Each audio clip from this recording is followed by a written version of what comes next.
well on Saturdays. I think we've got this notion that we have to dominate. There's a little bit of Donald Trump in this, that we've got to dominate the earth, and it just seems to me the AFL want to dominate everything. You've got to. There's a simple fact of life: is there is the AFL, there is the NRL, there is rugby, there is basketball, etc., etc., etc. We are lucky that there's a position for all those sports in Australia. If we throw everything at one, we're going to somewhere or another, I reckon, underneath starts to fail. And I know the numbers of kids. Everyone will go, oh, the numbers are up. No, it's because of the women. If you looked at the boys that are playing football compared to what was yesteryear, we are losing teams in the country. There's some emerging, some are going to recession, some just, that's the end of them, they just give up. So you're saying if it wasn't for female participation, the game would be... I reckon the numbers wouldn't be as good, and I'll say this, Corby, that these might have been false figures, but when I've coached and played in the VFL and AFL, then it went into draft mode, so 1987 went to draft mode. Now the numbers were extraordinary because we all at the draft.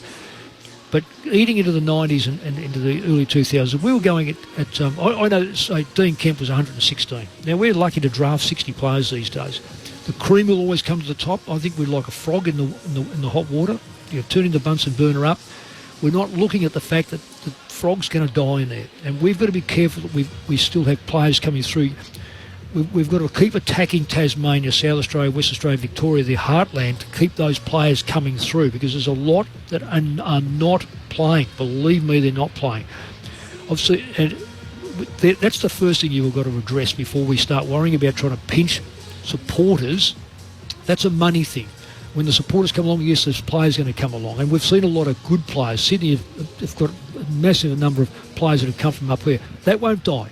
Mm-hmm. But what we are looking at overall is a declining, and they're going to start saying, the AFL will listen to this and go, no, you're wrong with numbers. Well, I can tell you, one of my best mates, Robbie Wiley, coached the Western Australian under-16 side before I took him over to Carlton. I think he had 109 sides to pick from. They won the title at under-16, first one.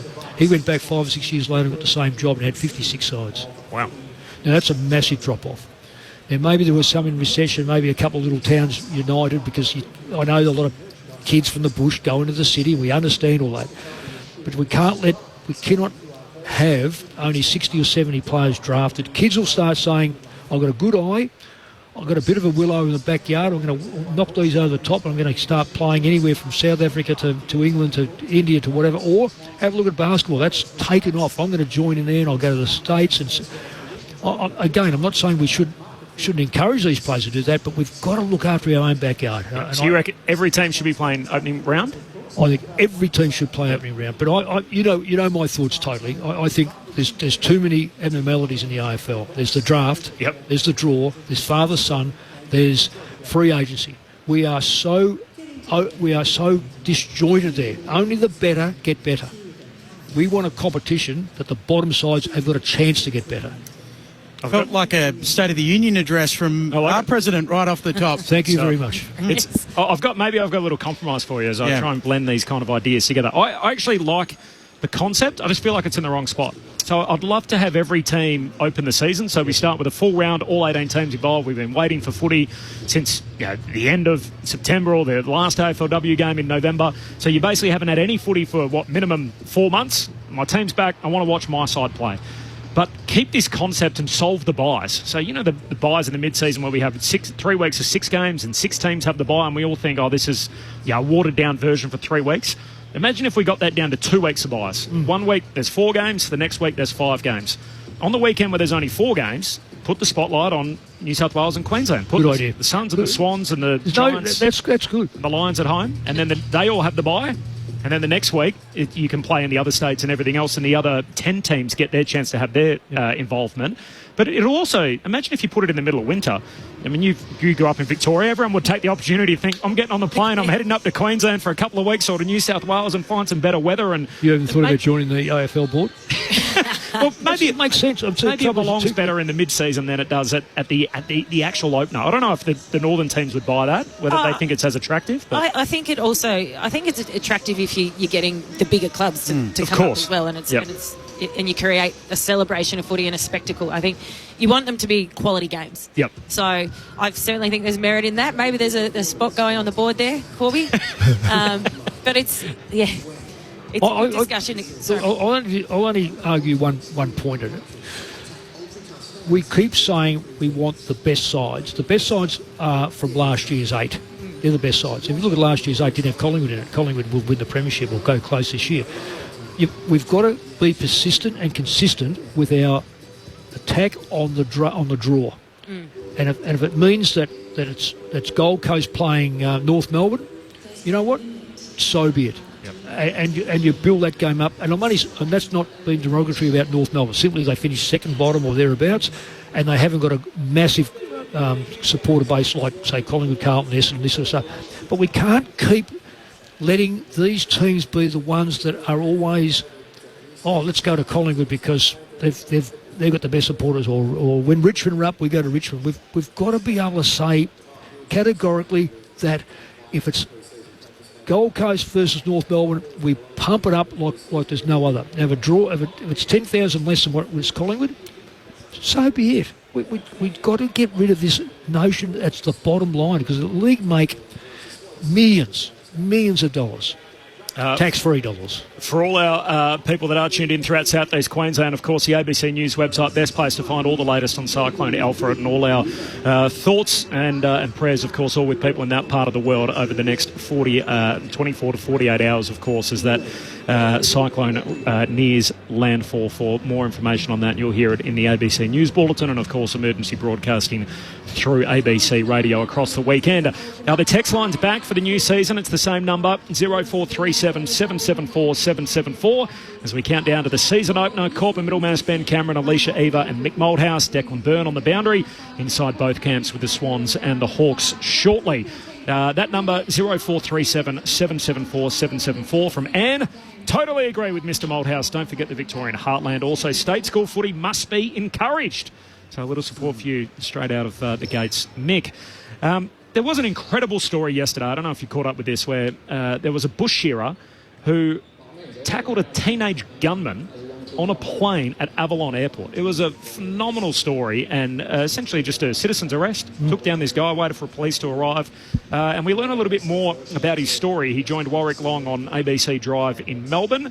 And there was a little footy connection involved in all of this as well, as Barry Clark was the civilian hero who was able to save the day and has a little connection with this fixture tonight.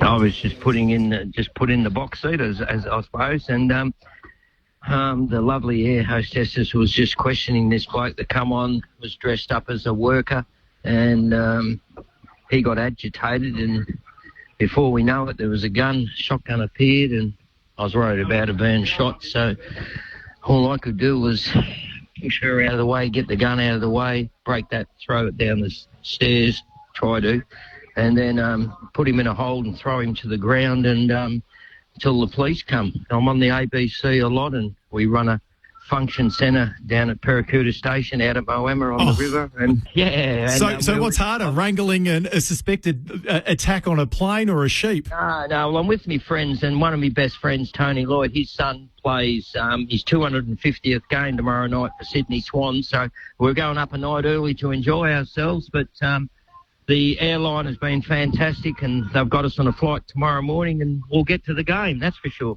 And who are you going to watch in the footy tomorrow, Barry? Sydney Swans, Jake Lloyd, number 44 from Horsham, courageous young man, his 250th game. Yeah, lovely young fella.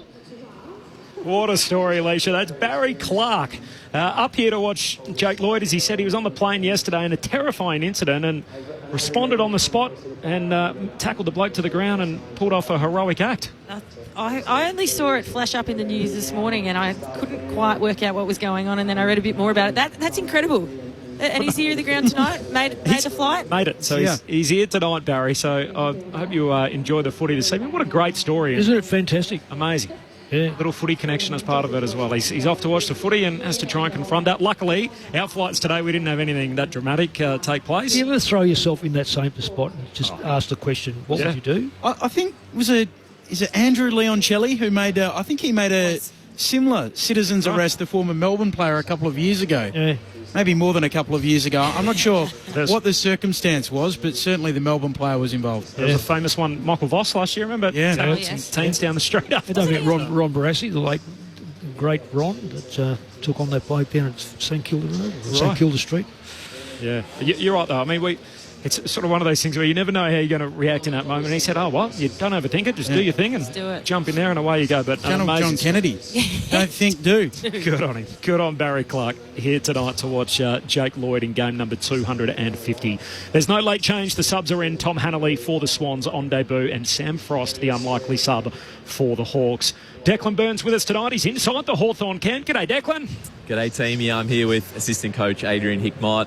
How exciting, a bit of an accidental season opener. How's the team feeling ahead of this big Friday night clash? Well, whilst we're excited, Northern Queensland, we feel for the guys over there and make sure our hearts go to there and think about the guys there and preparation as the storm comes in. But look, with us, it's exciting.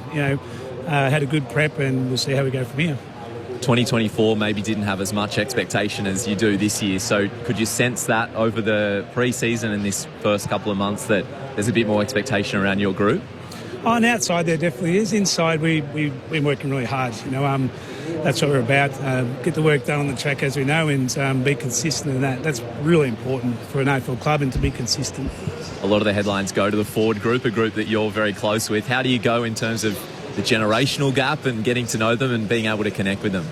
They're good fun. I got kids, 24 or 25, 2 boys and a girl is 21, which helps a lot to understand what's going on and the phones and social media and that. But they're a lot of young blokes, and with Jack Gunts and Luke Bruce, they're heading in the right direction, getting to head in the right direction at times. But it's definitely good fun, and we just need to be tough. That's the outcome of them having fun. Awesome. We'll head upstairs for a couple more questions. Adrian, Mick Moldhouse. G'day, mate. You're going well. Thank you. Just looking at Sam Frost as the sub for a start off, is it he's one positional type player? Is there a doubt on someone, or can you see? What would be the reasoning given the fact that most sides carry a sort of like a multi-positional player? Yeah, it's a good question. Sam Frost's been training all over the pre-season, so has all the backs. We're quite tall, as you would have seen. Having Sam Frost there means we potentially can push others forward if we need to. Right, and I was just going to say about Sicily. So, given the fact that you have picked up a couple of good backline players, does Sicily now become more a forward than a back? I'm not sure about more of a forward, and I thought you were going to answer that question. Not more of a forward, but he played in there over pre-season, forward and back, so we just kind of get the mix right, and we'll, each week that comes along or each game, we'll assess what we have to do with Sis and then go from there. I'll just finish off by just asking that again, just about Sicily. He seems to do more damage on the forward line when he starts in the back as opposed to being a forward and then takes that heat. He seems to get... I guess a bit trapped with the backline player on him, whereas he seems to be freed up as a backline player going forward. So is that a consideration as well? It is a consideration, yeah. Halfway through a game, halfway through a quarter, to be able to go down forward and have an impact. I think it's pretty good, isn't it? So his ability to read the ball in the air, we know what he can do as a back, and he's got the qualities to do that as a forward too. G'day, Adrian, Alicia, Eva up here. Just want to ask you about some matchups tonight. You may not be able to answer all that truthfully, but with Goulden out from the Sydney Swans side, of course they've still got Heaney and Warner in the middle there. Are you going to target any of those players in particular, or are you just going to go with your head-to-head matchups with Newcomb and of course, Will Day? Yeah, at the start, we're looking just to go, matchup for matchup, head-to-head, mids v mids. It's a quality midfield throughout the two groups.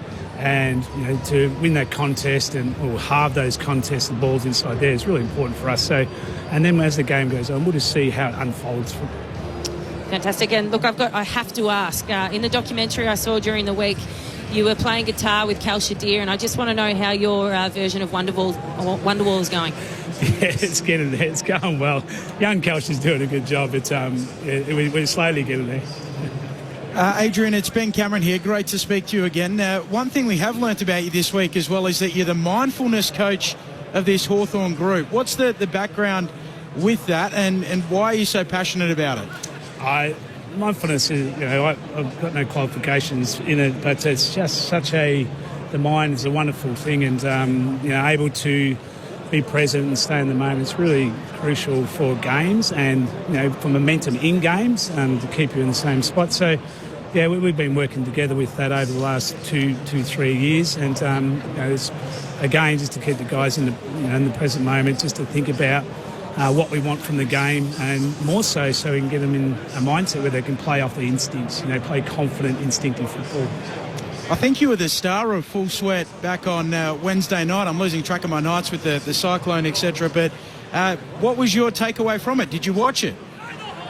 Yeah, I did watch it. Look, mostly we were just after. We want to, make sure that members, fans, the community knew that we work hard behind the scenes. We get into it. We don't stop working, whether that's in meetings or whether it's in alignment groups or out on the track playing good football together. So that's what we wanted to get out of it. The fingernail was getting a bit longer. The boys getting better at not biting their nails. Yes, sir. Yes, sir. Good on you, Adrian. All the very best tonight. Appreciate your time. Good on you, guys. Thanks very much. Adrian Hickmott, the assistant coach of the Hawthorn Football Club. It's a great documentary if you haven't had a chance to see it, Full Sweat, which was on the screens of 7 a couple of nights ago. So you'll be able to catch up there if you want to get a look at it, a little insight into the pre-season of the Hawthorn Football Club. All right, we've got another special guest about to join us, Tom Harley from the Sydney Swans. Their chief executive is going to drop by in just a moment. Just repeating, there's no late change. I saw Brodie Grundy doing some sprint throughs on the wing, testing out his knee, so he's right to go. The banner crew have done a great job putting together a banner dedicated to Jake Lloyd, who'll play his 250th game. Tom Hanley this up for the Swans, and Sam Frost for the Hawks. Tom Harley to join us on ABC Sport, coming up next on opening night at the SCG. ABC Sport. You're listening to the 2025 AFL Premiership season. AFL. Don't get better than this. On your radio, Sport Digital, and on the ABC Listen app.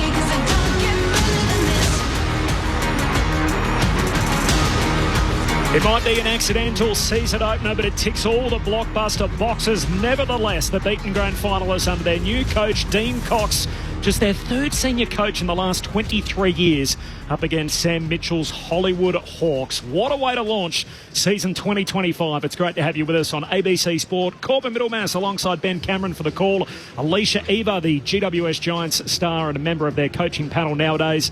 And Mick Moldhouse, of course, the coaching icon, with us as always on ABC Sport. Declan Burns on the boundary. The whole gang's here. And the chief executive of the Sydney Football Club, Tom Harley, premiership captain multiple times over in his own right, is in the box. Tom, appreciate your time and welcome to 2025. Thank you so much for having me, and what a great night it's turned out to be, and hopefully a precursor to a cracking game of footy. I say welcome to 2025. Obviously, we're a couple of months in, and you're the chief executive, and that's a 12-month of the year job. Is the off-season busier than when the games are up and going for you, or how do you just differentiate that? Oh, they're different. I mean, I guess the football season now finishes the first week of December with obviously the AFLW, and I think our club championship was December 4. From a men's point of view, playing through to the grand final, and then obviously had the transition of coach. So there was plenty to work through with all of that. January generally pretty quiet. That's when you sort of recharge and straight back into it. But it's an absolute privilege to play in this game tonight. And I know there's lots of commentary around that, but such an important night for our football club and the game up here. Well, you know the commentary from down in our part of the world, so I don't listen to too much of it. I heard Eddie Maguire say during the week, round zero's gone to round 0.5, which I didn't mind giving. Still better than nothing. It's a good way to launch. What do you say to all the people then that say, hey, this is Mother Nature telling us the opening round concept needs to be rebooted? Oh, I mean, that's a ridiculous comment, but what I say is it's a mark in the calendar that's never been there before, and it's a free hit. And if we want to get into, I guess, the technicalities of stadium availability and the like, I think we'll come to the conclusion pretty quickly that it can't be played outside of New South Wales and Queensland. And from our point of view, as I say, it's an absolute privilege. And if you go on metrics, which we often do, it was a real shot in the arm for our football club, and I can speak on behalf of the other three. And last time I checked, round one was a record-breaking attendance as well. And I'm sure it will be again next Thursday night, starting with Richmond Carlton. So there's FOMO. I get that, but outside of that, I don't buy into that commentary. So we've only had one proper edition of it, and this year you can't help the fact the cyclone's moving through, and obviously our thoughts with everybody in South East Queensland. But you saw even from last year, there's a quantifiable benefit for this happening. Yeah, there's no doubt. I mean, having the spotlight shone exclusively on New South Wales and Queensland, and then obviously there is a responsibility to ensure that you front up and play well. And our football club, I think, put on a great show against the Demons, and on field got on a roll as well. And we hit 75,000 members last year, which was a record. This year we're up, pleasing to say, 25% on last year's numbers. And so it is really important. And I applaud Andrew Dillon for having a crack at it. Let's try some things, and we've done gather round. Now we've got opening round, and I'm all for innovative ways to grow the game. John Longmire, moving on from him, Dean Cox is about to coach for the first time as a senior coach. The timeline was unique. Lost the grand final, had a bit of a break. Longmire came back and then stepped away. From your point of view, how did it all play out? It played out exactly the way John explained at the press conference. So, I've had the great privilege to work really closely with John for over a decade. Previously as his head of football, and the last 6 or 7 years as CEO, and we've got a strong relationship. So we have those conversations all the time. He had a contract to 2025. Our job as leaders of the club is to have the best person coaching our football club. And the conversations I had with John post the season was, that is you, until you tell us it's not. So it was absolutely driven by him. He has a global view of the game. He has a very holistic view of the club. And he just felt the time was right to hand it over. The role, I guess, the club played was, in the absence of coaching John, you're such a valuable contributor to the club. How can you contribute in another way? And so we put an alternative there, but it was certainly not a push. And John was stimulated by that. And I think a key part of his stimulation was the fact that he felt the club was in good shape, on field, off field, and importantly had someone ready and groomed to take the job over. So it was as smooth and as simple as that. Tom, I'll put the coach's hat on. You've got a coach that's been a wonderful coach and has delivered the ultimate. Dean Cox comes on. He's a premiership player. Seems to me be a little bit different. Do we look at seeing Sydney play a different game style? I think. Oh. I think. Can you hear me? Okay. Yes. Yeah, sorry. I think the way I've answered that is as individuals, they're very different, and I think any coach, and Mick, you've done it. Obviously, you bring your own unique style and flair to whatever job you play, and so Dean will do that. So there are some personality traits that are different, and then by extension, there will be some differing views on philosophy of football. But what I think is been really, I think, will be beneficial for us is the Swans brand and the way and the DNA of the club is very much ingrained in Dean. So specific to how things will play out, look, we've seen Tommy McCartan play forward, for example. Sam Wicks has gone down back. So there've been some I guess, some structural change. I won't go into some of the things that we reflected on as a group. And John, I think, would have done made some changes as well had he been coached, to the way we play, the way we defend, the way we move the ball. But at the core of it, I mean, football evolves, but for 150 years, you still got to win your contest, and you've got to get your hands on the agate. So we'll be driving those sorts of things. Just on a mental side of things, and it only dawned on me after everyone started talking about, the losses have been massive in the grand finals. Has it really been reflective of what took place in the past that had the result, had the reasoning for last year's defeat, or and you're a premiership captain, you've played a lot of footy. I'm not trying to put words in your mouth, but it just seems to me that it's a bit of a long bow to sort of say, well, look, what happened 10 years ago, reflectively, is it just because of just a bad day? Well, I'm of your train of thought, Mick, and every game's different, let alone seasons. And to bundle 2014 through to 2024, now that I think is a real stretch. The lion's share of the team that played in 2024 was similar to the team that played in 2022, but at the same time very different. In they're 2 years older, 50 games more experience, so they're different. So I think the role when we had the game that we did, we had to look under every rock as to how we get better. which we would do anyway. And we've identified some things that hopefully we can put into fruition. But it's not as simple as just saying, okay, this is the history of the Swans, or this is the history of Hawthorn. I'm pretty sure the side that runs out tonight is very different to the three-peat side, but the Hawks fans like to think that they're a triple premiership team, as they should. Yeah.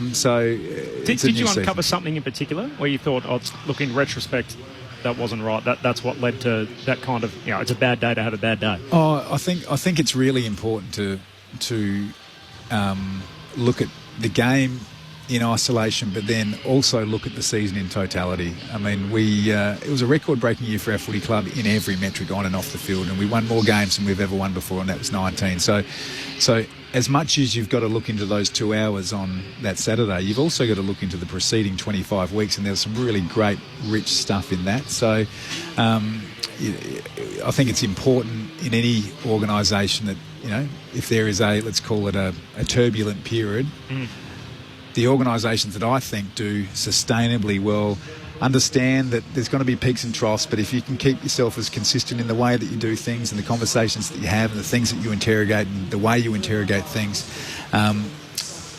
if you put that umbrella over it, we've absolutely analysed what we did last year in totality. We analysed the game, but we're also very confident with the people we've got in our footy club that we know a little bit about the game too. Tom Harley with us on ABC Sport. Tom, I want to carry on in that theme of the pathway forward and the process that you went through. And I know it's been well documented. There was the extra 2K time trial and there was a really long review of the grand final. Really interested in what role did your leaders play in that process? What say did they have, or was that a Dean Cox-led initiative to go really hard on the review and then move forward, or were the players active in saying, we want to do this? I think specific to the 2x2Ks, part of doing that is to have a bit of shock value. So I'm not sure we brought in too many of the leaders. We might have brought in Callum Mills, but I think we are a whole of club. If you're really fortunate, you've got a deep and wide pool of player leaders that you can really lean and work with, and we've had it. That's one area we have had great transition over the last couple of years, Mick, when you talk about the continuity between the team. But Dean has a very tight relationship with Callum Mills as the captain. Players like Tom Papley, Isaac Heaney is the senior leaders within that group, obviously Dane Rampy too. And so, you have all of those, but at the end of the day, Dean is the coach and he needs to make a call, and he'll make that call, and we'll dovetail in behind it.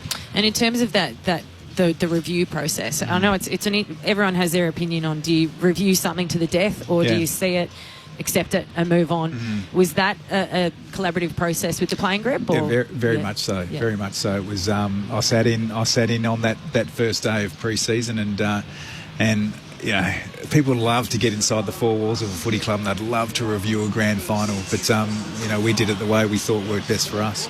I noticed you got one C. Warner signature that you're looking for. Does that indicate that perhaps the other C. Warner might be signing sometime soon? Oh, it'd be nice, but no, very much different players, different people. But we have a great for Corey, and Corey's going to play well tonight. His career is on the way, which is terrific, and Chad's very invested in what we're doing and very settled in Sydney. So we'll keep everyone informed at the right time and at the right pace. So one doesn't necessarily mean the others staying? Not as binary as of the 7th of March, but you never know. Yeah, and are the talks ongoing? It's not one of these things where the guy says, contract talks are on hold, and everyone goes, it must be leaving. No, and again, I can understand the fascination and all of that sort of play, but no, we're comfortable with where things are at with Chad. I saw some commentary during the week too about the CEOs meeting, which obviously you had before the launch, or the whole league and all the bosses here in Sydney.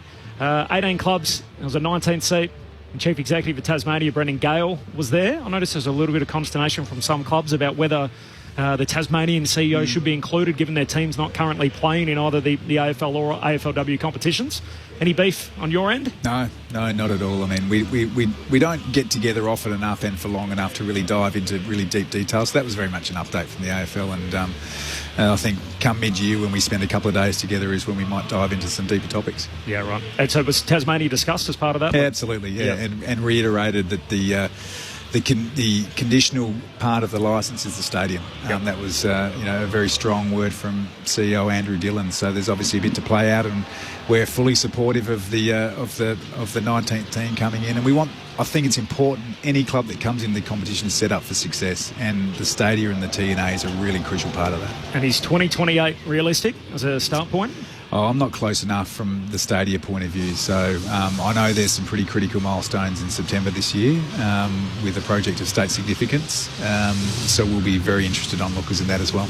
I did your practice game last week. Love the black shorts back. A little bit of a throwback with the white South Melbourne jumper, the red V and the black shorts. Well, it's the one game our strip clashes is Gold Coast away. So we don't get to wear it very often, but we thought we'd tip the hat to South Melbourne. It's great. Love it. Tom, always appreciate your time. You're so generous with us here on the ABC. Good luck, not just for tonight, but the whole way through in 2025. Appreciate your time. Thanks, Corbin. Thanks, guys. Tom Harley, the Chief Executive of the Sydney Swans, with us on ABC Sport. We always appreciate his time. Thanks to Loretta as well from the Swans. They're always good to us, Ben, aren't they? The Sydney Football Club. They certainly are, and a little bit in that. I mean, we wait to see whether the signature of Chad Warner is just around the corner, or whether Don Pike, who was part of the Sydney Swans, now over there as the CEO of the West Coast Eagles, can lure him west. While we had our back turned to the green stuff out in front of us, the sun is slowly setting, so the floodlight's starting to take over. And the Hawthorn Football Club, they've also got a throwback jumper of their own, paying homage to the early days of Hawthorn. 100 years on this year, 1925, their first year in the competition. Fast forward 100 years, and here we are. So they're out there predominantly in brown with the yellow V. And they had a couple of their former champions as well play a key role in presenting some jumpers. We had David Polkinghorn, who we had a chat to a short time ago out the back with Mick Moldhouse, who was keen to see Mick. Presented a jumper to Tom Barras, and Chris Langford was there as well to present the jumper to Josh Battle. And the mystery man, Will Langford, showed up at training yesterday. One of my favourite stories of all time. Ken Judge coaching the Hawks here at the SCG. He was looking for Chris Langford. He was out the back rubbing Vicks on Will's chest. Couldn't find him.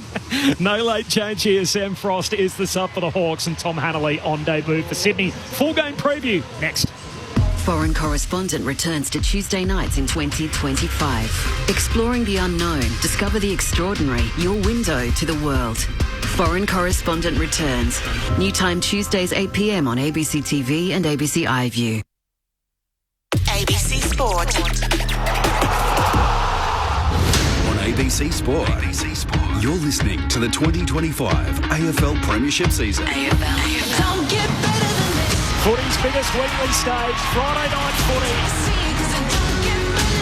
Pulls the trigger on goal and goes bang! Lightning stuff. Unbelievable. Oh, he makes the impossible look easy. Snaps across the body and the party continues. It's on Elliott! Jamie Elliott! He launched into the night sky! Sit back, relax, witness the greatest. Don't get better than this. This is the 2025 AFL Premiership season on ABC Sport, on radio, on digital, and on the ABC Listen app. You take a seat, because it don't get better than this. Footy is back. It's great to have you with us on ABC Sport as they play for premiership points for the first time in the calendar year. Sydney out to make amends from their September mess against against Hawthorn, to make amends for their September mess against the Hawks, who are out to keep the hawk ball rolling in 2025 after a breakout campaign. It is Dean Cox's Sydney Swans up against Sam Mitchell's led Hawks, two of the youngest coaches in the competition. They meet tonight to start season 2025. It's somewhat of a misstep to get going, not just on my part, given the fact that the season was meant to start last night. Due to Cyclone Alfred, that won't be happening, the postponed game between Brisbane and Geelong. And of course, we now know that that game will be played in round 3, and the match that was slated for Saturday between Gold Coast and Essendon will now be played as part of round 24. My name's Corbin Middlemass. Great to have you with us at the Sydney Cricket Ground. Ben Cameron's alongside me for the call. Hello, Ben. Hello, Corb. Yeah, life after Longmire for the Sydney Swans. That's what will start tonight. Dean Cox, like Sam Mitchell, taking over from a legend at their club to become the new senior coach. The teams are in. Interesting one for Hawthorn, so no late change for either side. But Sam Frost is the sub, so a key defender as the sub. We did speak earlier to Hawks assistant coach Adrian Hickmott, who said it does give them the flexibility to maybe send someone forward. Maybe that is James Sicily, while the sub for Sydney, the young dairy farmer out of Inverloch, Tom Hannelly, on debut. Full game preview, Mick Malthouse, the coaching icon, Alicia Eva. We like to call her our footy triple threat. Star player, now in the coach's box with Adam Kingsley at the Giants, and of course, commentator with us here on ABC Sport. Break it down for us, Mick and Alicia. What are we in for tonight? The Swans and the Hawks in 2025. Well, Corby, as I've always said to my play group, I'll look after the coach. You look after the players when you run onto the ground. One thing about the coaches, through history, we've seen some champion players become champion coaches, no question. But we also have seen a lot of coaches that have not necessarily been thought of as one of the chosen. Now, when you look at Dean Cox, he comes to mind, springs to mind, because when I used to address my coaches, I'd say to them, try to make the last player that's picked the best player for our football club. And I didn't overly believe myself, because what it was designed to do was to treat them all as Irishmen.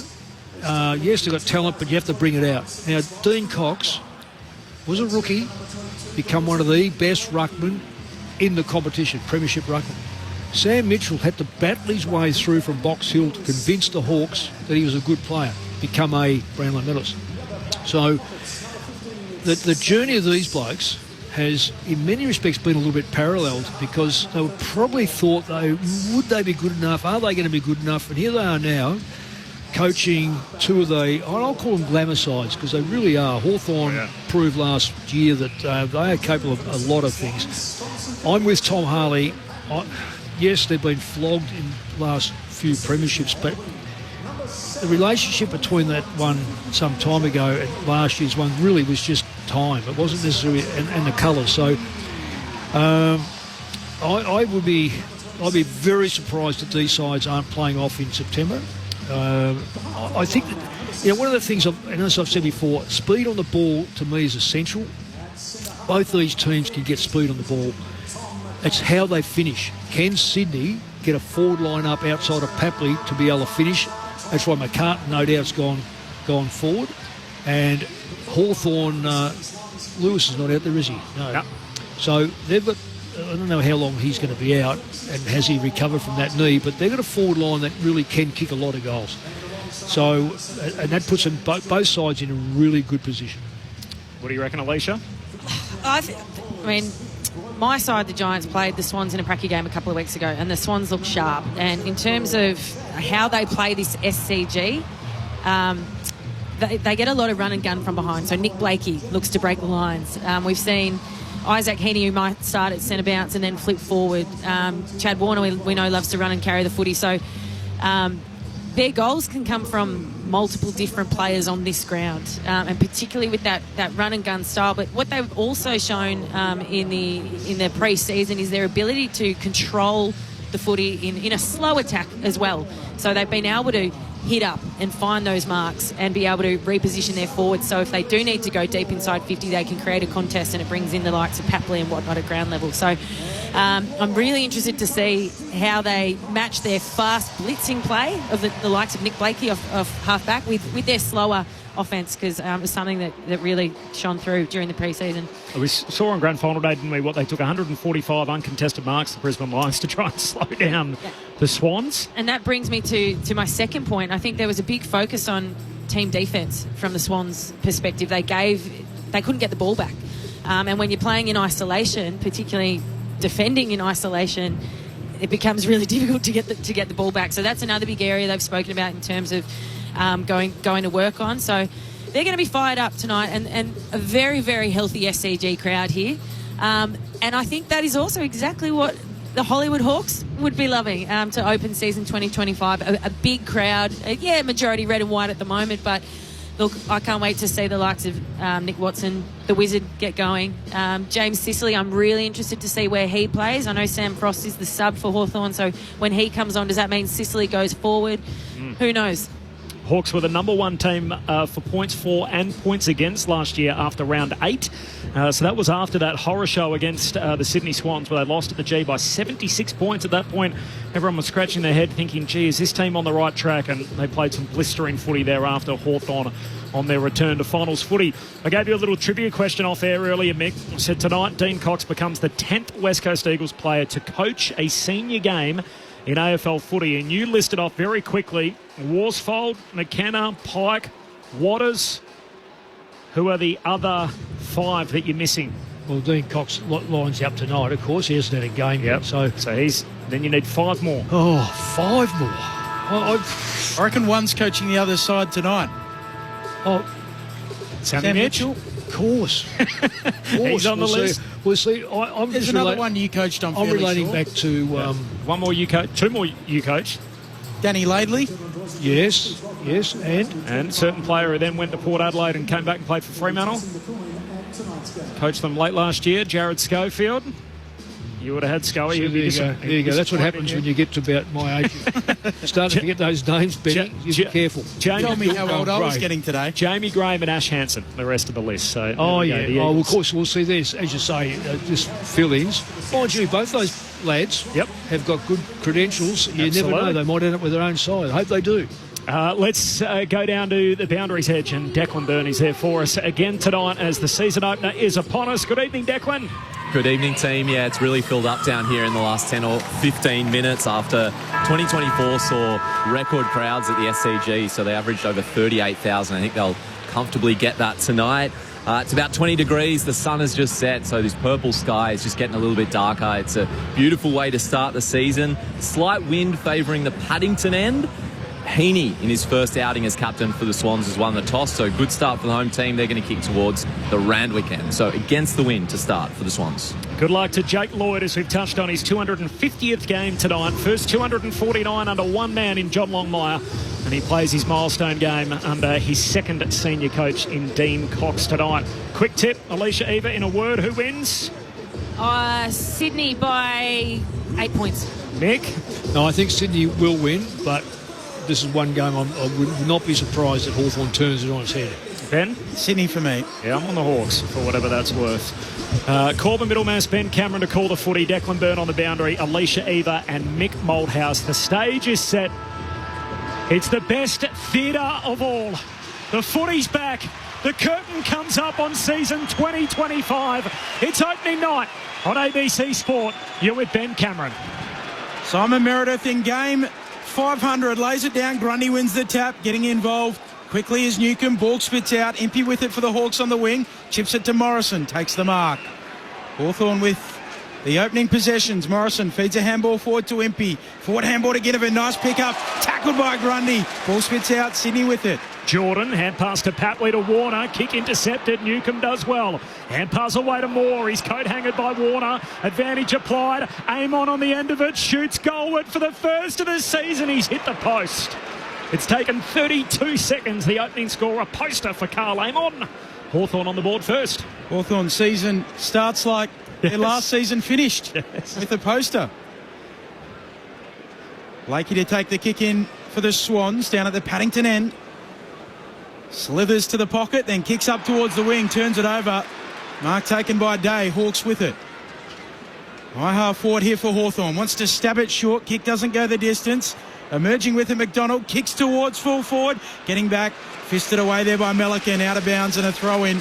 Deep in the right forward pocket, the Hawks, one behind they lead opening night on ABC Sport. Early days, you could easily see that the communication is not quite there. There was a mark to be taken there. Could have been protecting, safety first, punch it out of bounds, but a lot of hand passes for no gain. Boundary throw in deep forward for the Hawks. Meek, hands on it. Picked up by Rowbottom though. Hand pass away to Heaney. Gets it out of the defensive arc. Kicks up to the wing. Weddle puts his fist through it. High ball. Second time whacked away by Day. Close to the boundary line eastern side. Moore paddles it out in front of Patton, the new Swan. Hand pass close to the boundary line and Heaney shoved out of bounds. So the new faces, Ben Patton, a former Saint playing for the Swans. Tom Hanley starts as the sub. He's on debut. In AFL footy, Sam Frost is the sub for Hawthorn, and Barris and Battle, the two Bs down back, both filling key posts in defence for the Hawks. Yeah, Corby, there's a lot of players forward of centre. It's really congested, and the Hawks have already manufactured a +1 behind the ball. So Sydney have sent a forward up into that stoppage, and we spoke about earlier in the game, where would Sicily start? He started at true centre-half back at the moment, directing traffic. All up, half forward for the Hawks. There's a whistle on the play. Free kick coming back. It's going to go the way of Will Day. Held onto there by Isaac Heaney. This tall midfielder. What a player he is. Missed the finals campaign for the Hawks. After that dislocated collarbone, stabs it into the pocket looking for a leader, and Moore comes up and marks. 40 metres out, 45-degree angle on the right-hand side. Yeah, I left his man, and his man just didn't move with him. The Hawks crossed over forwards, and Sydney just didn't get it right at all. Moore on the approach from just inside the arc of 50. His set shot just slides across the face. Minor score. A couple of behinds to begin for the Hawks. The Swans yet to have an inside 50 opening night on ABC Sport. Will Day's been busy earlier, right up to the 4 disposals. He's Lloyd in his milestone game as the footy now at half-back. Swans move it quickly out of defence. Now home jumper all in red with the outline of course, the Opera House. Red shorts. Swans quickly through centre-half back. Good kick to McCartan. The defender come forward. Back where he played in his junior days. Tom McCartan, middle of the SCG. Long raking kick inside foot 50. Hayward deep, no mark. Spills down to Campbell. Tackled. Weddle locks him up. Ump says, I'll have it.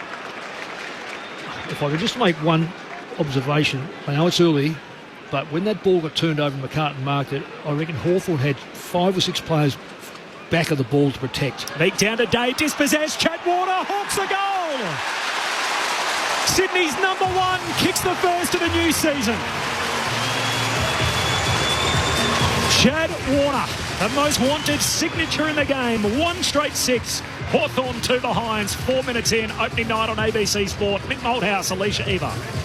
Great start there for Chad Warner, waiting to see the replay just to see if he was given a little bit too much space there around the stoppage, drop of ball. You know the class, the quality that this guy brings. You can't afford to give him any space, let alone space inside forward 50, because he usually finishes off pretty nicely. No, I didn't think he had a lot of space. I just think there was a lot of numbers around the ball that fell to his feet. He was able to just one-step kick. So it's an art in itself. But I thought the Hawks' defence was quite sound. They got numbers back, but it's very hard to stop class. It is. One of the 4 All-Australians for Sydney. And last year, they're missing 1 tonight in Errol Goulden. Back in the middle, umpire Hosking puts it down for the bounce. Grundy reaches over the top, wins the tap. Heaney hacks it off the deck towards half forward. Going back, nice mark, Campbell. Little basket catch near the attacking edge of the square. Lays it into the path of Amati. Can't take the mark. Was he dealt with? He was. A little shove from Barras. And a free kick to Joel Amati. 35 metres out, slight angle to the right. Well, I've got to say one thing about Barras as a West Coast player. He never knew really how to take the line of the player leading out. He always almost allowed his man to lead first and then try to hope that it went over his head. In that case there, Marty had a yard on him and he was pushed. Whether it was a free kick push, doesn't matter. He's still been paid the free kick. Kicked multiple goals 13 times last year for his first of the night. It's a beautiful kick and the Swans are humming. 2 straight 12. Plays 2 behinds. They lead by 10 points, 6 minutes in, opening night on ABC Sport. So Amati gets a free kick for a push in the back. Arguably could have taken that mark. I want to talk about the kick going inside 50. Braden Campbell. There have been so many times I've sat in this commentary box in the last 12 months where he started as a sub just because of, byproduct of the team that Sydney have been able to put out there. He's such a quality kick, and he's had a really, I think he kicked 4 goals in a pre-season game playing across half forward. So to have his quality going inside 50, if you're a key forward at Sydney, you'd be liking the look of that. Well, if you go one step further, Hawthorn had 3 or 4 players standing around holding hands. I mean, they really didn't distribute. One of the things you must do as a backline player or add on is to take the line of the lead. and they left that open. That's why they've paid a penalty. Grundy wins the hit out, but straight to Warple. Quick break for the Hawks. Kicks to Moore, who takes a one-hander. Reels it in, 20 metres out, dead in front. And they roved Grundy's tap to perfection. Just on Braden Campbell, by the way, Alicia, you made that point about him. One team that'll know all about his credentials is Hawthorn. Sydney took him at pick 5. They matched a bid from the Hawks, who actually tried to steal the Sydney product. Here's Dylan Moore. He kicks Hawthorn's first of the new year. An answer that Hawthorn needed. It comes from a centre break. The Hawks 1-2-8. Sydney 2 straight 12. Swans by 4 points after 8 minutes. Mick Malthouse, Alicia Eva, opening night on ABC Sport. I'm just trying to work out who was on Moore at that stage, because he was beaten badly one-on-one. It was Patton, yeah. I thought, yeah, which I think there'd be a real disappointment there. The one-on-one play, as a back-line player, you win when you punch the ball clear. The forward has actually got to either take the mark or gather the ball.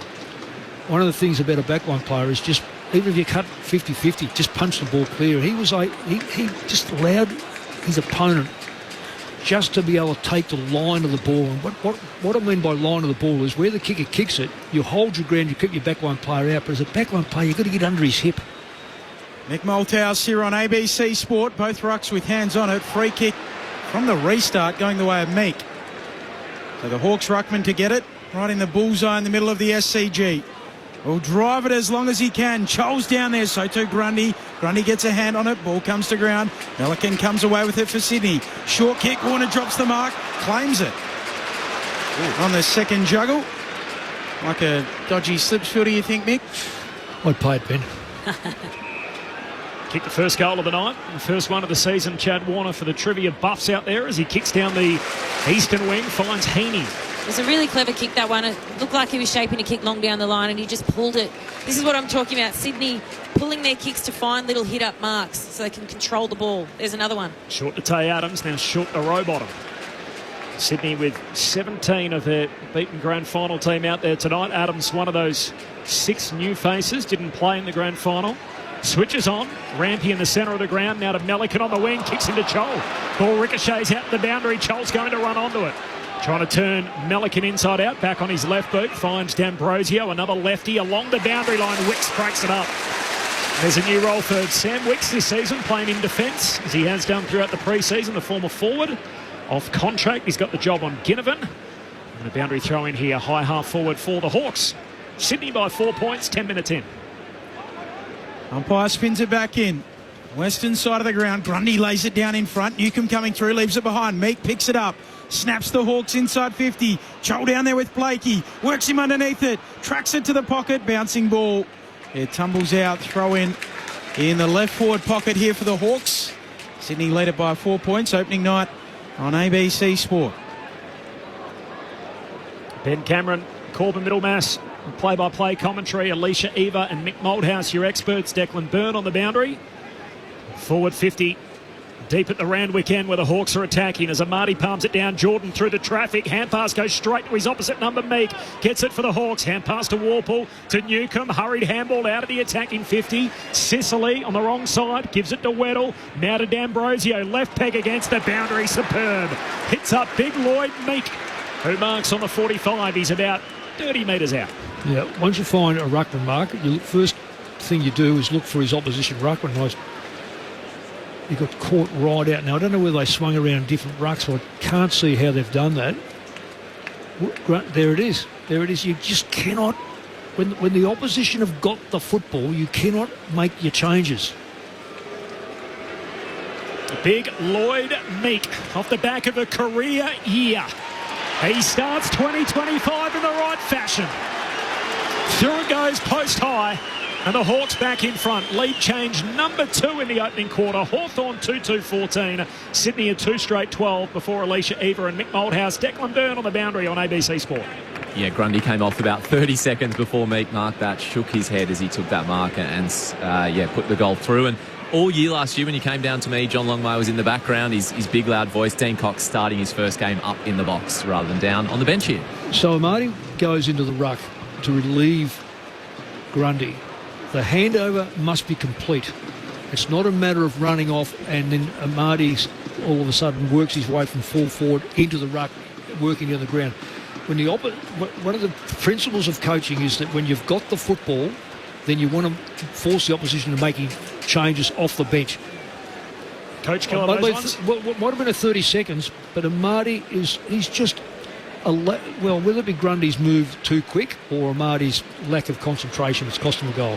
Restart in the middle. Heaney sharks the tap. Handball errant. Picked up by Sheldrick. Hooks a snap towards half forward for Sydney. Unable to mark Campbell. Weddle goes and roves it for the Hawks. Handball today. Handball away towards Battle. Kicks across the defensive edge of the square. Finds McKenzie. Hawks move it towards the eastern wing. Bouncing ball for Moore. Time to stop. Prop. Go back to Amon. He'll poke a kick back even further on the half-back flank. The mark taken by Scrimshaw. Hawks lead it by 2 points. We played 13 minutes opening stanza. How do you rate it, Alicia? Scrimshaw just slowed the Hawks up a little bit then. They're actually out on the open side. But they're just slowing play a little bit. But you can tell they're setting the ground up to actually shift the ball, switch it. Of course, they go long down the line on this occasion. Short to Amon, long down the line there, and Roberts punches it out of bounds. As you know, there's a stat for everything nowadays, Alicia, in the game of footy and the champion data numbers. But I read last year they were just one of the worst teams, or at least bottom six, going long down the line. So, as you outline, they're always looking for those short little options, trying to switch play and transfer the footy, and they don't like that long kick down the line and don't often retain possession from it, the Hawks. And the boundary throw-in, they win one here from the boundary throw-in. McKenzie, the 1-2 with Sicily, a little sloppy. Sicily regathers, kicks down the wing, no mark taken. The Swans will win it back. Advantage applied here as Wicks had his arms chopped. Florent takes it, gives it to Sheldrick. Good kick, centre half forward finds Patley. He looks further inside the attacking arc. Kick is good out wide and a mark. And the Swans will get another look at it. Tay Adams comes up with it at left half forward, and he was dealt with late. And the ump says, come with me. And they'll make a certainty of this. Adams to go to the goal square. What do you make of that, Mick? Oh, yeah, I could do either way. I'd like to see it again, but it is James Sicily, so there's a fair chance that it's probably in his favour to give it away. Swans back on top as Adams drives it through from point-blank range. Sydney 3 straight 18. Hawthorn 2-2-14. Third lead change of the opening term. We're only 15 minutes in. Mick Malthouse and Alicia Eva on ABC Sport. Well, the ball use has been outstanding, really, for an opening game. We are literally in just after the first week or thereabouts of March. Both these teams, I know they've had a couple of practice matches. The ground is perfect. It makes for good football. But the number of times that the ball has found targets, and among traffic too, there's a lot of traffic around the ball. Both sides are working well to get behind the ball, but either Sydney or Hawthorn are both finding targets. Like Meeks for a start off, that one there. Adams would have been having a shot from probably 30 or 40 metres out, but nonetheless they're finding targets. So it's really encouraging for both sides, really. Was the 500 gamer Simon Meredith who paid the 50-metre penalty. Day out of the middle for Hawthorn. Long kick towards full forward. Blakey goes up, hands to it, doesn't take the mark. Roves the pack, free kick. Meredith again. He finds one and it's going to the Hawks. Plum in front. John Newcombe is going to get it. Well, from up here it's a bit hard to see that, but A hold against. Oh, his turn. Hold against. Who's that? Patton. So just holding John Newcombe as that ball was coming in to allow Blakey to fly over the top, but. Yeah, no, we wouldn't have. Oh, let's call him. Sorry, Michael. What you call him? Newcombe comes in, hammers it through, and the lead swings again. Hawks back in front. They lead by a couple of points. 3-2-20 plays 3 straight 18. Opening night on ABC Sport. Mick Malthouse and Alicia Eva. Well, Newcombe is a very strong player. He was never going to mark that, but Battle is... Patton is a player right there. He should know better for a start off. The idea is to get in behind your player and move him under the football, particularly when you know the ball's going to go over your head.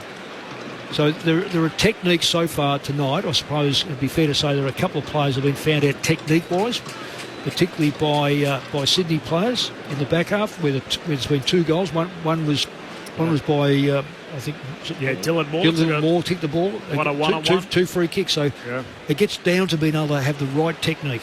Grundy wins a hit out down to Heaney. Hand pass to the wing for Lloyd. He's tackled, lost it. Warple sends it inside 50 for the Hawks. Blakey comes out to meet it, and now he's off and running. The man they call the Lizard checks his kick back inboard to Wicks.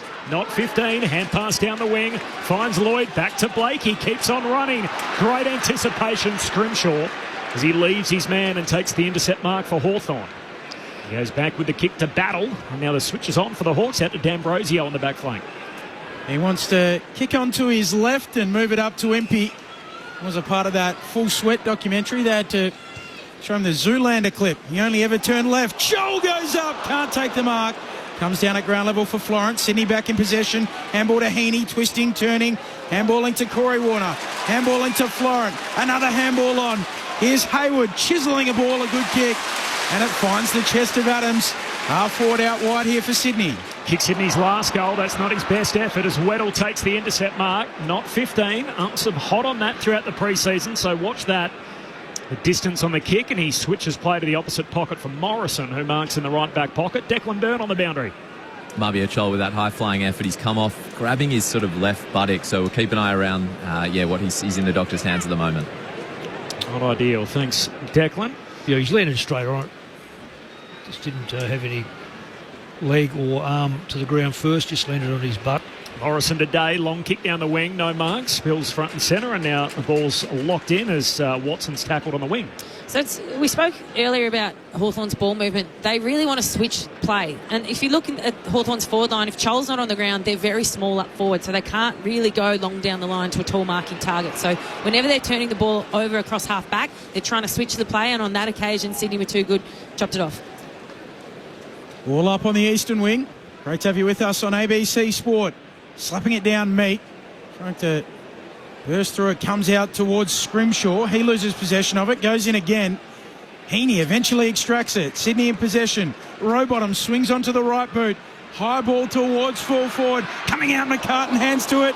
Coming through Papley. The little Energizer Bunny gathers, snaps, brilliantly goes. Here's a burst of energy and brilliant to match. Swans snatch back the lead. 4 straight 24 plays 3-2-20. 20 minutes played. Opening night on ABC Sport.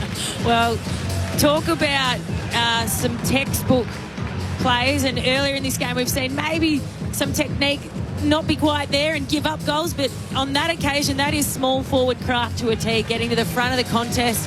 How many times have we seen Tom Papley come through with speed? Knocks the ball out in front, but then just finishes with absolute class here.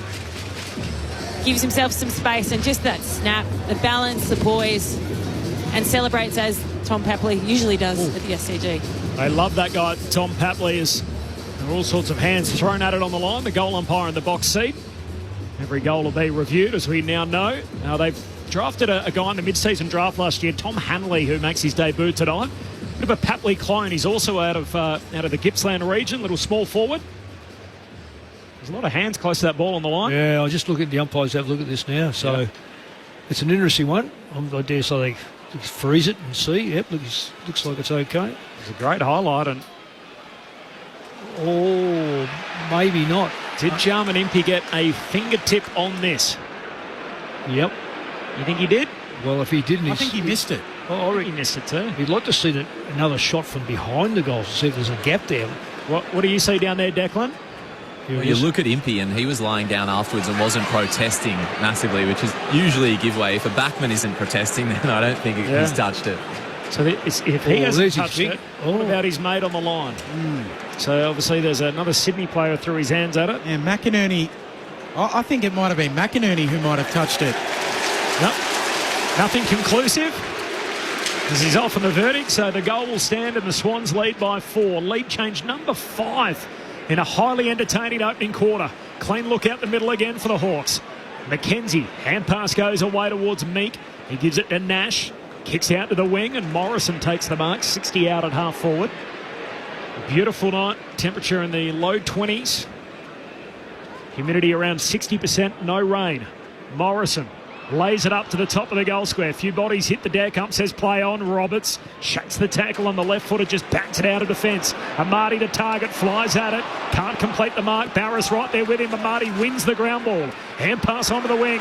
Warner's onto it. Bursts away. Takes a bounce. Chad Warner. Foot on the gas. Kicks to centre half forward. And Papley drops a mark he should have taken. Now back in the centre square. Gives the handball away to Florent. Long kick to full forward, looking for McCartan. Out the back it goes. It skids through. Was it touched? No, it's a goal. Florent from the centre wicket, just like Isaac Heaney in that qualifying final last year. Did he whack it for 6? He whacked it for 6. 5 straight 30. Plays 3-2-20. Sydney by a game-high 10 points. So we've seen those two contrasting styles of ball movement for Sydney this quarter. They're happy to win slow play to just find a mark and be patient going inside 50. But on that occasion, that was Chad Warner at full pace. That's when he's at his most dangerous. And then to Papley drops the mark. But Florent, what a finish. I think McCartan was his target, wasn't he, Bet? There's no question about that. As you touched on, Mick, what an entertaining opening quarter. First one of the year. Really, really impressive. Really impressive. How often do we sit here after the first game and go, oh, it's February footy or March, it's a little scrappy and everything else? It's just been red hot. Yeah. Everything about it, the speed on the ball is the thing that's got me. And this is why they'll make the 8. It's got to be speed on the ball. And don't overpossess it and get the ball into a forward line. The Hawks had their numbers there, but just couldn't go with them. Swans won both their pre-season games. Hawthorn lost both of theirs. They are just checking this. Jack Scrimshaw threw a fist at it. Whether it grazed his knuckles on the way through, it will be Ollie Florent's 50th AFL goal if it stands. Oh. Does it deflect there? Declan Byrne on the boundary. As opposed to Impey, Scrimshaw straight away put his hand up, signalling he touched it. Let's see if the Arc listens to the player. I think they will. This will be overturned. The goal will not count. Scratch that one off the score, Ben. So instead of being 5 straight 30 to 3-2-20, the Sydney Swans with their first blemish. It's 4-1 off the knuckles of Scrimshaw. Hawthorn are 3-2. Swans still lead, but that margin just 5 points. 24 minutes in. Scrimshaw, short to Barris, runs around the back, kicks up to the wing. Mark taken by Hardwick. Hawks working it down the western wing. Opening night footy on ABC Sport. Comes infield with the kick to Sicily and the long sleeves tonight. Only player out there wearing them as well, the Hawks captain. Third year leading this side. Waits a kick for Hardwick. Leads up, slides and marks. Right on the centre line of this western side. You've got to know when to hold the ball, and I think the Hawks have understood this. Don't give the ball up. Mick Moldhouse channeling some Kenny Rogers. Hardwick kicks down to half forward. Warple marks. Hand pass to Dylan Moore. Works his way past his own teammate and just hooks it across the body for a goal. As simple as that for Dylan Moore. He's got 2 on the night and the first multiple goal kicker of the evening. Hawthorn back in front. 4-2-26. Sydney 4-1-25. Did that with ease inside the forward 50. 25 minutes in, Alicia Eva and Mick Moldhouse. Well, if I just say, one of the things you always do is find the source of the goal. Okay, we know that Dylan Moore kicked a goal and it was a beauty around his body, and we know that Sicily had the ball and he held it and he kicked it to Hardwick. But how did the ball get to Sicily? There was a kick off from a point. They had all day to set up Sydney. They were able to, not only were Hawthorn able to kick the ball, they kicked the ball twice in their back 50 to mark it both times and then get out of there. That was not touched by a Sydney player all the way down. That would annoy, well, I was going to say John Longmire, but it probably does annoy him. It probably annoys him, but it also annoyed Dean Cox now. I think it's about 17% of the time from a kick in to a goal at the other end, so relatively rare. 6th lead change of the night. Warner comes away with the footy. Retreats with the handball to Wicks. Good kick to Rowbottom. Sydney down the western wing. Looks into the pocket. Well-weighted kick from McCartan. He marks wide out. 40 metres out from goal. 5 metres in from the boundary line. Well, the use of the footy has been extraordinary because the backline, the opposition haven't been sloppy in the manning up. It's been a bit off at times, but to find those targets has been fantastic. Really for round one. 4 goals against the Gold Coast Suns in the final game of the pre-season last week. Tight angle. Does he kick like a forward? Still maybe a defender. Leaves it narrow, misses. 4-2-26, each of 27 minutes into this opening term. Declan Byrne on the boundary. Marbia Chol back out there, by the way, guys. Got some attention from the doc, ran it out, and he's looking pretty unimpaired at the moment, so good to go. Sicily on a stroll from the kick out, goes long to the wing, and nice work from Battle. Gets rid of his direct opponent, marks on the wing, kicks down to half forward. McInerney trying to break it up, gives away a free. Ginnivan takes the advantage, a little slow to get rid of it, bounces away to Day in the pocket, trips himself up in the process. Hand pass goes back to his teammate Amon, wants the safety of the boundary, finds it. It's out of bounds, half forward for the Hawks. How do you see it, Alicia?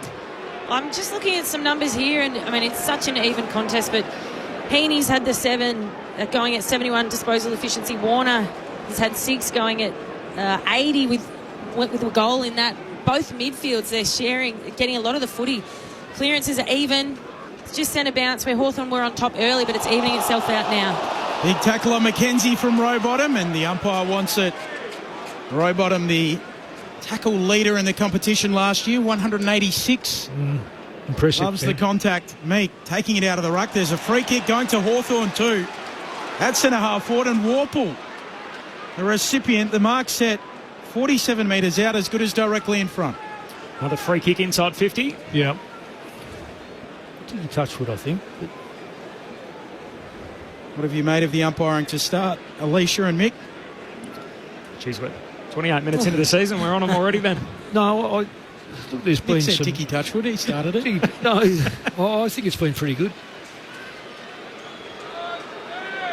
Warple, a free agent at the end of the year from outside 50. Tugs it. Misses left. Who's out there tonight, Ben? Or no other men in yellow? Yeah, so Brendan Hosking, Simon Meredith, Jacob Mollison, Martin Roger. So Simon Meredith, the third umpire to 500 games tonight, joins Brett Roseberry and Shane McInerney. And all good umpires. All ripping umpires. Rampy marks the kick out and then goes long to the wing, and Sicily gets rid of Amati to pick it off for the Hawks. Trying to switch, finds Impey just outer edge of the centre square. He's lost nothing, Sicily. He would have come off a reconstructed shoulder too. He hurt himself last year. Unbelievable number of times that he actually played with that shoulder. If you were Sam Mitchell, would you have his magnet in the forward line or the back line, Mick? No, I'd have him as a cameo forward. I just don't think he works that well as a forward first up, because they nail him. This way he can drift in and get a different opponent. Hawks work it up to halfway. McKenzie with the inside 50 kick goes in the Chol direction, throwing his arms back. Hardwick, no free kick. Sheldrick had a windy off the ground. Day sockers it through. Sheldrick kicked the turf. Day got the Sharon and sockers it through for a Hawthorn goal. It's the Hawks' 5th of the night, 5-3-33. Sydney 4-2-26. It's a 7-point Hawthorn lead as we hit the half-hour mark in the opening term. Opening night on ABC Sport. How many changes is that now, Corby? We're at 6. 6 lead changes. So the build-up to that again, Hawthorn are making the ground really big across half-back. They're changing angles, they're switching the ball, and it's making the ground bigger for Sydney to defend. So gaps are opening up in the corridor, which they're then using, and on that occasion they launch from around 80, but they put it deep inside 50 to a dangerous position. Now, fresh area doesn't help from a Sydney perspective, but you got to take your opportunities when you get them, and Will Day has certainly done that, and he has started really, really well tonight. Has the 7 disposals and kicked a goal. Been instrumental early. Shows you how much they miss that player. Bounce back in the middle. Grundy down for Heaney. Trying to get involved Campbell. Handball away towards Chad Warner. Shrugging a tackle. Now gets a handball away. Off to Roberts. Low ball inside 50. Strong mark. Good hands from Papley.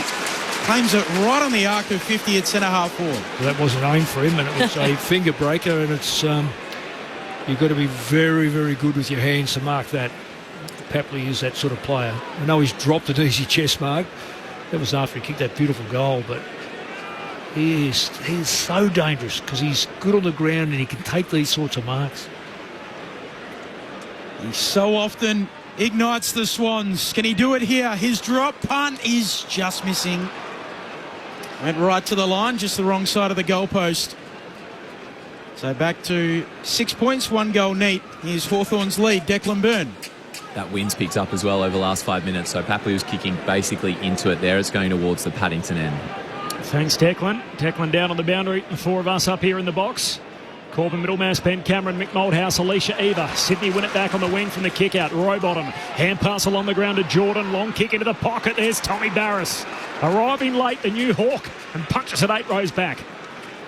Yeah, that's what he is really good at that. I was intrigued why they went and got 2 backline players when they got Jack Frost. He's a sub He's tonight. 32, so maybe they're just looking at the future. Frost the sub. Sicily down back with the other 2 bigs. Boundary throw in. Grundy wins it down to Warner. He's upended in the tackle and a ball up. Forward 50 stoppage for the Swans. Highly entertaining opening quarter, 32.5 minutes old. Still time left on the game clock. And it's Hawthorn by 6 points. Ball up, forward pocket here for the Swans. Grundy looking for a moving Papley. Couldn't pick up the footy. Day just tacks it out of there, up towards the wing. Chol doesn't mark, sport by Melican. Chol follows up, gathers the footy, spits it out towards Day. Slick hands off to Hardwick. Now D'Ambrosio. Hawks on the half-back flank. Waits a kick up towards Warple. Right there with him, Blakey. Brings it down to ground level. Morrison goes in, tackled immediately. Nowhere to go. And a ball up, just the attacking side of the logo that reads opening night here on ABC Sport on this western side of the ground. Chad Warner kicked the opening goal. No late change coming in. Todd Hanley on debut and Sam Frost for 2 subs. Free kick on the wing for Jordan. I'm noticing with the umpires, they're not giving you a lot of time to hold the ball. So they come in, they bounce the ball, or they give a free kick. Is that good for the game? It's very good. Very good. Always looking for the little tweaks early in a new season. Kick comes wide to Rampy, goes long to half forward. And there's Barris, floats through the air, takes the intercept mark. So what it does do, Mick, is stops the player from wrenching the other player to the ground where you get the concussions or leg injuries. And the free and the reports and that sort of stuff. Yeah. The riding shotgun is Amon, gets a hand pass around the back, kicks to Chol down the wing, punches it away and turns out all right. Hardwick trying to get a hand pass away. Wicks knocks it out of bounds and a throw in front of the beautiful green-roofed members stand. Such an iconic part of the Sydney cricket ground, and long may it continue. 34 minutes into the opening quarter, Hawks by 6. Hawks have still got the extra one behind the ball, which has been nearest. Oh, she's married up. Grundy and Meek both miss it. Jordan picks it up for Sydney. Handball to Grundy. Feeds it back towards Rowbottom, who waits the kick. McInerney, good mark. He was tunnelled by Ginnivan. Doesn't like the treatment either. Dangerous, really dangerous. Goes after Ginnivan, then bites off a kick into the middle. Jordan doesn't mark, brings it down though, kicks inside attacking 50. Bouncing ball. It will sit up here for Campbell. Can't gather the footy. Morrison gets back, slaps it out. Papley gathers. Handball to Adams. Left forward pocket for Sydney. Another handball looking for Campbell. Too hot. Turned it over. Hawks on the last line. Hand pass to D'Ambrosio. Running out of room in front of the behind post. Long kick to half-back. Meek gets his fists around it. Takes the mark at half-back. He's got nothing to kick to forward of the ball yet, so he's going to have to slow down. I reckon he must have had a message. These two ruckmen, they don't get it too quickly, so that message has been given a minute ago. It's almost finished, Benny. Meek long down the line. Newcomb floats in from the side. Chol tries to keep it alive. Warple overruns it, as does Chol. Goes back in to collect. Met front on. Ump says play on. Melican. Hand pass to Jordan. Went to go along the ground. Ginnivan awake to it. Now he's tackled. Ball held to him. Umpire quick on the whistle again. Says I'll have it in front of the members' stand. 35-minute quarter. Amazing. What a start. 9-goal quarter, 9-goal term, 6 lead changes. Hawthorn by 6. Grundy lays it down for Jordan. Quick tumble punt. Amati can't mark. Roving quickly for the Hawks, Sicily. Off to Amon. Kicks up from half back to half forward. Watson can't mark. Through his hands. Heaney there to Rove. Swans with it. Half back flank. Rampy. Zigging, zagging. Now a kick back to the wing. Looking for McInerney again, and McKenzie gets a fist in. Knocks it out of play and a throw in to come right on centre wing. If you're sitting here thinking, gee, how good's this? Footy on the radio, I forgot how good this was. It's been 5 months since the last AFL game. The last AFLW game, of course, started December. You think footy on the radio, it's perfect. Next 3 years, Ben, on ABC Radio, new agreement, start of a new rights deal. So the footy to continue right here on ABC Sport. And how have we missed it? What an opening quarter to the new season. A 9-goal term with 6 lead changes. It was everything we hoped it would be. Footy on ABC Sport. And what a treat to start 2025. Hawthorn 5-3-33. Lead the home team, the Sydney Swans, 4-3-27. 36 and a half minutes that opening term running. We loved every minute of it. Corbin Middlemass, Ben Cameron, Alicia Eva, Mick Moldhouse and Declan Byrne, your call team for opening night. All right, the goal kickers before the analysis. 2 for Dylan Moore. He's the only multiple goal kicker in the game. 1 for Newcomb, Will Day and Lloyd Meek. And then for the Sydney Swans, 1 each for Chad Warner, Tay Adams, Tom Papley and Joel Marty. Warner kicking the first goal of the new season. John from West Footscray, it's a new season. I'm a Hawthorn supporter and I'm getting so anxious about Hawthorn's season. Nice to have you with us, John. And Shane, Hawthorn have stolen Port Adelaide's jumper. They are wearing I thought it was brown with a yellow V, which was what the original Hawthorn jumper was. This is more brown on brown. It's like 2 different shades with the V in a light brown and the rest of the jumper is predominantly dark brown. They got the dark brown shorts on. It is the first of 2 heritage jumpers they'll wear this year to celebrate 100 years in the competition. So that's why Hawthorn are wearing it tonight. It's got the names of all the past players as part of it as well. So you'll see that in the Hawthorn jumpers with a close-up look. But that's what it looks like for us up here with the white backing and the black lettering. And, of course, the Sydney Swans, as we touched on, in their home strip. Alicia Eva, she'll be in the coach's box with Adam Kingsley on Sunday. She's in our commentary box tonight. We'll get her thoughts alongside Mick Moldhouse coming up next on ABC Sport. It is opening night, the Hawks by 6 points. Why scroll when you can listen on the ABC Listen app? Listen to shows like ABC News Daily, ABC Sport Daily, and Conversations. Get on the ABC Listen app today and every day. This is the 2025 AFL Premiership season on ABC Sport. Beat down to Day, dispossessed, Chad Warner, Hawks a goal! Sydney's number 1 kicks the first of the new season. Going back, nice mark, Campbell. Little basket catch. In the attacking edge of the square. Lays it into the path of Amati. Can't take the mark. Was he dealt with? He was. With multiple goals. 13 times last year. For his first of the night. It's a beautiful kick and the Swans are humming. Here's Dylan Moore. He kicks Hawthorn's first of the new year. An answer that Hawthorn needed. It comes from a centre break. Big Lloyd Meek off the back of a career year. He starts 2025 in the right fashion. Through it goes post high. And the Hawks back in front. Lead change number 2 in the opening quarter. Rowbottom swings onto the right boot. High ball towards full forward. Coming out, McCartan, hands to it. Coming through Papley. The little Energizer Bunny. Gathers, snaps, brilliantly goes. Swans snatch back the lead. Warple marks. Hand pass to Dylan Moore. Works his way past his own teammate and just hooks it across the body for a goal. As simple as that for Dylan Moore. McKenzie with the inside 50 kick goes in the Chol direction, throwing his arms back. Hardwick, no free kick. Sheldrick had a windy off the ground.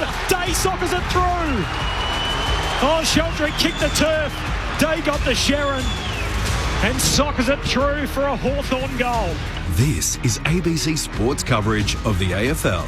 On your radio, ABC Sport Digital, and on the ABC Listen app.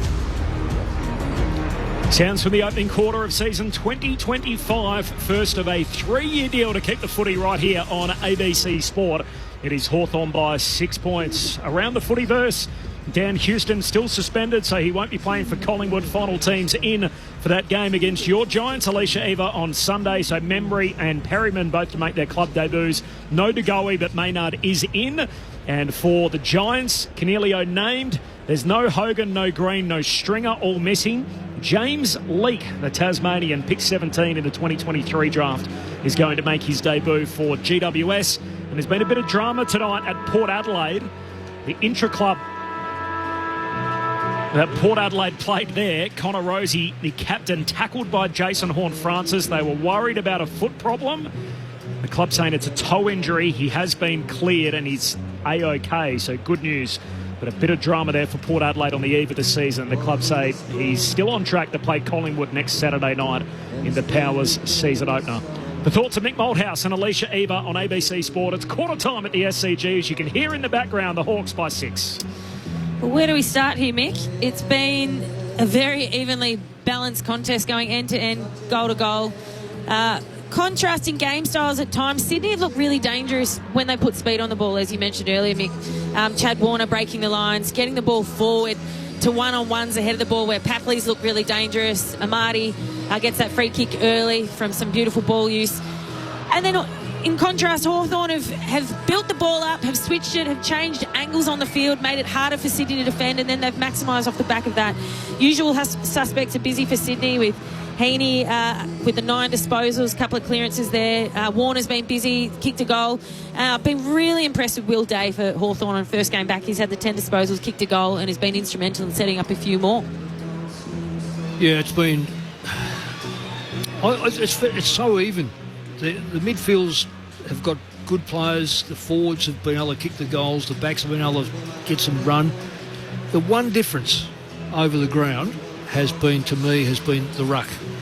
I'm really surprised at Grundy. He did this on grand final day. He doesn't want to run and jump. Now, I don't know whether he's lost that ability, but Meek's a very big player. So and there's certainly a goal come from Grundy's play early on, but Meek's had 6, taken the mark in the forward line, kicked the goal. Grundy's only had the 1. And if I have to say there's one difference, it's been the rucks. All the rest to me is pretty even. There's some good play by both ends. Mick Moldhouse and Alicia Eva, Corbin Middlemass and Ben Cameron, Declan Byrne on the boundary. The Hawks by 6 points, and the second quarter's here as Grundy traps it at the ruck contest. Kicks to centre half forward. Adams out to meet it. Collects as he goes to ground. Got a hand pass through to McInerney. Goes back by hand to Grundy. Hand pass to Warner. Flares it to half forward and finds Lloyd. Well, he's doubled it already. He had 1 the first quarter. He's had 2 so far. And that might be a rocket from a ruckman coach. Who knows? 60 metres out. Jake Lloyd in game 2. 50. Tries to measure the pass to Heaney. Comes crashing over the back. But Morrison with the intercept mark. Brave. Goes wide to Impey at half back for Hawthorn. I mean, that he stood there, he stood his ground and just took the mark. He knew that the forwards were going to come at him. Impey stabs it short to Moore, who looks further around the wing to a 2-on-1 and Melican marks. Sydney take it back. Ginnivan bracketed by a couple of Swans there. Melican goes back to the half-back flank and Florent. He'll go right back into a vacant defensive 50 in Blakey. And go for a little run, as is his want. Kicks up to the logo, well weighted. McInerney takes it, kicks into the middle of the ground. Chad Warner's there. He can send it towards the outer side of the ground, and his brother Corey. Plenty of space between wing and half forward for Sydney. Hawthorn have got back in massive numbers inside Sydney's forward 50. Oh, Corey kicks inside the forward 50. Got to Heaney on the half volley. Ball spills out to Papley. Hand pass close to the boundary line. Amati tried to turn Barris inside out. Moore wants the boundary line, finds it. Throw in half forward for the Swans. Yeah, you're right about those numbers. It's interesting in a game of football like this. There's not a lot of wing play, but there's no players behind centre. 1 now. Grundy and Meek lock up. Grundy palms it down. Newcomb's there for Hawthorn. Hand pass away to Morrison. Gives it to Day at half-back. Kicks down the wing. In from the side. Flying at the footy was McGuinness. It was punched away at the back and then held to Roberts. Everyone disappears as the umpire comes in to ball it up. So all the forwards rush back into the attacking arc, and here come the on-ballers. Rowbottom reads it off the ruck's hands, then coughs it up as he's tackled. It spills back to Morrison. Driving ball inside 50. Blakey spoils it away. Hits the ground, lands on his feet, and then runs away with it. Leaves a couple of Hawks in his way. Still going. Gets a handball away. Florent drops it. Allows the Hawks in. McGuinness picks it up. Handball away to McDonald. Handball back into the middle of the ground. And now Day gets it on his boot. Floats it inside 50. Nearly finds Chol. Loose footy again. Picked up by Moore. Off to McGuinness. Breaks the tackle. Gets it on the boot. Kick smothered. Spills out to Roberts. His kick for Sydney, a turnover. And Morrison takes it 47 metres out. Pokes it into the pocket. And McGuinness has it 35 metres out on a 45-degree angle left forward pocket. That was that little reptile battle as the lizard running away from the man they call Croc. And Connor McDonald running out after him, and good little matchup. Scales were flying everywhere. It forced him to hand pass, and the hand pass was a shocker. He just couldn't get his boot to ball. Finn McGuinness, third-generation Hawk. Spent a lot of time in the shadows, and he hits the post here. So 7 points, Hawthorn's lead, opening night on ABC Sport. New number this year. It's gone from 32 to number 20. There's Blakey the 1-2 on the kick out, and then goes long down the line. Grundy the target. Impey gets it out of bounds. So the famous family number now, is that right? That's another thing that Hawthorn have done very well. Sydney's kick-outs haven't gone the distance like Hawthorn's had. Just little things. And it's only little things that win games. 7 points in front. You could almost say that a couple of those things have contributed to that 7-point lead. 4 minutes into the second term. Hawks on top. Boundary throw-in and now a ball up. Just going back to Nick Blakey and his run and carry. And he carries the ball 40 metres, but if he turns over that handball and doesn't get extra distance with a kick, it's very hard to get back and defend off the back of that. So it's such a weapon for Sydney, but if they're not getting territory off his disposal or if there's a turnover, they almost effectively end up a defender short. Alicia Eva on ABC Sport as Roberts gets a kick going forward. It's punched towards the boundary line in the end. Papley and Sicily look at each other and think, yeah, we're happy to let that roll out, and the boundary throw in front of the members stand. 4.5 minutes into the second term. Everybody takes a deep breath. A 9-goal opening quarter with 6 lead changes. Hawthorn by 7 points. Opening night on ABC Sport. And the boundary throwing. Spun around in the tackle. McInerney didn't get a possession away. He was tackled by Amon. And you know the rule in that scenario. That is holding the ball, and a free kick for Carl Amon. He'll get it at half-back for Hawthorn. White's off a kick into the middle of the ground. It's a good one. Sicily marks. Doesn't go instantly. Gets around the man on the mark. Sets it up towards full forward. They fly from all angles. No one comes down with it. Hardwick roves. Spills out to Moore. Handball away to Nash. Handball to Ginnivan. Shrugs the shoulder. Wrenched off the footy. Umpire lets them rumble. Hardwick has to go in. Isaac Heaney's not happy with it. Was either holding the ball or a free kick, wasn't it? It was either taken high or he took on the tackler. Grundy wins the tap from the ball up. Lloyd goes in. There's a whistle this time. Going the way of the Swans. Lloyd will take it quickly. Hand pass to Florent. Kicks hurriedly down the wing. Here's Chad Warner. Marks and goes. Long kick. Downhill. Wants Papley. Sits it on his head. Sicily down there. Diving fist. Knocks it away. Amati comes to lend a hand. Ducked in the battle. Tackled. Says free kick Amati. Every day of the week. Bad play by Battle. Ripped him to the ground. And the umpire said he did not have to do that. Free kick for Amati just to the left of the sticks. Yeah. No, absolutely no need. Once you throw a player and that ball's already clear, you are in real trouble, especially when the umpire's only 5 metres away from you.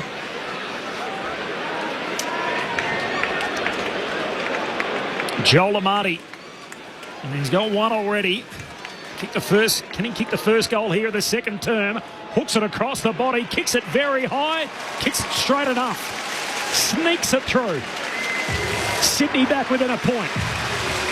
The Hawks 5-4-34, the Swans 5-3-33. 7 minutes gone in this second term. Alicia Eva and Mick Malthouse on ABC Sport. Yeah, I'm with you there, Mick. I can't imagine Sam Mitchell would be all that happy with that. It just looked a little bit sloppy. The ball was free and just wrenched to the ground there. So, yeah, can't imagine the coach's box would be very happy with that one. But we'll live to fight another day. Start with his centre bounce. Something I do want to talk about. Nick Watson just came back on the ground and he's yet to touch the footy. So Hawthorn look like they're sending him to full forward. Potentially might isolate him down there, but he's their live wire. Yet to get involved. Yeah, he's always going to have a year where all of a sudden, guess what? We know who you are. And now you've got to prove yourself over and over again. Declan on the boundary. Yeah, he was itching to get on for a while because Wicks had him in the first quarter, and I think they made that change. Wicks now 1 out with him in the goal square. Restart back in the middle. Heaney sockers it off the deck to half forward for Sydney. Sicily fighting for it. Can't quite gather it. Campbell does. Gives it off to Adams for Sydney. He kicks into the pocket, looking for McCartan, hands to it, follows up at ground level, tackled immediately by McKenzie. Spits out to Hayward, tackled over. And a throw-in to come, right forward pocket. Hawthorn leading by a point, 8 minutes into the second.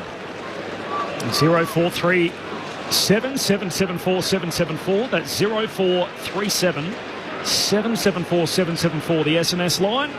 Up and firing for season 2025 here on ABC Sport. 4:50 stoppage for Sydney. Grundy backhands it down, looking for Heaney, leaves it behind. Battle emerges with the footy. Sweeps a handball to no one in particular. Roberts there for Sydney. Off to Lloyd. Game 250. His eyes widened. He thought there was a chance in this milestone game. Misses the lot. Hawthorn still by a point.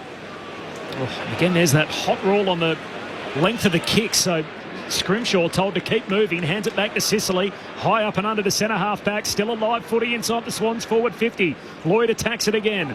Off his backside. Rowbottom got a hand pass the ball. Pinballs back to him. And the ump says, I'll have it. 40 out from the Swans goal. It'd be interesting to see how long the umpires are hot on that 15 metre. Have you noticed it? I certainly have noticed it, yes. Jeez, I don't know if the clubs were told about it. They certainly learned the hard way in the pre-season games, and we've seen it enforced early tonight as Newcombe gets a kick down the wing. Chol trying to knock it out to McGuinness. Says keep going. Hardwick tackled by Florent. Dispossessed. He's getting a free. Didn't have the footy. Hardwick will get it. Underneath the O'Reilly stand on the eastern wing. 9 minutes into the second term. Hawthorn by 1 point. Exit short for McKenzie, not the required distance. There is that rule. The umpire's all over it. It spits back out towards Hardwick. Dispossessed, holding the ball. Great tackle. Really great tackle. They're starting to heat up a bit. Yeah. The tackles are starting to be a little bit more, I'll call it violent, legal, but really hammering home now. So Lloyd, the 13th man to 250 games for Sydney. Spots up Roberts in the bullseye. Runs the arc, kicks inside attacking 50. Big pack forms. Grundy roves, buffeted off his kick. Ball jars free. Hawthorn have the numbers. Amon picks it up, gives it to Sicily. Now to Battle in the back pocket. High kick back to the wing. Moore's there, can't take the mark. Down to McDonald, off to Nash. And now Hawthorn are off to the races. Hand pass in front of Dylan Moore. A fumble close to the boundary line, and out it goes. Boundary throwing between wing and half forward. You've worked with me for a long time now, Mick.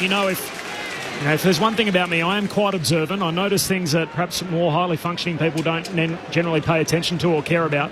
And I thought when I arrived here tonight, they've done a great job with the centre wicket area. It's looking very green. The last game of the season wasn't all that long ago. And as the night's gone on, I've noticed it's just getting a little lighter and lighter. And I know there's a few little dark arts in the curating game about sprinkling some grass clippings and the like to maybe make it look a little more green than perhaps what it is. So just keep a close watch on that cricket wicket area, whether it gets lighter and lighter as the night goes on. As the Hawks on the wing, Warple, hand pass to Amon, sells the dummy, almost knocked out of his hands by Marty. Gives it away to Newcombe, back to Amon. This will be some goal. He hooks it through. Knock-on, surge-on mentality for the Hawks. And an early team goal of the year contender. Yeah, beauty. That is a special bit of play, and Carl Amon never lost the handles. 6-4-40, Sydney 5-3-33, 11 and a half minutes into the second term. Hawks by 7. Good play, teamwork all the way down the ground. Sydney were only one man short each time. It wasn't as if they were doing anything really badly. They attacked the player with the football, but each time they attacked the football, he was able to give it off, and then the next player come over and took possession football. The Sydney player went at him. The only win they stopped was, the only thing they didn't do was stop Amon on the second run. So I'm just going to keep looking at who's picking up Sicily, because he is getting far too involved in the match for Sydney's liking. He's at the 12, Mick. And it's not Rowbottom on him, is it? No, it's Taylor. It's Campbell. Yeah, okay. I can't see numbers from up here. Taylor Adams is standing on him at the moment. Restart in the middle. Brodie Grundy getting involved at ground level. It spills out towards Warner. Warner gets a handball away. Dave fumbles. Heaney attacks him. It spits out. Free kick going the way of the Hawks. They take the advantage. Warple on the logo. Bounce. Now he chips inside 50. Kick partially knocked down. Spills to McKenzie. Newcombe again. Handball away to Ginnivan. In the pocket. Tight angle. Can't quite hook it back enough. Misses to the right-hand side. 6-5-41 plays 5-3-33. Hawthorn lead by 7-13 into the second. Well, let me explain where I sit in this box, Ben. to the listeners. There's a dead pocket for you, isn't there? Well, no, there's a quarter of the ground. I have to swing around and watch the TV because all I'm doing is getting in your way. Florent goes long to the wing and McCartan takes the mark. And it's balanced up beautifully on this side of the box where Alicia can't see this pocket on this section of the ground. So they really look after you in the Sydney cricket ground, don't they? If the ball ends up at one end a whole lot and you're only hearing analysis from one of our two experts, you'll know which end of the ground and particularly the ball is located. But and the second thing about this ground is no cups of tea. No, we are due for an upgrade at the SCG, aren't we? Well, I know we can get a little precious in our game. I get 2/3 of the ground and no cup of tea, Benny. I'm still reeling from what you told me pre-game, Mick. What, you're not a team, man? Later. Boundary throwing on that eastern wing. It is an 8-point lead for the Hawks. 13.5 gone opening term. Sydney win the footy through McInerney from the stoppage. Hand pass to Florent. Hand pass put Patton under pressure. Comes out, and then there's a ball up on the wing as Robertson McGuinness wrestle for it. So ball up again, eastern wing. Hawthorn by 8 points. 14 gone, second term. Opening night on ABC Sport. Meek hooks it down. Day runs onto the footy. Swings and whacks it inside, attacking 50. Unable to mark is Watson. Down at ground level, Moore attacks it. Bustles through a tackle. Handball to Watson. Plays for the low free kick. Umpire says, holding the ball. Just quietly, Will Day is having a night out at the moment. Did you like what I did there, Corby? Yes, I like it. The day night. I didn't pick it up. Right over my head. Which is hard. It's big. Wicks in the back pocket. Kicks Sydney up towards the wing. Meek, two hands to it, doesn't mark. Bounces back to him. Here is Day again. He's tackled to ground. Umpire lets them play. Still there to be won. Hawks slide in after it. Robertson in the end rips it out. It's a hand pass into the defensive 50. Chad Warner just wrestles free of the tackle from Ginnivan. Hand pass to Florent. Kicks out wide, close to the boundary line. One bounce out of play. Says chuck that in. So I've got a question for you, Mick. As a coach, and you're talking to a young player like Nick Watson at halftime, who is yet to register at disposal at the moment, what do you say to him? What's the message you send to him to make sure he stays in this game? Well, that's sort of focusing on himself, focusing what he can do for a teammate. It's amazing that a shepherd or a block, something that will maybe not hit the stat sheet, but it will help a teammate. All of a sudden, he gets involved in the game. Stoppage to stoppage, wing to half forward for the Hawks. Meek palms it down. Ginnivan trying to draw a free, not forthcoming. Hand pass off his backside to Newcomb. He gives it to D'Ambrosio. Kicks inside 50. McDonald climbs, no mark, punched away, straight to Ginnivan. He's tackled, got it out somehow. His teammate locked up immediately. It's Will Day, and the umpire says, oh, no, he doesn't. Over his knee. He says free kick. Yeah. Day's taken high. He'll get a look here. 30 metres out, just left of centre. Yeah. Again, really ordinary tackle. I know it looked like he'd gone to ground, but you still got to get down lower in a tackle, particularly when a player's running at you. Because a player can see you. If he can see you're going to tackle, then his instinct is that he's going to lower himself. So your job is to get the shoulder into his midriff and get as low as you can. It's young Angus Sheldrick gave away that free kick. 21-year-old. And this is Will Day. And boy, did they miss him in September. They love having him back. Will Day drives it through. And a huge fist pump to follow. And the Hawks are up and about. It's their biggest lead of the night. Hawthorn by 14 points. 7-5-47, Sydney 5-3-33. 16.5 gone in the second term, and Will Day has a couple. Yeah, he's been the standout from a Hawthorn perspective, and actually across the game. He's just been consistent this first half. Been involved with kick two now, but been involved in a lot more. Be interesting to see how Sydney respond there. But you just get the sense that Hawthorn are just running a little bit quicker. You just sense they've got the momentum at the moment. The first quarter was going goal for goal, but a couple of goals out in front now. You can just sense the energy in Hawthorn's corner at the moment. And I think also, Alicia, if I can just say, I think that backline looks steadier. It looks like it's been able to be set up and run out quicker. It was always going to be the worry, can Sydney get enough goal kickers? Marty and Chol in the ruck, both with hands on it. Comes out towards the side. Jordan reaching after the football. Picking it up, Nash loses it. Comes out to Warple. Tumble punt inside 50 for Hawthorn. Bouncing ball in the pocket. Blakey and Newcomb are both there, and out of bounds it goes. Free kick is going to go the way of the Lizard, Declan Byrne. the Swans have put up a sign they used a lot last year, the 31, which to most Swans fan means Brett Kirk, so that look for them to lock it down like they did last season. Blakey kicks up to the wing and Amati marks. Just to be clear, it's Blakey who's the lizard, not Declan Byrne. Amati just backward of halfway, western side of the ground, opening night on ABC Sport. Kicks up to a contest. Hayward flying off his hands. Down in front, picking it up, Morrison for the Hawks. Squeezes a kick forward. McGuinness gathers the footy, loses it. Amati for Sydney. On the wing, handball to McInerney. He'll switch it across the centre square and a good kick for Lloyd. Immediately he goes. Hand pass away to Jordan. Kicks inside the forward 50. Papley the target. Battle spoils it. Keeps his feet and runs onto the footy for the Hawks. Kicks off half back. Down the wing he goes.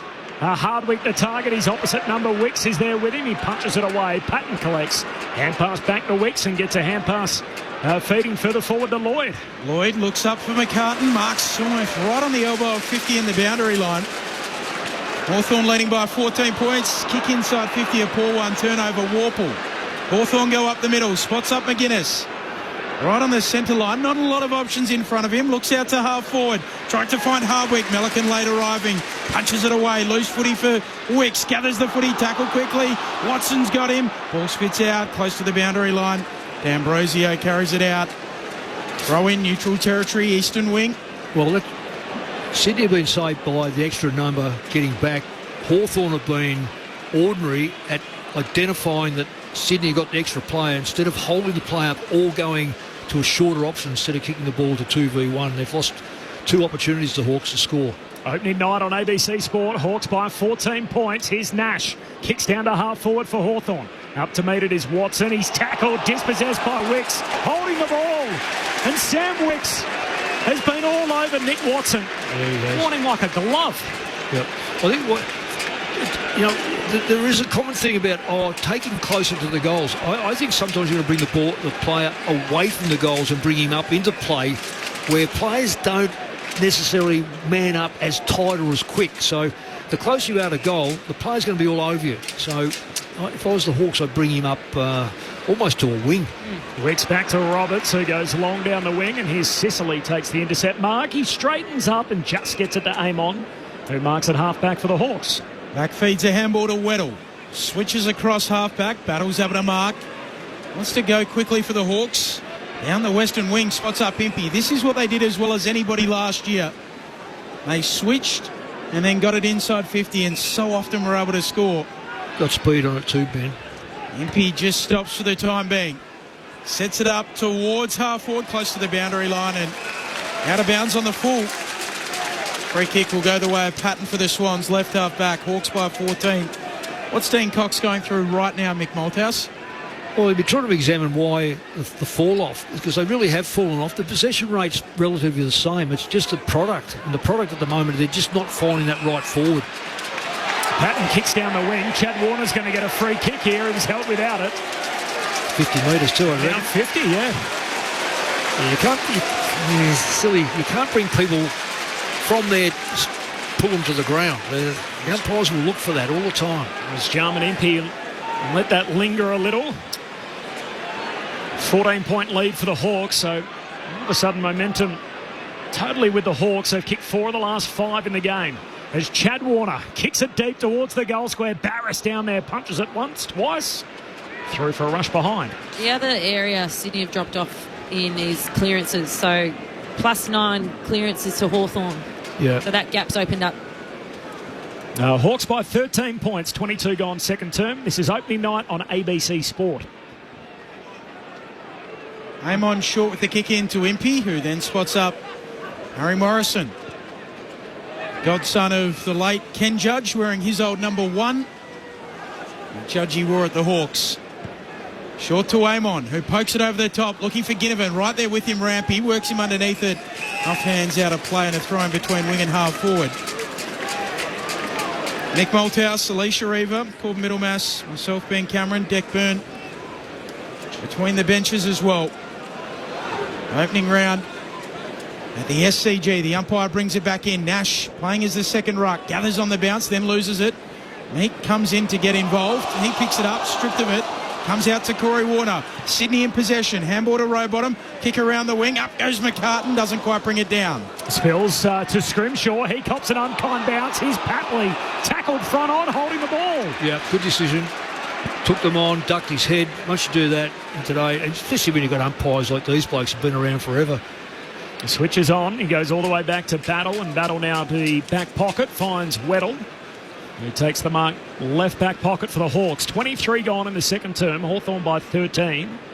I know the Hawks have kicked the 2 goals. Is it 2 goals to 1? Yep.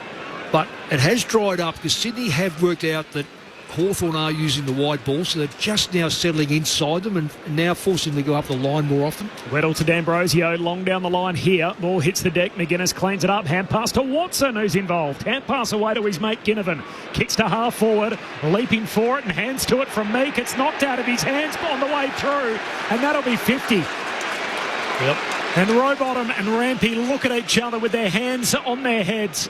But there's nothing they can do about that. Knocked out of the hands of Meek after he took the mark. And that is right there for all to see. And the free kick against Rampy, the 50 metres paid downfield. And Meek, a huge chance to kick his second. Well, and that's the further damage. Ruckman kicking goals. Because Grundy is not a goal kicker.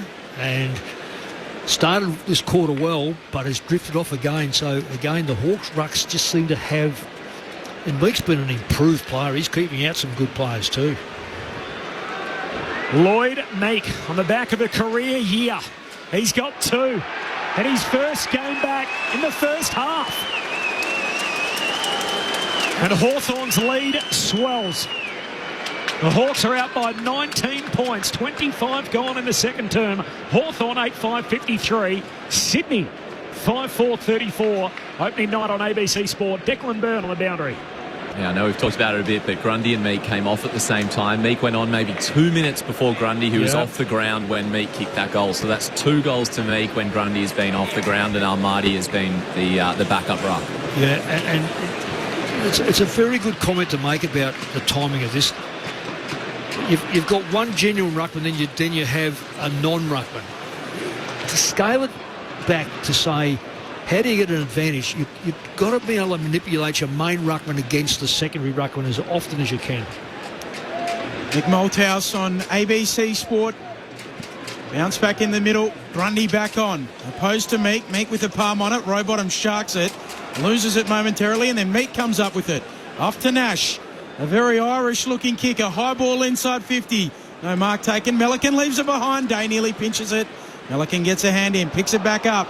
Now under pressure, gets a handball away. Roberts, they're all over him. And holding the ball. Whew. Wow. That is a hot whistle. But the hand pass went to him. I've got to look around 3 corners here to get hold of this one. But again, just look at the replay now. He took the hand pass and turned his back and just dropped it cold. That is a very, very good decision. And hunting in packs. Nothing better when you've got your tail up and you hunt in packs. I felt swarmed. There were brown jumpers coming from all directions. Yeah, yep. Don't want to get hit with brown jumpers, mate. And look who it is. Yeah. Will Day. What a night he's having.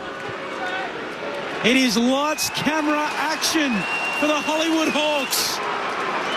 They lead it by a game-high 25 points. Day has 3 goals, 9-5-59, plays 5-4-34, 26 minutes into the second term, opening night on ABC Sport. I'm going to try my very best to try and describe something on air in terms of what's going on. At that last centre bounce, Chad Warner was eyes off the footy, looking at his direct opponent, worried about where he was going to go. That is not what we typically see from Chad Warner. Usually it's the opposite. Usually it's a opposition mid who's, I guess, clinging on to him to stop his run. So Sydney are looking very defensive, and they've obviously got a message around tighten up around stoppage and clearance and centre bounce, but just the 2 different psychologies at play at the moment. Hawthorn running on top of the ground. 6 of the last 7 goals in the game Hawthorn's way, including the last 4. And as Ben mentioned, a new game high. It's grown on the last 4 goals. All Hawthorn's way. Ginnivan off the square, comes and attacks it for Hawthorn. Handball back into dispute. Bottom of the pack. McDonald trying to extract it. Now Heaney Tries to bustle in, and the umpire says, I'll have it. Ball up on the cricket pitches. Papley went into that last centre bounce just to change the look of it a little bit. Umpire tosses it up again. Meek palms it down. Grundy fights on. They both hit the deck. Warple extracts the footy.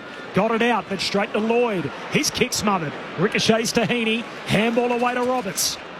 Chisels it inside, attacking 50. McCartan can't mark. Adams comes through. Handball to Rowbottom. Snaps on goal. A much-needed goal for the Swans. Finally, some life from Sydney. Back to 19 points. 9-5-59 plays 6-4-40. 28 minutes into the second. Mick Malthouse and Alicia Eva. Yeah, well, I'm not going to say before half-time that the game was dead and buried. Hawthorn were dominating, albeit the fact that the scoreboard showed a 9-5. It's now 9-6. But it was the method that Hawthorn were using. Sydney needed to. Alicia, I think you might have said about the stoppages. It was 6-12. Now it's gone to 7-12. And interestingly enough, that last stoppage went Sydney's way. A bit more hostility around the football, a bit more intent around the football, and a quick release around the football. So when you put that, you put the backline players under pressure. I've noticed also around the ground now they're all going 6-6-6. There's no one behind the ball.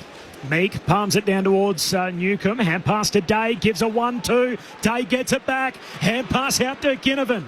His handball finds Morrison. He's got it 55 metres out. Kicks to the hot spot. Big leap from Hardwick. No mark. Ball spills front and centre. Here's Roberts. He collects it. Hugs it in, and the umpire forgiving says ball up as he's tackled 15 out right in front. Does James Jordan need to go to Will Day? Well, someone needs to go to him because there's no one at the moment who's physically strong enough. Grundy down to Heaney, kicks out of the defensive arc. Cecily climbs up, takes the mark. Superb grab at centre half forward. And he locks onto it over the top of Hayward. Cecily, long kick of the footy right to the behind line, and it's knocked out of play by Blakey. Will have a boundary throw in forward pocket for the Hawks. Calling James Jordan the padlock last year. He's on him now. So I think that must be a centre bounce. James Jordan starts outside at centre bounce. Well, that's and silly. Runs to him. You've got to go with him all the way.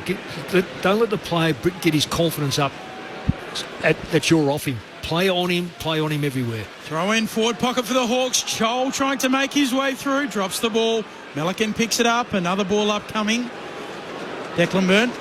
So Jordan's been on him for a bit, but it was when Day pushed forward, Jordan then went back to his usual half-forward position, and Wicks picked him up.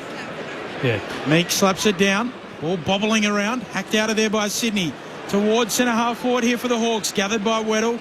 Gets rid of it to Scrimshaw. Retreats to Battle, who likes his chances from long range. The new Hawk is offline. Misses to the left-hand side.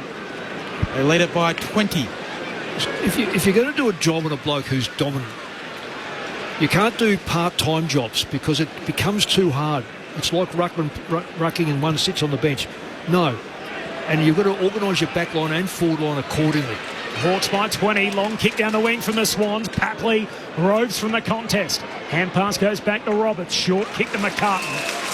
And he marks in front of the interchange. He needs to pick his game up too, McCartan. Long way from home. Hasn't kicked a goal so far tonight, starting up front. And that'll do us to half-time. What a quarter from the Hawks. They kick 4 goals to 2, and they turn a 6-point quarter-time lead into a 20-point half-time advantage. The Hawks 9-6-60. They lead the Sydney Swans 6-4-40. The goal kickers to half-time. Will Day's got 3. He's been best of field, 2 each for Dylan Moore and for Lloyd Meek. And then singles for Newcomb and Amon. Meanwhile for the Swans, Amati's got 2, 1 each for Chad Warner, Adams, Rowbottom and Papley. So 9 goals to 6. Hawks by 20 at the half. Declan Byrne on the boundary. Declan. James Warple came off a couple of minutes before half-time, hobbling on, I think it was his right ankle. They went to treat it. They said, we're nearly at half-time. So he's going down into the rooms early. We'll keep an eye on him and see if he comes out fit. But definitely an ankle complaint for James Warple. Just on the body language alone, Declan, seriousness. 1 being not serious at all, 10 very serious. I'd say it's more towards the 6 or 7. He didn't look too pleased with it, and he was limping all the way to the gates.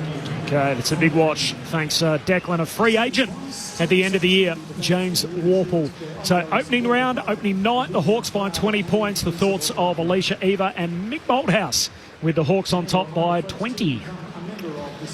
Well, I think the game started to open up when Hawthorn started winning it out of the centre a little bit too easily. They got on top with clearances. We've spoken about Will Day at length already. He's up to 5 clearances, kicked the 3 goals. Lloyd Meek getting involved on the scoreboard, pushing forward as that ruckman when Grundy's off the ground, but he's also getting involved with the clearance work with the 4, and John Newcomb as well with 5 that quarter. And I think that's just... You mentioned earlier in the game, earlier in the call, Mick, that the teams that can lock the ball in their forward half are generally going to be better off. And Hawthorn were just winning the territory battle, and from there generating energy when they started kicking those early goals that quarter. And Sydney just dropped off a little bit. Dean Cox made a few changes at centre bounce, tried to put some different personnel around. Tom Papley went in there, and then we saw a response. Rowbottom getting forward and kicking that goal. So Sydney have had contributors around the ground, that's for sure. But I think the likes of, the Hawthorn midfield were just generating too much ball. And as you mentioned as well, Mick, across half-back, James Sicily has orchestrated a lot of Hawthorn's neat ball movement that's led to scoring opportunities. Yes, so that's a great summary. I just think that when you've got something like that, and the planning surely, as soon as the draw comes out, you look at it and you go, Sicily, captain, versatile, attacking half-back, we're playing them, who's our best defensive forward? Because there has to be a sacrifice. And I know clubs go these days, oh no, well what we'll do, we'll just wait for it to happen and then we'll have a look at it, or no, it's a team thing. That is the biggest load of rubbish of all time, because you've got to be able to say, what impact does Sicily have on Hawthorn? He's the captain. You got to cut the head off the captain for a start off. So why not put some work in on him? The second one is Day starts to take over. Okay, you might have thought, you may not have been planning for Day to have coming off his injury that he had last year, but the moment that took place, then at some stage you say, what's corresponding at the moment is inside clearances are married up with inside 50s, 13 each, 13 clearances Sydney, so Hawthorn, 13 inside 50. I think it was almost both quarters. 9 clearances Sydney, 9 inside 50s. The correlation, it may not always be like that, but there's a correlation there. You go, well, hang on, Will Day is absolutely tearing us apart. Our 3 best players, who Heaney, Soforth and so on, are not dominating. So therefore, let's get someone in there who's going to put some pressure on. Close the scoreline up. The last thing you're going to be doing is playing a shootout with Hawthorn. I know Buddy Franklin's not out there, so he's played with both clubs, and I coached against him when he was at his best. What you didn't want to do is have a shootout with Hawthorn, nor Sydney. So you try to take away the ball getting to him. Hawthorn they've got a ruckman that's kicked 2.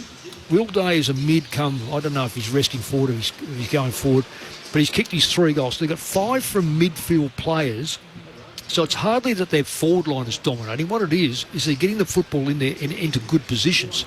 So how does it get in there? Well, it's coming up, Eamon off the half-back line, Sicily off the half-back line. Got to start putting some work in. Bring your forward line up instead of putting it back. So the old thing of, put it back and drag them back. No, I'll stand 10 yards in front of him. Bring them up into play. You know what you do? You stop run. Because if you bring them up where the ball is, there's not a lot of space. So I think Dean Cox, as a ruckman, I hope he's getting some good advice from people who have played not necessarily in the middle, but have played around the ground and drawn on his experiences. Because Sydney's way back in this game is not necessarily to go, or we're going to smash them with possession rate, because that's not going to happen. Right now, Hawthorn are beating possession. The only way they're going to do it is to close up Hawthorn's way to the goal line. It's interesting, this is what the Swans did so well last year, wasn't it? They got goals out of their midfielders. I think the big 3 kicked 84 between them. So Heaney, Warner and Goulden. Yeah. You look at it tonight, as you point out, Mick, really apart from the 2 goals for Dylan Moore, the other 7 have come from the midfielders. They got 1 out of Newcomb, 1 out of Amon, 3 from Day. He's previously only kicked multiple goals twice and 2 each. He's got 3.5. And the ruckman's got 2. Lloyd Meek. So it's a great spread for the Hawks and a 20-point advantage to go along with it at half-time. Your thoughts off the SMS, 0437 774 774. G'day to Alice in South Yarra. Love hearing the Dream Team back together. Thanks, Alice. Nice to hear from you. From Paul, listening from up in the clouds in Vietnam. Looking forward to my Dockers winning at least one game this year. Thanks, Paul. Hopefully they'll win a few more than that for you, Paul, as the season goes on. Margot off the SMS, sitting listening to my first AFL game on 90 Mile Beach after just arriving from France. There is plenty of explaining happening. Keep up the great call. Thanks, Margot. Appreciate that. Rory in Melbourne, a blind listener, one of our loyal listeners. Love your commentary. Is the red on the Swans the same shade as the red that denotes that you guys are on air? So the red button, that's the on-air button. Is that about right, Alicia? Yeah. It's a pretty bold red. Yeah, it is. Well, the light on this is a very bold red. Yeah. To make sure I know that I'm on air, so listeners don't have to listen to me coughing and spluttering. And from Matt in Canberra, great to have you back on the ABC. But what about Corbin and Ben? Cheers. Matt, we are on twice a week. You can find us through the AFL of the ABC AFL Daily podcast channel. So we're on Mondays with Paul Roos. We're on Fridays with Brett Delidio. So that is every single week. You'll find us there in a new location. So the ABC AFL Daily spot in the podcast store. We're also on tomorrow for 2 hours. So AFL Saturday first up with myself, Mick Moldhouse and Brett Delidio tomorrow, who's in for Luke Ball for show 1. Baldy will be with us as the season goes on. And then following that, I'll be on with Ben from 2 o'clock to 4 o'clock. So you get 2 hours of that tomorrow. And Mark Murphy, who's recently just been inducted into the Blues Hall of Fame, along with Cade Simpson, is going to join us as part of that tomorrow. So there's your slate coming up this weekend on ABC Sport. It's halftime here in the season opener. It is the Hawks by 20 points on the back of a big second quarter. More from Mick Moldhouse, Alicia Eva, Ben Cameron, Declan Byrne and myself, Corbin Middlemass, in just a moment from the SCG. But first, the latest from the ABC Newsroom.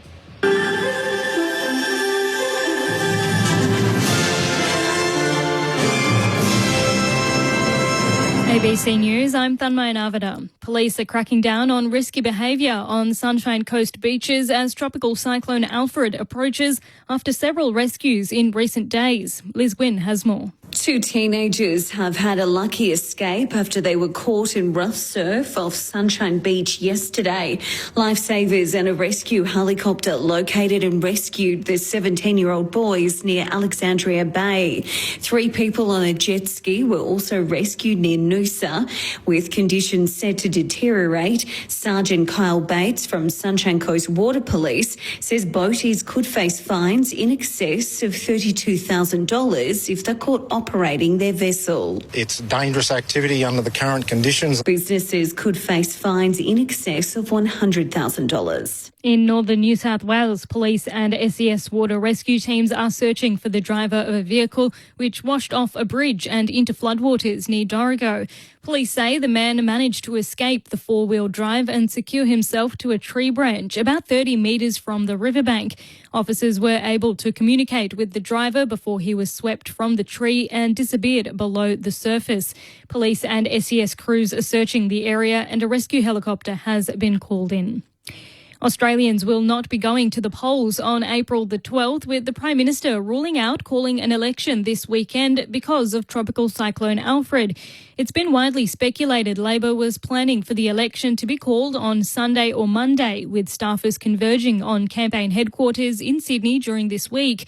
But the Prime Minister has told the ABC's 7:30 program he doesn't want a distraction from dealing with Cyclone Alfred. It's always been our intention to serve a full term, and certainly my sole focus is not calling an election. My sole focus is on the needs of Australians.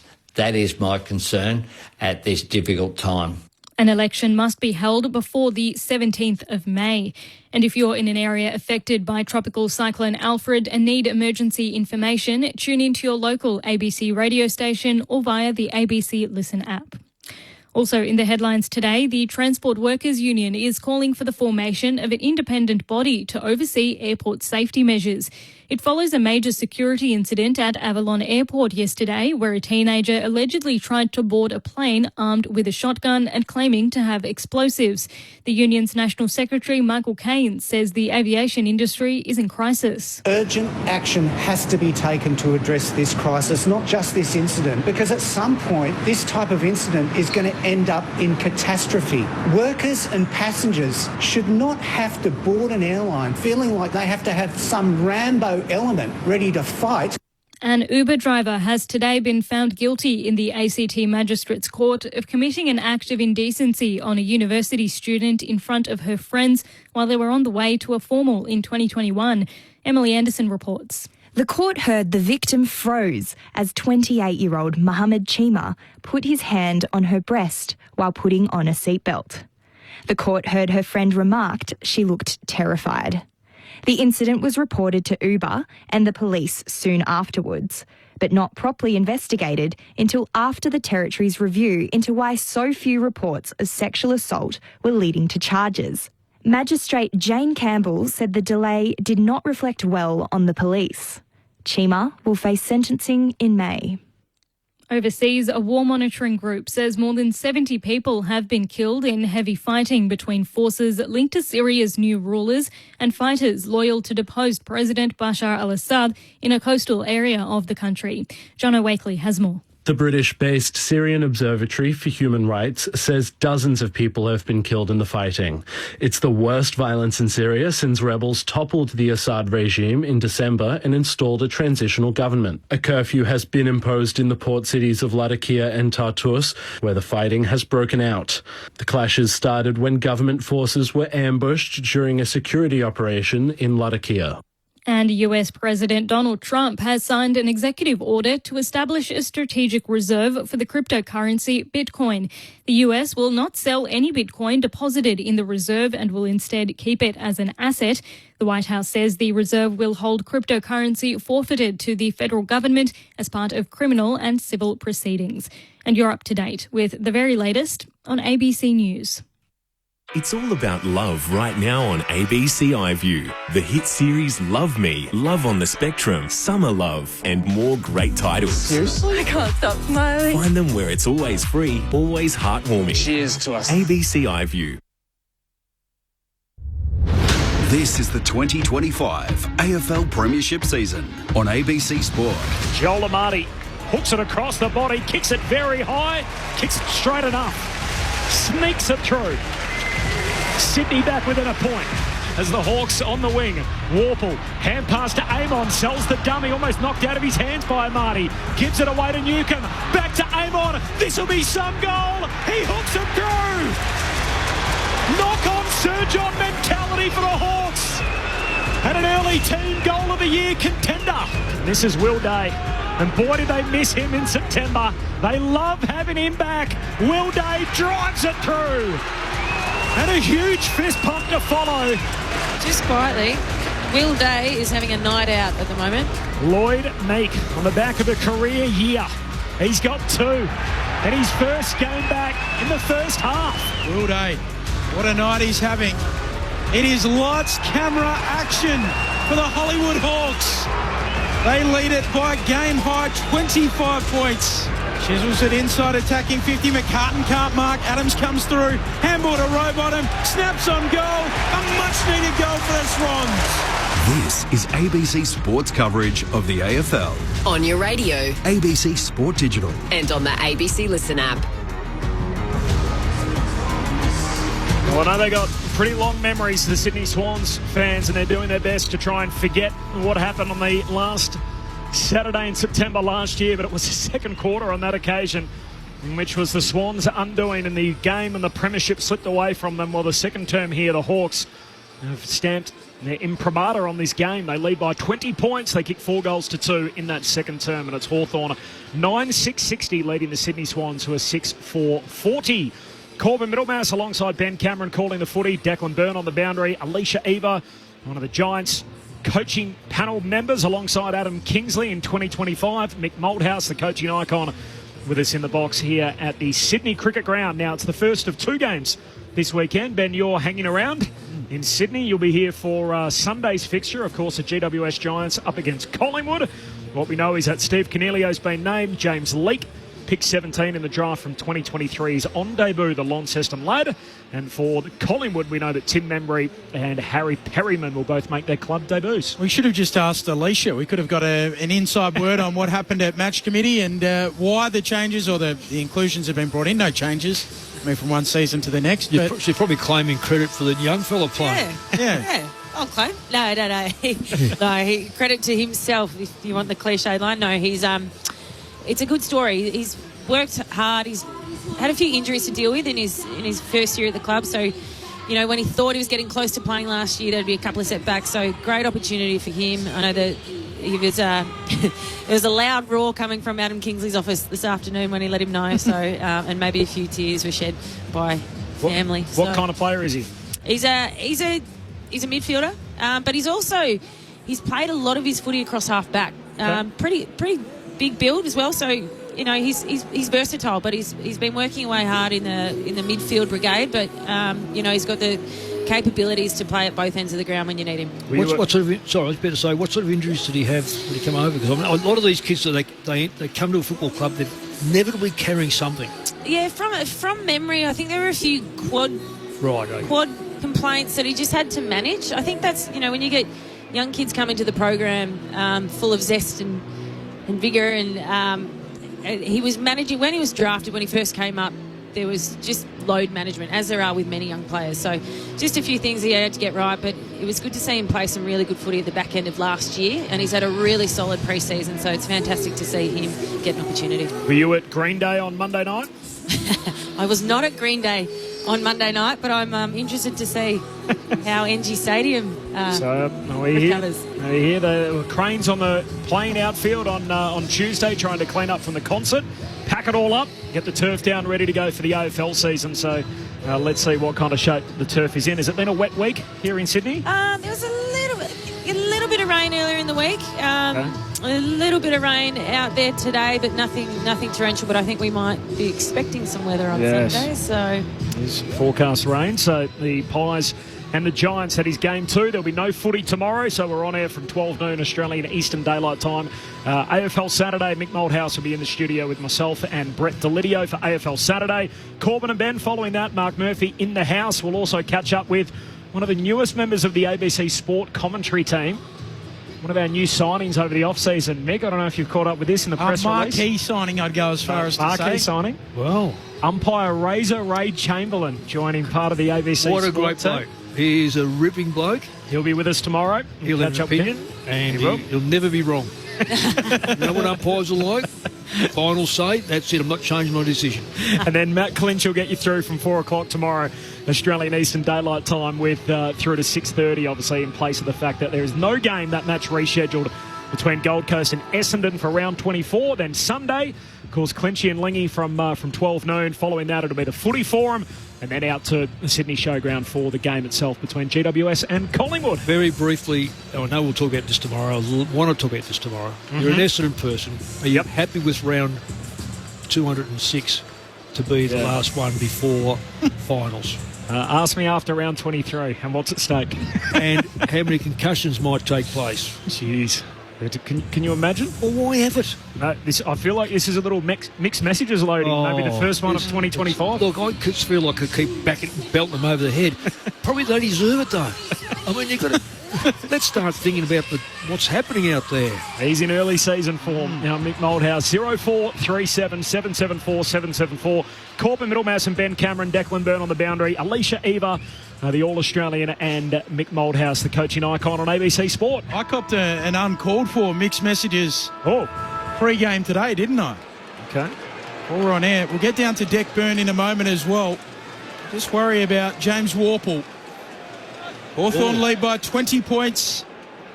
Opening night on ABC Sport. Third quarter underway. Grundy wins the tap. Day gathers the footy. Snaps around the corner. Bouncing ball. Moore shovels out a handball. Nash coming through. Wrapped up by Heaney. Just as he breaks the tackle, the umpire says he wants it. Declan Byrne.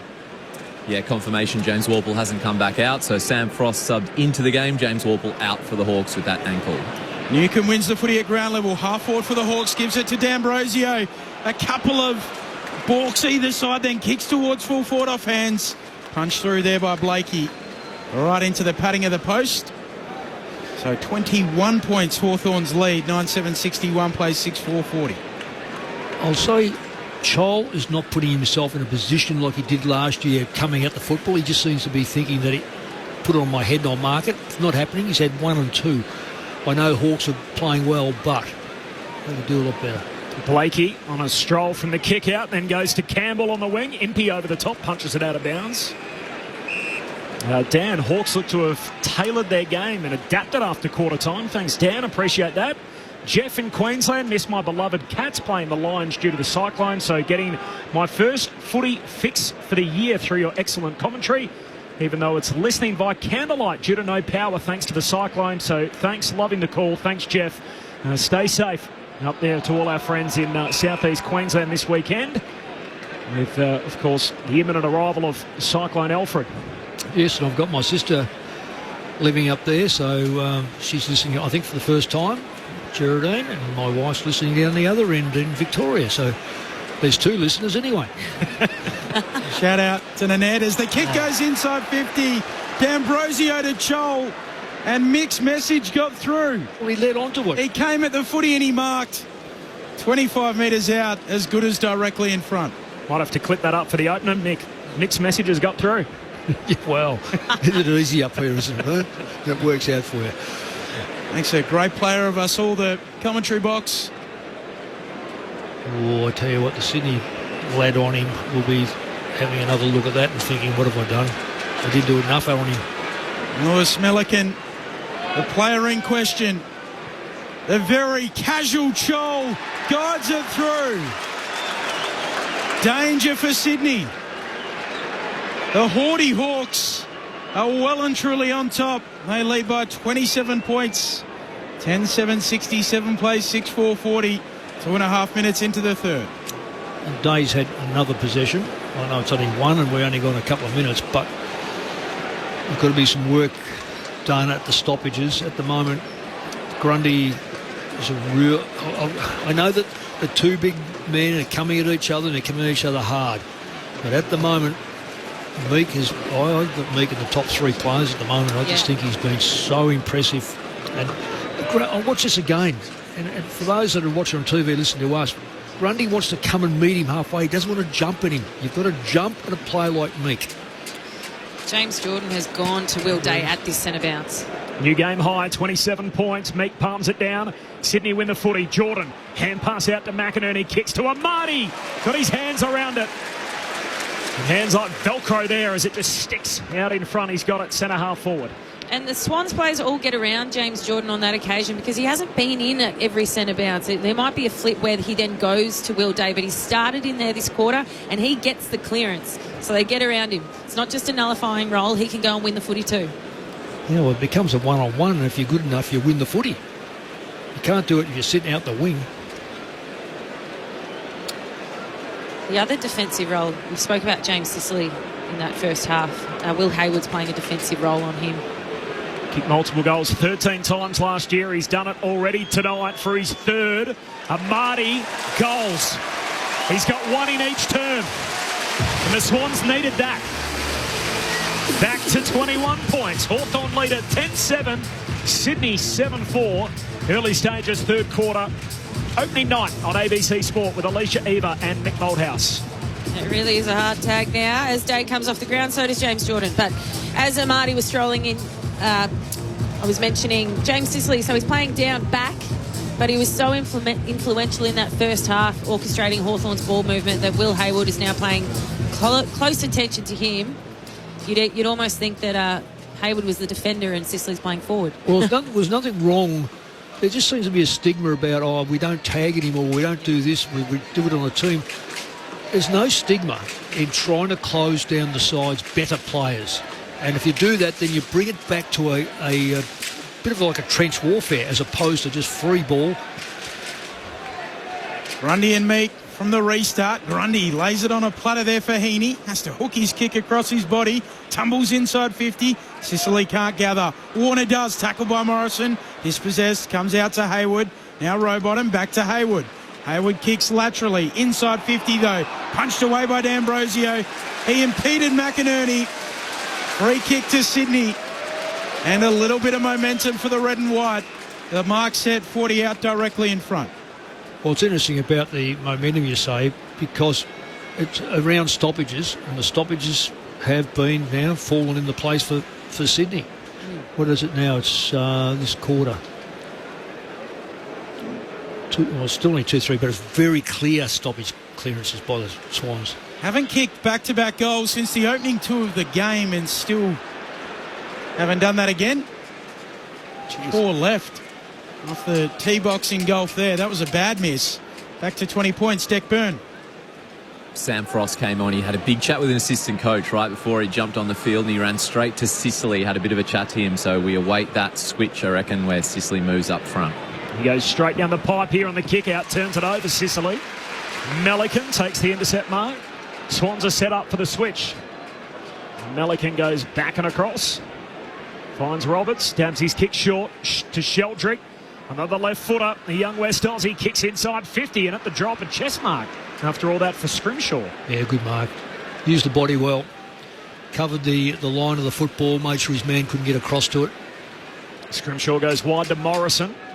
Is it at half-back for the Hawks? They lead it by 20 points, as they did at the half. 7 gone, third term. Long kick down the wing. Weddle jumping up into it, takes the mark. A good one at that.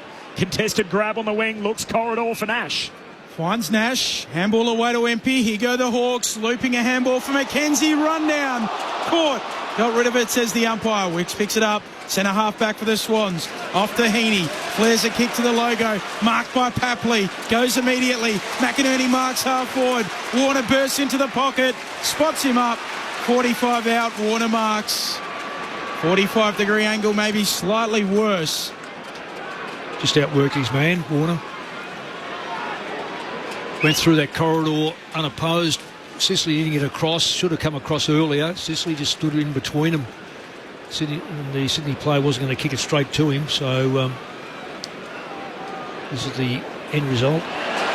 Swings it right to left beautifully. Sydney are moving. A couple for Warner. And it's back to 14 points. 10-7-67 plays 8-5-53. Opening night on ABC Sport. Well, this is where now, if Day doesn't have the same impact, and right now he's, we've only gone 5 actual minutes, and he's down the ladder quite considerably as far as his possession rate goes, then someone else has got to stop. And Hawthorn have got enough good midfielders to put pressure back on Sydney's midfield. I don't think I picked Sydney before the game, not on the basis that they have a better midfield. I just thought, given the conditions up here and the home ground and the fact that they wanted to show something. But right now, so do the Hawks. But as we speak, the switch around, the defensive switch around has aided Sydney, because the players who are doing the tagging have actually are winning the football. Yeah. They're going where the ball is. As you noted, Ben, first time since the opening 6 minutes, the Swans have back-to-back goals. All of a sudden, the gap closes to 14. Grundy hooks it down from the ruck contest. Comes to Nash, though. Hand pass to Newcomb. Kicks into space. Corey Warner can't trap it. Spins out of the would-be tackle from McGuinness. Kicks on the wing for Sydney. Down to half forward. Hayward clears out a path. Scrimshaw paddles it to his own advantage. Hand pass for the Hawks to Moore. Has it at centre half back. He kicks across the half back line, and now Massimo D'Ambrosio, part of that All-Australian squad last year, looks for Weddle. He marks on the wing. Thought about dishing off a hand pass, goes himself. Low trajectory drop punt inside 50. Broken up before it got to Hardwick. Hardwick fends off Melican. Can't get a kick away. Ball comes out. Says play on. Lloyd's hand pass to the boundary line. Spits out to McKenzie, who gets rid of it to McGuinness. Now D'Ambrosio again goes back to Weddle. Chips the ball into the pocket for Moore. Overshoots him out of bounds on the full. Sydney to get it back in their left back pocket. Of course, they weren't great starters last year, the Swans. They did win 6 games after trailing at half-time. It's particularly their first quarters where they were a little bit whiffy. They were 15th in the competition last year for first quarters won, despite the fact they won a record 17 games. Melican on the half-back flank. He's taking his time here. Hawthorn well set up. Now he looks long around the eastern wing. Trying to find Grundy. Hands to it. Nearly has it. Just trickles out of his fingers and out of play. Throwing on the centre line. Hawthorn have still looked really dangerous moving the ball with speed, going inside forward 50, but Sydney they're punishing on turnover with that last goal. So it's not necessarily that Sydney are getting the ascendancy back at stoppage. It's just that they're turning the ball over. And ruck battle there was Meek and Heaney. And I'll tell you who won. It was Meek. As he got rid of Heaney, gives it to Battle, kicks to centre half forward. Malikan tries to punch it away into the path of McGuinness. Gets a hand pass inside 50 for the Hawks, but Patton there to clean up in his new colours for Sydney. Corey Warner, hand pass to Campbell. One of their million left footers kicks to centre half back, finds Grundy. Handball away to Blakey. He tucks it under his arm, takes on the ruckman.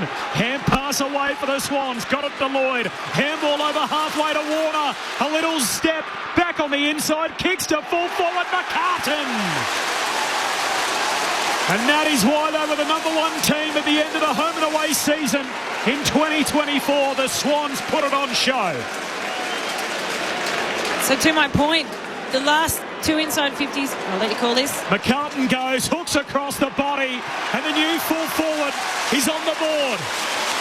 The Swans are coming. 3 on the bounce for the Bloods. And it's Hawthorn 10-7-67, Sydney 9-5-59. Just an 8-point game. The Hawks lead it. Alicia Eva on ABC Sport. Well, two of the last goals have come from turnover across half-back, and they've moved the ball quickly and with some dash, and Nick Blakey involved on that occasion. So the first goal of the quarter came from, I guess, a James Jordan centre bounce clearance, but the impressive thing is that they've been able to bring some vigour back into their ball movement, go through the middle of the ground, put some pace back on the ball, and that's really, really hard to defend. And on that occasion, a mark out the back, as easy as you like, goal from 10 metres out. Declan Byrne on the boundary. And just some slight spits of rain have started to fall here at the SCG, but the Swans bench were pumped about that, and Warner came off. He was mean, he was scary. They were all high-fiving, so they're up and going, the Swans, in this third.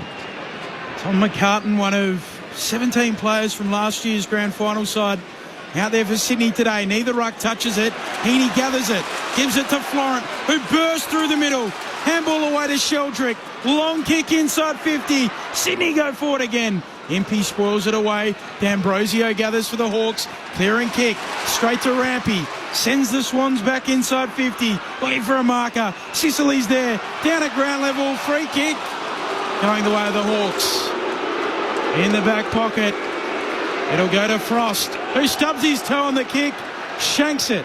Goes away to McKenzie. The Swans are swarming. They are everywhere at the moment. And we'll get a ball up. 38 out from the attacking goal. More like 48 out. At the 4-minute mark of this quarter, the lead was out to 27 Hawthorn's way, and it is all Sydney. From the stoppage, Corey Warner kicks to full forward. Amati thought he was clipped high. Says no. It's Barras caught, holding the ball. Barras taken to ground in the tackle, got the ball out. The umpire said illegally. And Sydney have a chance to kick another.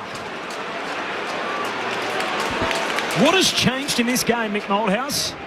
Well, what's changed is the ability to Hawthorn to break from the centre and then hold the ball in the front half. They're just not getting the football into the front half, and when they do, it's coming out so quickly. So no chance to score. And of course, when the ball comes into the Sydney forward lines, they're putting pressure on. Eamon and Sicily have hardly touched the football. So you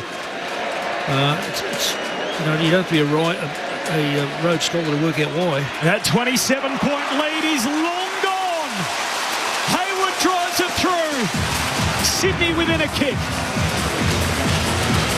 10-5-65. The Swans trail by just 2 points. Hawthorn 10-7-67. We've travelled 15 minutes in the third term. Opening night on ABC Sport, Alicia Eva and Mick Moldhouse. There's another example, Mick, of a player who's been given a defensive role this quarter. Yeah, that's it. Reaping the rewards of, I guess, shutting down their opponent, but then taking their opportunity, and on that occasion, a tackle, winning himself a free kick.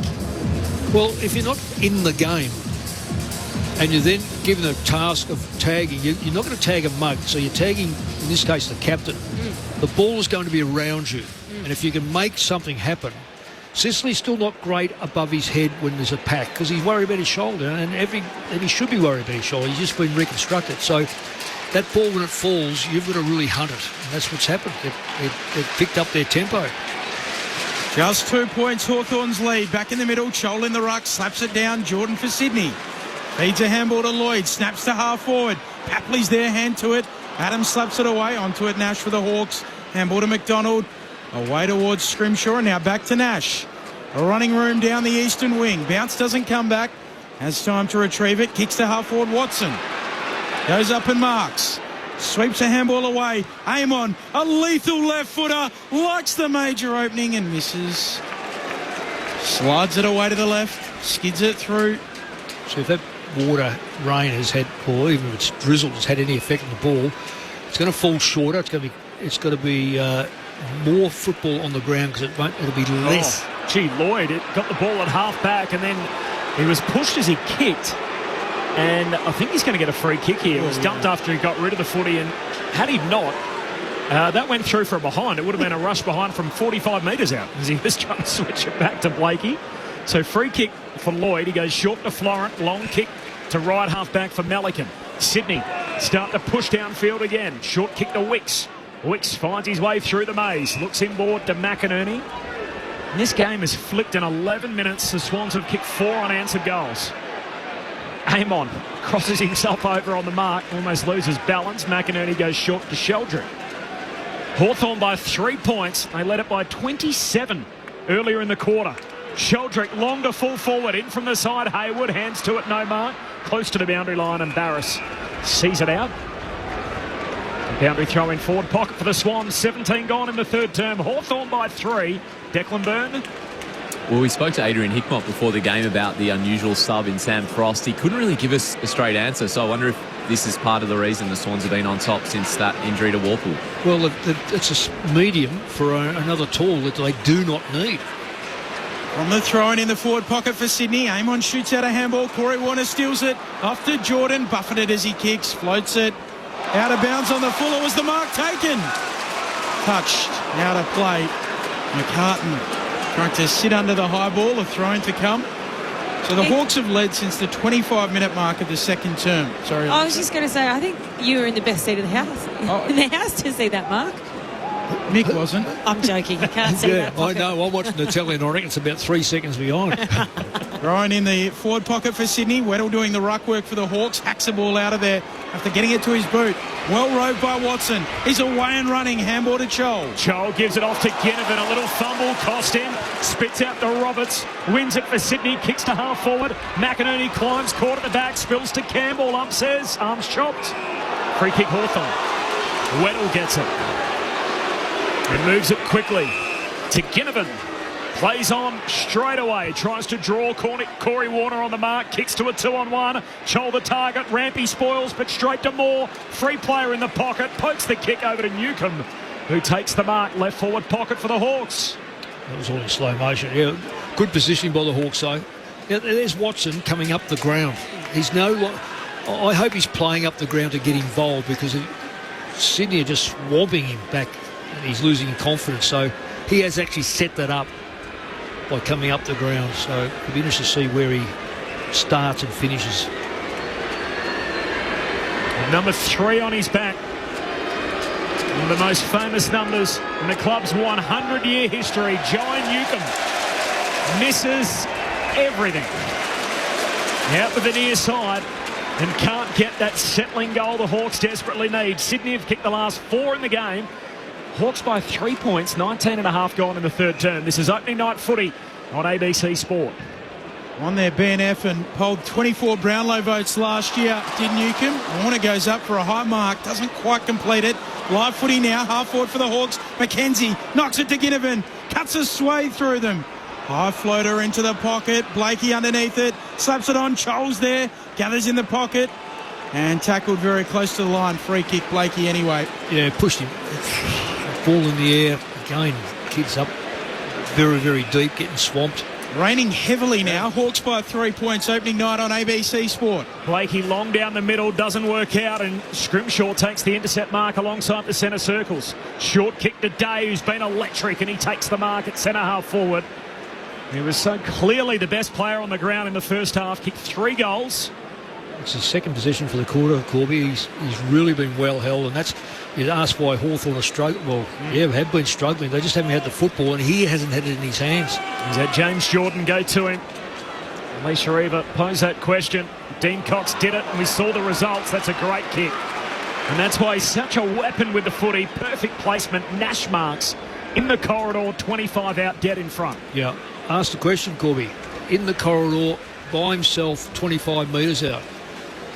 You can't go to sleep as a backline player and think there's grass in front of you, I'm going to guard it. You've got to guard the player. Hold up, blood rule. We got a delay as, is it James Jordan who's coming off? No, Angus Sheldrick. Just keep an eye on Will Day as well. Just been flexing his quad out there in the middle. And just the trainer has gone over to him at the moment as well. So he's going to come from the ground. That's a watching brief for you, Deck. There's all kind of activity down there. We'll get to Declan after this kick. There's Connor Nash. Trots in, straight in front, drop punt. He's good. Settles it down for the Hawks. Oh, he's done a quaddy. And they find that charging station in the nick of time. It is Hawthorn by 9 points, 22 gone in the third term. Opening night on ABC Sport. Declan Byrne on the boundary. Yeah, the latest debutant for the Bloods is out there. Tom Hanley has been subbed into the game. Angus Sheldrick has been subbed out, and I think he was already going to be subbed out, but he's come off with a big cut above his left eye. So Sheldrick out of the game, and Hanley debuting. He is out there. And just I don't know, has Will Day come your way as yet, Declan? He's sitting down there, no one talking to him, but he's sitting down where he might be getting treatment, just stretching out a left quad. So I don't think it's anything too serious. I think he's drinking a pickle juice, so hopefully he'll be right. Awesome. And just recapping the Hawks sub. Hawks sub, Sam Frost is in, and James Warple out with an ankle complaint right on the stroke of half-time. There's the latest. Gee, it's been busy either side of half-time down on the bench. Restart in the middle. Hooking it down cleverly. There is Grundy, and now Warner out of the middle. Left foot kick, floats inside 50 for Sydney. Scrimshaw soccers it away. Live footy in the pocket. Frost falls over. Handball to Barris. He dumps it on the boot.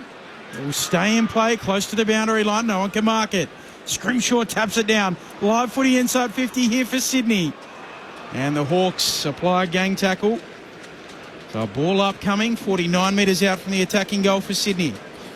Well, this rain will stop a lot of run. Now it'll be just get, kick and hold the ball where it falls. Grundy down for Rowbottom. Gets it on the boot. Scrimshaw all alone. Takes the mark. Touch play on. Now he's under pressure at fullback. Handball good for Barris. Slightly bereft. Stops props. Stabs it short. Hardwick marks. Your eyebrow was raised, Mick, at the start as Declan touched on about the unusual sub. So key defender comes in for the Hawks. They lost a midfielder while Sydney sub in a small forward as it's raining at the SCG. So you can pick who you'd rather be in that scenario as Morrison gets a little kick going forward to Chol, who marks in front of the Hawthorn bench. Hawks by 9. Swans have kicked 4 of the last 5 in the game. Well, it was tipped that it was going to be wet. So you make the suggestion, why wouldn't you go for a meeting? Chol goes down to half forward, no mark, spills to Moore, he's tackled high. Yep. Free kick, Jordan got him over the shoulder. You can visibly see from our broadcast box the rain just sweeping through here at the SCG as it's blowing properly horizontally across the ground. Scrimshaw, short to Mackenzie, still 22 degrees, so a warm, humid night. And now with a bit of rainfall as Mackenzie into the forward pocket. Grundy in the box seat, slips through his hands and out of bounds. Throw in forward pocket for the Hawks. Declan Byrne on the boundary. And with this Swans momentum, Coach Sam Mitchell has come down to the Hawks bench, so he's having a chat to a lot of his charges down here. They've also put up the TNT sign, if you want to try guess what that means. Blow it up. I've got nothing for you. Hawks by 9.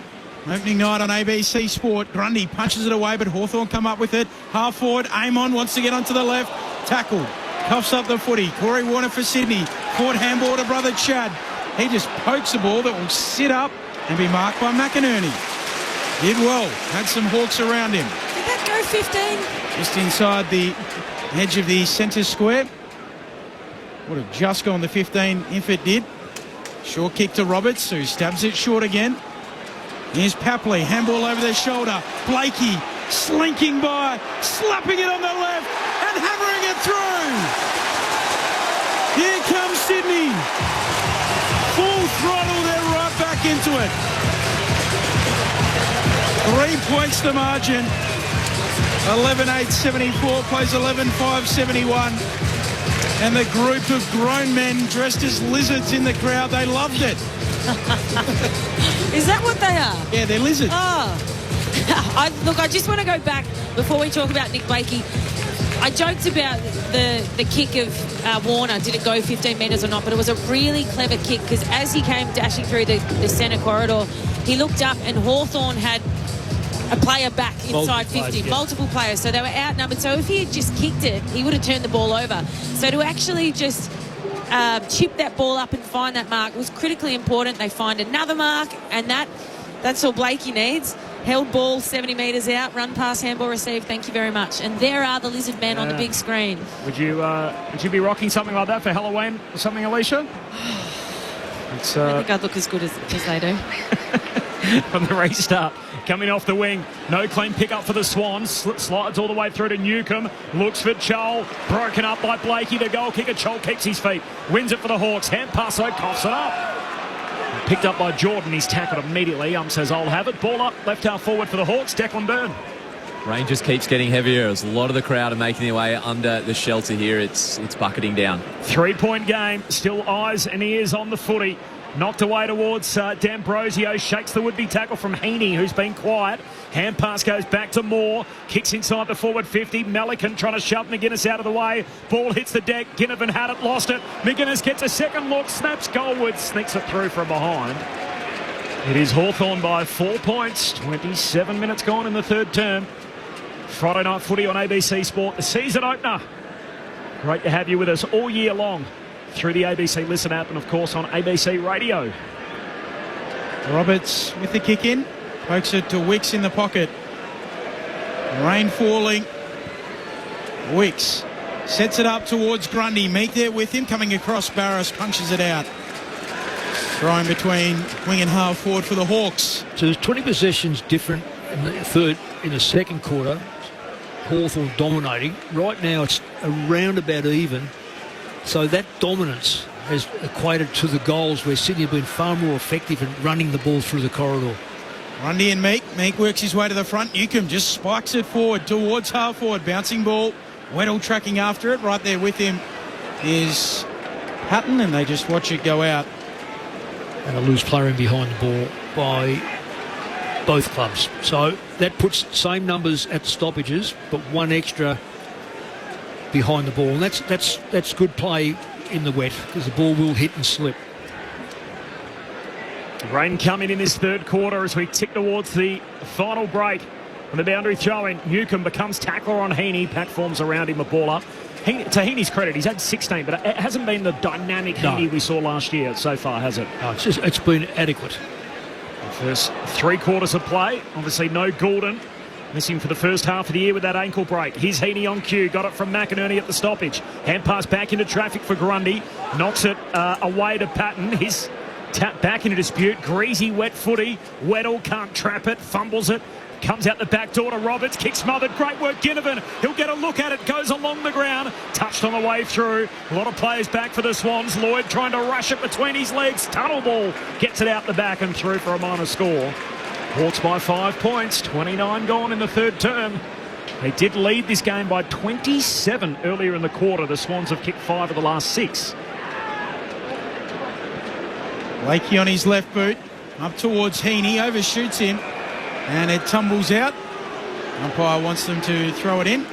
Any reason why Jack Ginnivan didn't kick the ball in the air, Mick, where there were relatively few players? Instead, he went along the ground where there were players. Yeah, I don't know if it was a missed kick or just... Ball doesn't really turn when it's a greasy surface either. No, it doesn't. Umpire flings it in. Both rucks miss it. Grundy goes to ground, and then Meek goes and wins it. Off to D'Ambrosio. Pushed off his kick by Warner. Heaney picks it up. Handball for Jordan. Now to play and another throw-in. Have you seen the ruck battle this quarter, Mick? Well, I think the wet weather has sort of counteracted any of that because there's very little clearance, clean clearance. It's get it, whack it on the boot, just like that there. That didn't go anywhere. So I think it's probably insignificant. It's just more your follow-up. Can you give room to your midfielders to get the ball clear? Nick Malthouse and Alicia Reaver on ABC Sport. McInerney with the clearing kick, and Barris reads it best. Intercept mark for the Hawks. Hand pass away to Hardwick. And the bright yellow boots, so started forward, back in defence. Kicks down to half forward, hands on it from Grundy, no mark, Meek. Handball away to Ginnivan, 60 out, took on the tackler, beat one, he was clipped high. He gets a free kick for a high tackle. That's not every day, and then Ginnivan turns it over Cole. Straight to Rowbottom. Kicks hurriedly to the wing, Amati tackled by Barris. A little professional after taking him to the ground to hold things up after Amati wins the clear one-on-one. 5-point lead for the Hawks. 31 gone, third term. Still 90 seconds left on the game clock. Contest kick to half forward. Sicily taken out by Adams. And the out-of-zone umpire had to say, hey, you can't do that. And Adams is trying to claim the free kick. Not a chance. It'll be Sicily's ball and he'll get it at half-back for the Hawks. So just going back to Ginnivan, this is where you've got to cut the smart stuff and just be really workmanlike and get the football in the forward line ASAP. Sicily kicks up forward of the wing through the hands of Meek. Watson out the back, gathers the footy, zips away to half forward, pulls the trigger on goal. Blakey's back as the goalkeeper. Marks alongside the goal square. There's your loose player. It's essential. Hawks lead it by 5 points, nearly three-quarter time. You've got to have the goalkeeper in the wet. There it is. Blakey stopped that. That was poor play by Watson, though. Put it on the ground. Make Blakey have to bend over and pick it up. Kicks wide to McInerney. They love this man at Sydney. Justin McInerney kicks down the wing. Roberts hands on it. Bounced off the bonds of our man Jarman Impey. Spills through to Rowbottom. Shoved Impey away and Rowbottom kicks hurriedly down the wing. Barris courageous. Drops in the hole. Takes the mark. In the end there was no one there, but he didn't know that as he never took his eyes off it. Probably made one mistake for the day, Barras, and other than that he's been really good. Former Eagle, part of their no-fly defence band from that premiership team in 2018. Two mistakes. Kicks wide here out on the full, right on cue as we're giving him a rap.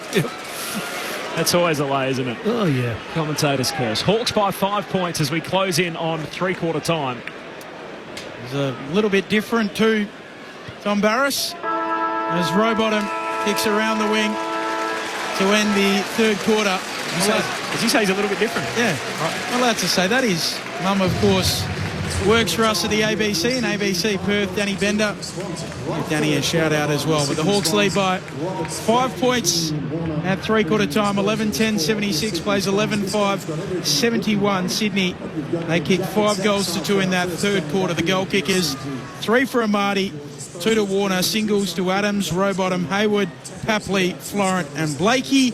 And then for the, as well as McCartan, then for the Hawks, 3 to Day, 2 to Moore, 2 to Meek, singles to Newcomb, Amon and Scholl. It is Hawthorn who lead by 5 points. We're all a little bit different. Do you want to elaborate on anything on that? He's just into different things. He's good on him. Yeah, there was a video recently where he was speaking about how he's got a passion for cathedrals at the moment.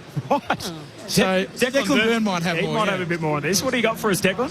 I'm not going to explain it because even him talking about it like boggles the mind. He was talking about the top of cathedrals and then he went on to say, but I don't know if it's true. It could just be my weird Instagram algorithm. So right. Very unique specimen. But James Warple, who wasn't seen that whole quarter, has just come out in a boot on his right foot. So not looking good for the Hawk. So a ankle concern for James Warple and for Will Day. We're worried about his quad. We'll get an update from Declan on his front. What do you got for us, Declan? Yeah, he got a bit of attention from the physio, but he went back out there with a couple of minutes to go. Again, he's just with the physio now, getting a bit of a look, but he looked pretty unencumbered in that last 5 minutes of the quarter. Thanks, Declan. And Angus Sheldrick subbed out in that third quarter. Technical sub, he did come off with the blood rule, but was going out anyway at that particular stage as Tom Hanley's on the ground on his debut.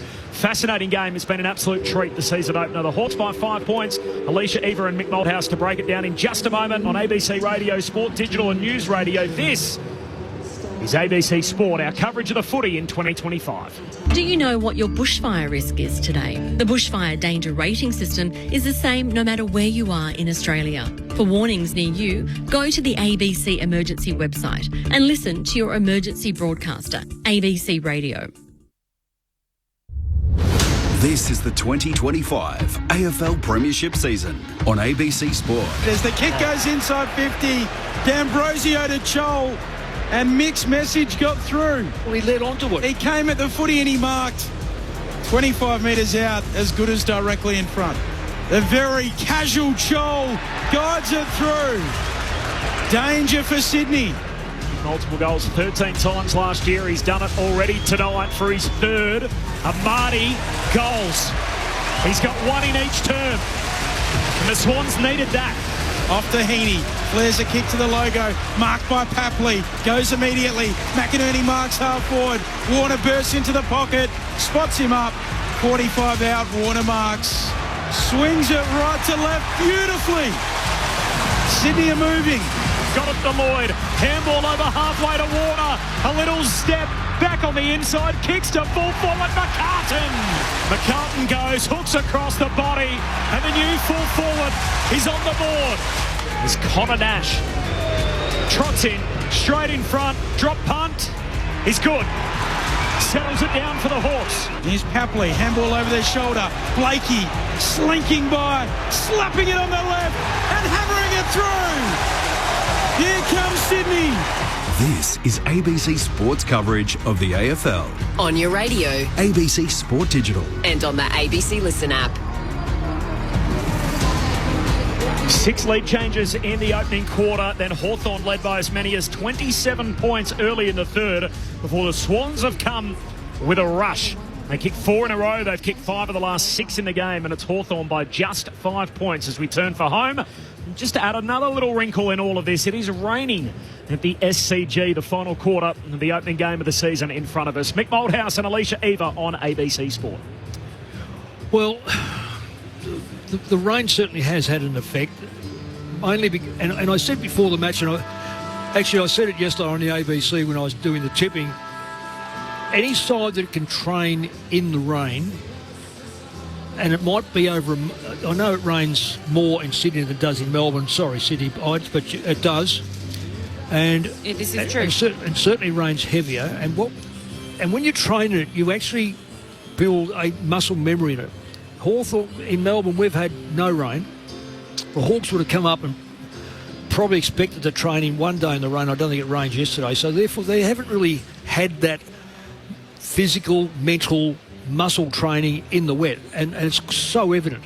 And what you have to tailor-make your game. You get the ball into the runners. Blakey now is the leading possession getter of Sydney. Get the ball into his hand, run the football. Hawthorn have got to play like that. Eamon on the half-back line. Sicily's not such a runner, but does set up play. The midfield duel, as I said, if you could take out the best player, Day was taken right out of the game. No question about that. He's probably still best on the ground given he's kicked 3 goals and had a number of other impacts.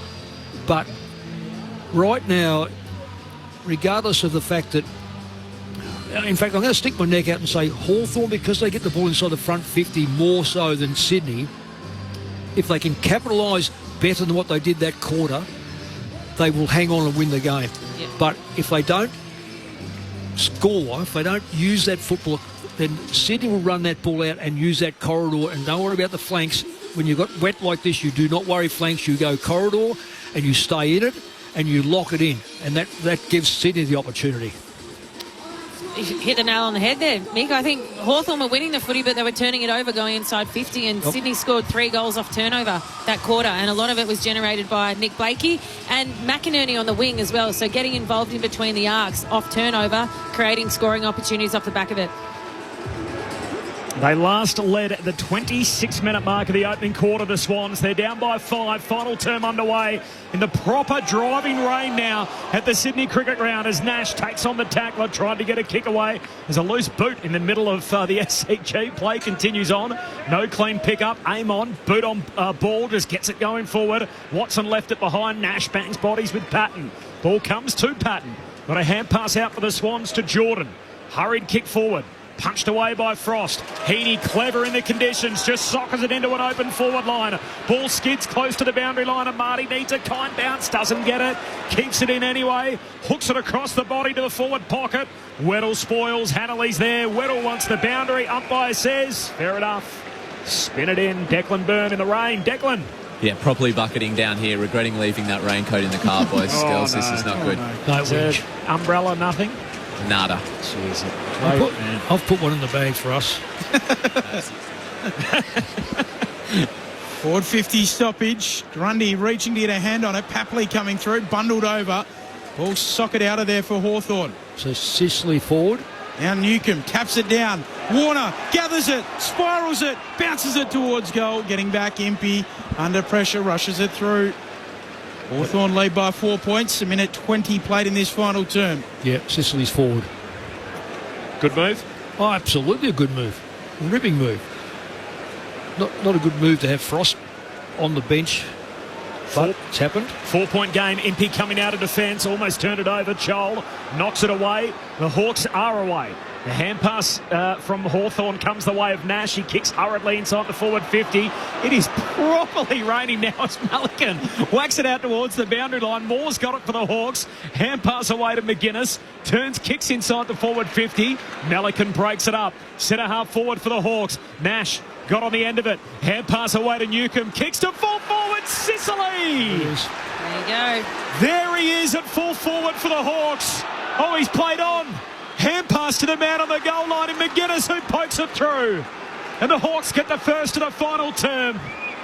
In the slip and slide at the SCG.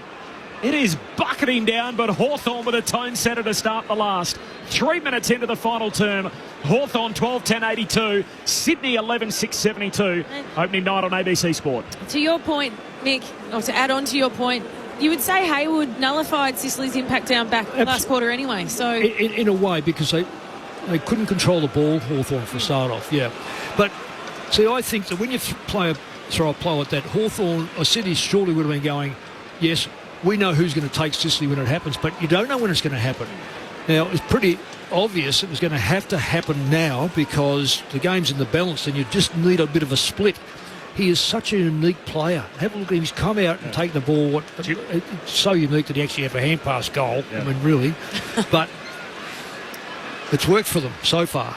Hawthorn leading by 10 points. Rowbottom with the clearance. Whacks it forward right onto the chest of Amati.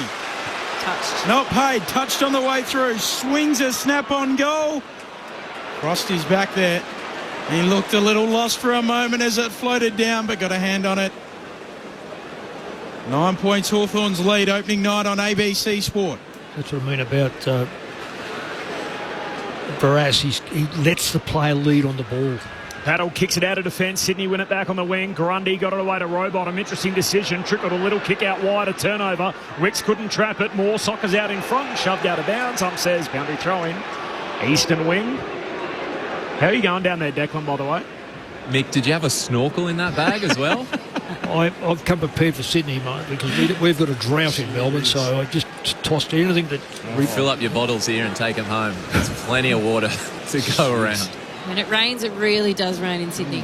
Grundy wins it down. Moore gets a kick going forward for the Hawks, but straight to Wicks. Kicks it back the other way. Day goes up one-handed, tries to knock it down straight into the path to Campbell. Kicks Sydney to centre half forward. Hanley, the debutant, drops the mark. Second go at it. Hand pass out in front of Papley. He slips over. Amon soccers it away, but into the path of Chad Warner. Chucks it on the boot. Kicks goal, but it's across the face. Bounces through for a behind. What does that make it? Hawthorn by 9 points, 4.5 minutes gone in the final term. On the back of the behind for Chad Warner. In fact, it's an 8-point lead for Hawthorn. So 8 points the Hawks lead. Well, the worry is 4-2 inside 50. I know we've only played 3 actual minutes, but it's 4-2. For the Hawks to win, they need the football in the corridor, in the centre or forward, not in Sydney's forward line, because inevitably they will score. Amon with the long kick up to the wing and Grundy marks. That's a great mark in the wet. 1-on-1 with Lloyd Mead. Sydney back in possession. Pokes it short. Wicks on his chest. Clutches it. Rain maybe just abating slightly at the moment. Wicks, long kick into the pocket. Down towards Amati. Hayward there too. Amon spoils to the goal square, right to the line. Heaney flashing through. Couldn't get a boot on it. Another behind. Hawthorn lead by 7. 5.5 played. Final quarter opening night on ABC Sport. Both sides are loading up with their best players through the middle, and that's rightfully so. It's 4 points in the balance. Hawks move it quick. Aim on to D'Ambrosio, now to Impey on the wing. Kicks Hawthorn to half forward. Sicily reads it best. Gets rid of Melican, who is backpedaling. Sicily runs around him. Slips by. 55 out. Kicks it into oncoming traffic. Ricochets off the arms of Roberts. 3 Swans there. Row bottom. Met hard by Sicily. Ball comes out. Kick away from Roberts into D'Ambrosio. He too's met by Campbell. Spills to Melican. Kicks hurriedly down the wing. Picked off, and Scrimshaw can reload on halfway for Hawthorn.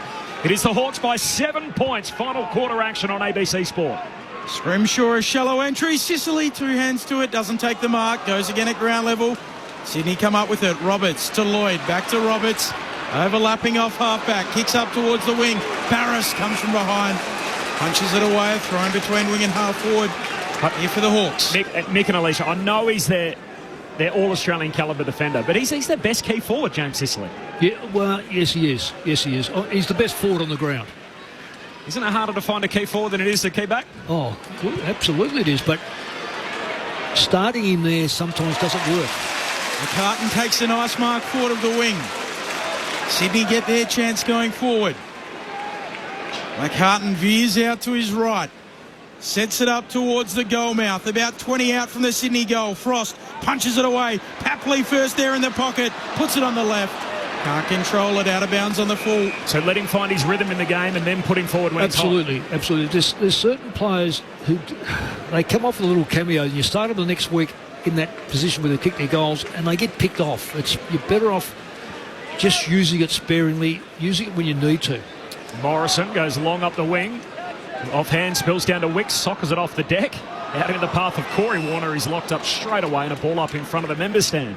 There's Papley and there's Sicily.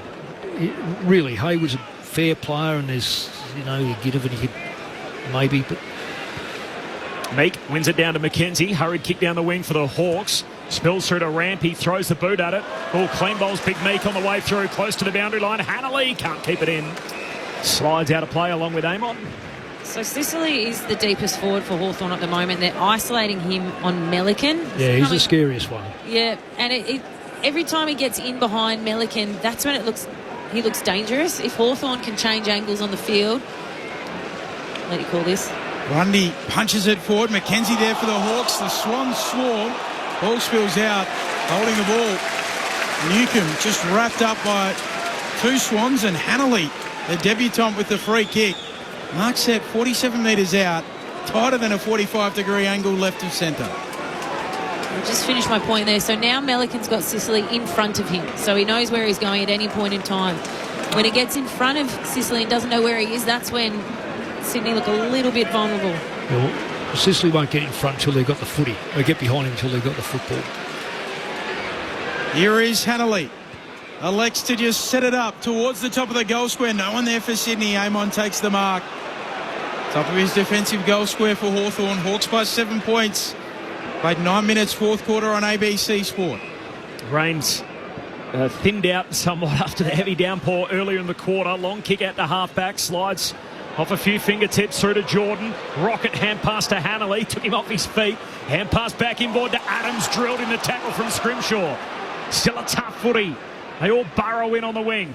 Ginnivan off his knees. Hand pass out the back, Hawthorn's way. D'Ambrosio runs into trouble. Knocked forward by Campbell. D'Ambrosio a second look. Kicks out wide for Ginnivan. Oh, hand pass missed his intended target. Goes back to Impey. Hurried kick down the wing. Watson hand on it on the way through. Close to the boundary line. Newcomb soccers it straight out of bounds. Says deliberate. You reckon? Free kick Sydney on halfway. Hawks by 7 points. We've travelled 10 minutes in the final term. Declan Byrne on the boundary. Connor Nash had a bit of an issue with sort of the bottom of his left knee, just more like on the leg side rather than a knee issue, but he hasn't come back on yet. He's got it strapped up, so we'll see how he fares for the rest of the game. Wicks with a free kick. Sets it up to half forward for Sydney. Meek, virtually unopposed, takes the mark. Yeah, it's a poor kick, really poor kick. Mind you, Grundy should have been more aware of coming across because he was hugging the line. Hawthorn by 7 points. 10.5 played in the fourth. Meek kicks it out of bounds on the full. So Wicks will get it again. Almost right from where he kicked it from. He'll get a second chance, Mick. Well, Grundy, just watching where Grundy sets up. See, Grundy sets up about 30 metres from the boundary, whereas Meek will take inside. Wicks retreats right back to Milliken. Marks on his chest inside D50 for Sydney. Switches immediately across the half-back line to Ben Patton. Former Saint in his first game in the red and white, minus the black. Kicks long up to the wing. Early climb there from Hayward, no mark. Ball hits the deck, says keep rolling. Jordan goes through, cleans it up for the Swans. High up and under down the half-forward line. McCartan runs straight underneath it. Hardwick clears some traffic, wins the footy. Hooks a kick across the body down the wing. Punched away by the Swans into the path of Florent, but he's going in the wrong direction. Hand pass into space, picked off by Ginnivan. Kicks into an open forward 50. Chase on here for McGuinness. Needs a kind bounce, gets it. Hand pass to Sicily. Sicily tackled, drops the footy, holding the ball. You can't do that in the reach of Ollie Florent, and Florent wins it back. Oh, shocking kick. Tried to switch it, shanked it, turned it over. Wow. And McDonald marks 30 out directly in front. Well, just go a little bit further, Benny. The player he went to kick to was probably no more than 3 or 4 metres off both Hawthorn players. So to try to do that in the wet conditions at this stage of the game really does not speak volumes about his thinking power. Bad decision. What an important kick in the context of this game. And McDonald delivers for the Hawks. They're back out by 13 in wet and greasy conditions. 12 minutes into the fourth. 13-10-88. Plays 11-9-75. Mick Malthouse and Alicia Reaver. Well, so hard to come by. Yeah. Goals are gold. The rain may have stopped a little bit, but it's still greasy. And the vulnerability of Hawthorn right now is that they've got one extra tall, and they've got a couple of players on the ground, off the ground, that are struggling a bit, is to get the ball moving, use your speed, not try to be precise in that sort of kicking situation. Now, he's made one mistake. Yeah. But overall, I've been watching Grundy, and I've been really disappointed in his body work. He just doesn't push himself forward enough. Back underway, McDonald's got it again. The goal kicker who takes the mark here, outer edge of the centre square. And Connor McDonald loads up, kicks inside the forward 50. They come from all directions. Chol reaching over the back, no mark, close to the boundary line. Warner, that's Chad, collects, he's tackled. And a ball up. You'd be interested to know the captain survey that comes out every year. They actually asked a question this year, who has the best haircut in the AFL? And Connor McDonald didn't get any votes for his little rat tail or horsey that he's been rolling with. He's been a loyalist to that. He's had that since his debut. He's now racking up the games up to his 67th tonight, but still got the blonde rat tail high on his bonds that he's rolling with. That was his 50th goal in AFL footy as well. What a time for it. McKenzie up and down the mine shaft. Goes and gets it himself. Now he's wrapped up at full forward. Feeds it out for Ginnivan. He shovels it out looking for Nash. Papley's there. Deep in defence for Sydney. Handball away to Warner. Warner wants to go with the spiral. That tumble punt up to the wing. Hanley can't mark. There's a whistle somewhere. It'll come back. No, it's forward. It'll be downfield. Yep. So Hanley to receive it up on the wing. 13 points Hawthorn's lead. Opening night here on ABC Sport. We've nearly played a quarter hour in the fourth. Rowbottom tries to move it on, kicks it straight up and down the mine shaft, spills down towards Hanley. Slick hands to Florent, took on Nash, lost, holding the ball. Yeah, they're much quicker than umpires. Really good umpiring now. This takes away the frustration of the player, certainly the public. So good decision, makes players either get rid of it quickly or break the tackle straight away. 15 gone, final term, Hawks by 13 points. I don't know what you're thinking, the first game of the year, the game's on the line, but who did they vote for the best haircut in the league? The captains, that's what matters right now, and you wouldn't believe it, the captains didn't actually take it that seriously. Max Gawn won the vote. Hasn't got too much hair at all. He was the only one with multiple votes. That's fantastic. He's Impey in front of the interchange gates. Hawks by 13, kicks down to half forward, hands on it from Chol, no mark, slides through to Roberts. High up and under, same spot. Wicks punches it away, but straight to Mackenzie. Hawthorn can reload. High half forward. Hand pass to Amon. Long kick into the pocket. Chole's there. He marks uncontested, but a free kick. Yeah. Sicily involved in a tangle with it. Rampy and gives away the free. Rampy free kick back pocket Sydney. Yeah, he did everything right, Sicily. Trying to protect his teammate, but it's well and truly 10 metres off the ball, so free kick, good decision. Long kick to a contest on the wing. Barris has a lot of it, doesn't quite come down with the mark. Hannelly goes in, wrapped up by Newcomb. All up on the wing. Does harken back to our old mate, Greg Harding, called Middlemass, so I think won a similar vote. Yep. All up on the wing. Hawthorn by 13 points, emerging with it Mackenzie. Handball to McDonald. High ball, shallow inside 50 for Hawthorn. No one can mark. Off the fist of Roberts. Rampy gathers. Swings a high ball beyond the defensive arc. Mackenzie, brave underneath it. He marks for Hawthorn, 60 out. Deck Byrne. Taylor Adams been off for a while. He's at the back of the bench. So Swans down to 3 now at the bench. Taylor Adams out injured by the look of it for the rest of the game. Looks like his knee, but not badly. This looks knee. Mackenzie looks for Chol. Got hands to it. No mark, no whistle. Sydney get it out of defence. Off the boot of Wicks, a high up and under to half back. McCartan trying to spoil, but Scrimshaw too good. Nice mark, Alicia. Great mark in these conditions. Just Mackenzie's been, we call this... Goes across to Amon, kicks to full forward. Chol competes, spills down though to Wicks. Hand pass away to Florent, last line of defence. Swans need to get it out of there. Handball away to Lloyd from the back pocket, kicks to half back. Papley out, size, punched away by Battle. Still a loose footy. Jordan just soccers it out towards the wing. Papley likes that game. He soccers it further afield, makes 50 metres, but it slides out of bounds. Upstairs delivery. Benny, you might be able to help me out here. What's Mackenzie had this quarter? Because he's running with Isaac Heaney at the moment, but a lot of Hawthorn's inside 50s seem to be coming off the back of his work at the front of stoppage or contest. Had 7 disposals, 6 of those contested, as well as 5 ground ball gets. Kick around the wing for Hawthorn, marked by Amati. Handball releases the runner Patton around the western wing. Kicks up towards McCartan, juggles it. 2 kicks from goal. Sydney need one soon. 18 played in the fourth. McCartan wants to switch it. Kicks into the middle. Roberts gleefully accepts it. Now looks long and direct. Wants a marker at full forward to the pack. Who can rove the pack? It spills away to Will Day. Hawthorn back in possession, half-back flank. Hand pass out to Connor McDonald off half-back. The only goal in the last goal in the game. He kicks down the wing to Chol, who takes the mark on the wing. Hawks by 13. Hand pass inside to McGuinness, who provides an option. Kicks inside to forward 50. Ginnivan the target. Had to try and knock it away under pressure from Patton. Lloyd there for Sydney to clean it up. Gives it to Amati, back to Lloyd. Hand pass out to Patton. Still at half-back, not a heap up ahead. Hand pass to Hayward. He's just got to get toe to leather as he kicks it down the wing. Here's Papley. Tackled, goes to ground. Got a hand pass away. There's a free kick, though. It's a high fend-off. So it was a throw. I was wondering what was called. A throw against Papley. Free kick for the Hawks on the wing. Just to reset here, there's 6.5 minutes left on the game clock. Hawks by 13 points, and this is ABC Sport. It was a little rugby pass, wasn't it? Oh, another good decision, but umpire under pressure. Very good. Battle for the Hawks on the wing. Driving kick. Chol comes up late.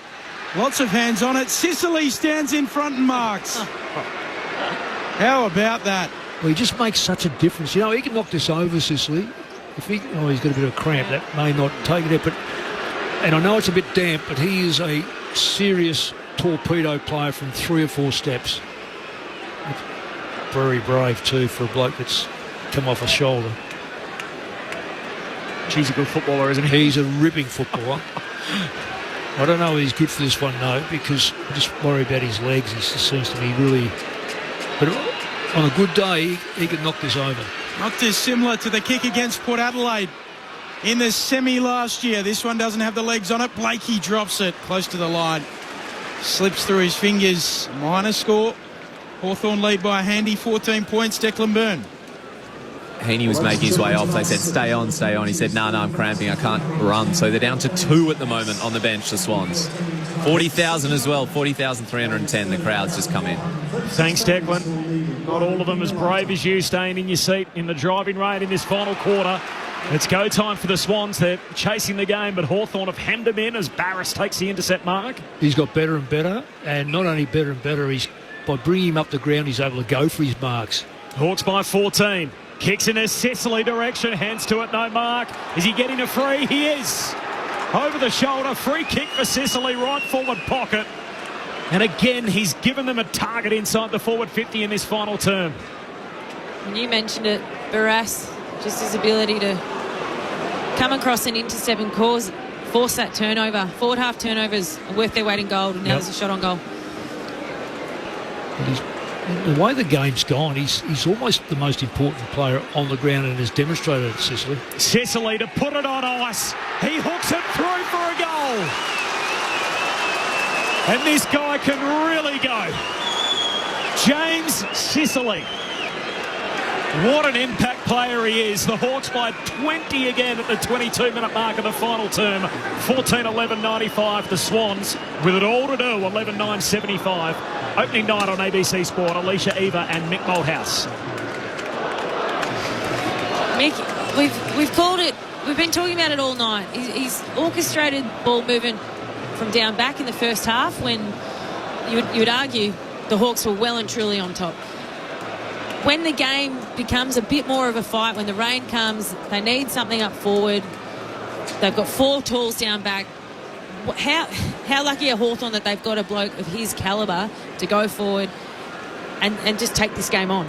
Just the presence, just having him in the forward line. Sydney defenders have just looked a little bit shaky, and a lot of their attention and work is going into him. Absolutely. Back in the middle, going after it, Day at ground level. Soto Ginnivan getting involved. Eventually, Big Meek bends over and picks it up. Shows them how it's done. Tumbles a kick towards half forward. Bouncing ball. Melican leads the race. Fumbles it out. Throwing coming 60 around from the attacking goal for the Hawks. Yeah, it's a long way back for Sydney, particularly the way they're playing. They've got no method going forward. It's just... It's okay to come into the back line and just whack it out to keep the pressure on, but then when it goes to the forward line, it's got to come in with some sort of structure. And at the moment, it's only been in there 8 times to 13, so good luck. Grundy slaps it down. Day gets it on the boot, tumbles it to full forward. Blakey's back there. Able to corral the ball, control it, and then get it on his left boot for a clearing kick. Slides through the wing. Rowbottom, clever, trying to whack it back inboard, but Impey favoured by that. His hand pass knocked away from him. Campbell back in the outer corridor, kicks inside the forward 50, skids off the wet deck. Amati tried to soccer it goalward. Barris went the footy. Barris goes to ground. Amati keeps his feet. Now tackled, lost it. Frost puts the torp in and just says, get it out of here as he kicks up hurriedly towards the wing. Meek falls to ground. Grundy stays upright, wins the footy for Sydney. Hand pass away to Lloyd. Hanley gets a dangerous kick back inboard. The slip and slide continues. The ump calls for a high tackle. Free kick here for Day on the bottom of the pack there as he was taken high on the way in. Might be one for the SMS here as we reach our post-game and concluding stages, Mick, but sort of message come through about James Sicily and great swingman in the competition, sort of Adam Hunter, the late Adam Hunter, Luke McFarlane, Cale Hooker. Got any more you want to add to the list, guys, that could go forward and Brett Croswell. Games? Yep. Long time ago. But he was good. Back and forth. Send them through. 0437 774 774. So 0437 774 774. Hawks by 20, 25 gone final turn. Day with the high ball around the wing. Chol goes up, then ends up roving the pack. Gets it on his left boot. Tumble punt inside 50. Bouncing ball knocked away by McGuinness. And a throw in 53 around from the Hawks goal at the round weekend. Hawthorn by 20. Grand final rematch next week for the Swans. Back here at the SCG. Saturday twilight against the Lions. And Mick, the Hawks have the big one Friday night. The Bombers. Grundy knocking it down. Clearing kick coming from Nash towards full forward. Blakey attacking the footy and soccering it out. This will take a bit out of their legs, Corby, for you. Yep. Fun game Friday night. Of course, a big year for Essendon. They're by the end of the year, if it doesn't happen for them, their finals win drought will be able to buy a drink in America. So that's not a good milestone to reach for Essendon on the eve of season 2025. For the boundary throw-in, there's a Is there another whistle there? No, the umpire says keep going. The Hawks screw a kick towards the goal square. Blakey knocks it away for Sydney. Sits up. McDonald had it, lost it. Melican in there for the Swans. Hand pass to Corey Warner, gives it to Blakey, who's been good, particularly after half-time. He goes short to Campbell. He's off and running. 2 and a bit to play. 20-point lead for the Hawks. Kicks down the wing. McCartan competes. No mark. Florent can't collect. And here's Corey Warner. Does very well. Wins the ground ball and then spins out of trouble. Hand pass to Jordan. Handball to Campbell. 70 metres out. Kicks to the hot spot. Going up uncontested. D'Ambrosio takes the intercept mark at fullback for the Hawks. Well, D'Ambrosio took the mark for one reason. The work of Frost. He was fantastic in keeping the Sydney player Ambrosio. Who am I talking about? Happily? Or whoever it was, he kept him right away from the Hawthorn player, and he was able to take the mark, and it was a legal make-believe of going for the ball. Amadi. So I'm picking up what you're putting down, Nick, even late in the game. Hawthorn lead by 20. First one back. We're just trying to knock off a little bit of the rust too up here in the commentary box. Grundy bringing it down to the front. They pile on top. Nowhere to go. Holding the ball. Well, no attempt. Free kick is going to go to Will Day. It was enormous in this game, particularly in the first half. And he's had less opportunity with the clamp running with him in this second half, but he's won some critical ball at really important moments. Just slowed the game down. Day across the half-back line of D'Ambrosio is off and running. On the eastern wing, 3 bounces, make it 4. Now, wet conditions, the ball comes back to him. D'Ambrosio now inside 50, Chol the target. Nice fist on that from Rampy. Lloyd soccers it into the middle of the SCG. Amon jams it on the boot, kicks to full forward, off hands, tumbles through for a rush behind. There's a couple of Hawks hunting it towards the goal line, not to be, runs away from Sicily and Chol. He's another one that's had a good game, Amon. Well, he's had a ripping game, yeah. Well, you've got to have runners, and if Sicily's not marking it, setting up, Amon's running it. Here goes Sydney. Blakey short to Wicks, who stabs it to Warner. The out of contract Chad Warner goes for a run, a couple of bounces, gets around a couple, loops a handball to the wing in Jordan. Jordan kicks short. Mark taken by Hanley. The young man on debut, nowhere to go. Back feeds a handball, back to Jordan, stabs it short. Picked up by McInerney on the wing. He'll come infield. And a good kick. Roberts marks, and he'll move it out towards Florent. Florent collects 52 metres out. Drop punt sails goalward into the post. A minor score. Smiles in the coach's box, and Sam Mitchell's men keep the Hawk ball rolling into 2025. The Hawks by 20 points. We love our club and we play to win, riding the bumps with a grin at Hawthorn. Come what may, you'll find us striving. Teamwork is the thing that talks. One for all and all for one, the way we play at Hawthorn. We are the mighty, mighty Hawks. What is pre-season form worth? The Swans played 2 games, they won them both. Hawthorn played 2 games, they lost them both. They meet tonight. The Hawks win, of course. 14-12-96. They beat Sydney on their home patch. 11-10-76. A 20-point win for the Hawks. A night in which Hawthorn lost James Warple at the halfway mark. They subbed in their impact player Sam Frost as the driving rain came through, and yet the Hawks were able to steady up. They survived a bit of a scare in the third quarter. They kicked the only 3 goals of the final term. Happy team at Hawthorn, we're the mighty fighting Hawks.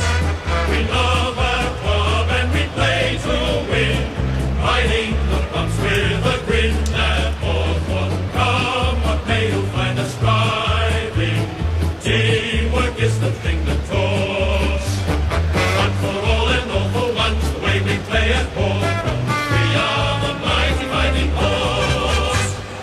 Hawks by 6 at quarter time, 20 at the half. Sydney got within 5 at 3/4 time, and as mentioned, Hawthorn kicking the only 3 goals of that final term to win by 20 points.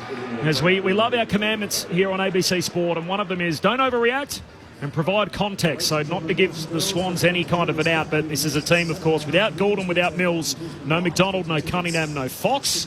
So they were missing 6 from the team that played in last year's grand final. But even so, on their home deck tonight in the wet conditions in the second half, Hawthorn too good, too strong, and they get the first 4 points on offer in season 2025. The immediate thoughts of Mick Moldhouse and Alicia Eva.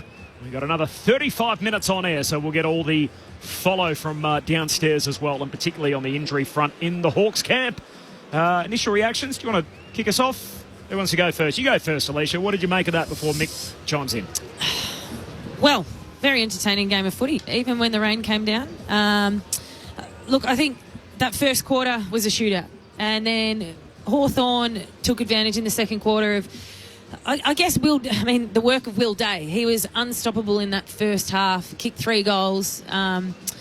James Sicily, when he was down back, was instrumental in Hawthorn's ball movement, as was Carl Amon, who we haven't spoken about regularly throughout the call, but he's had a huge game. So it just felt, in that first half in particular, Hawthorn were really dominant. Sydney, once they got their run and gun game going across half back, that's when they brought the game back to life. And that's I guess, when Sydney are up and about, that's what they're doing more often than not. In that last quarter, it just seemed like they couldn't generate any real quality inside 50s. And credit to Hawthorn's back line. Once they were in some ways impenetrable in that last quarter. So from there, Hawthorn were just able to repel and just played to the conditions a little bit better. James Sicily then flung forward. He was just an impact player. So I think he kicked 1 goal in the end, but a lot of ball was going through him.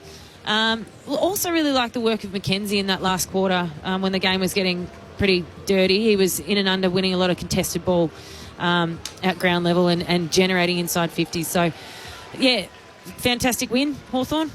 I'll let you call this. Yeah, it's never the best thing, is it, Alicia, to be cheered off in a losing cause. And Jake Lloyd, who's on the shoulders of 2 of his teammates, Dane Rampy and Isaac Heaney, and looked like he spent most of the time trying to wrestle free from their grasp and get back down to earth. And Dane Rampy and Isaac Heaney there with the duties. But well done to Jake Lloyd. 250 games becomes just the 13th player in Sydney/South Melbourne history to reach the milestones. Played in 4 losing grand finals, unfortunately, for Jake Lloyd.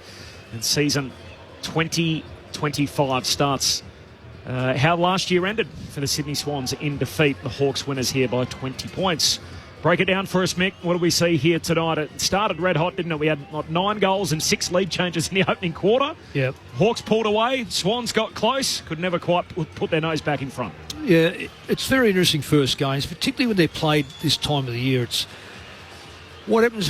A lot can be determined by fitness levels, how much game time you've had.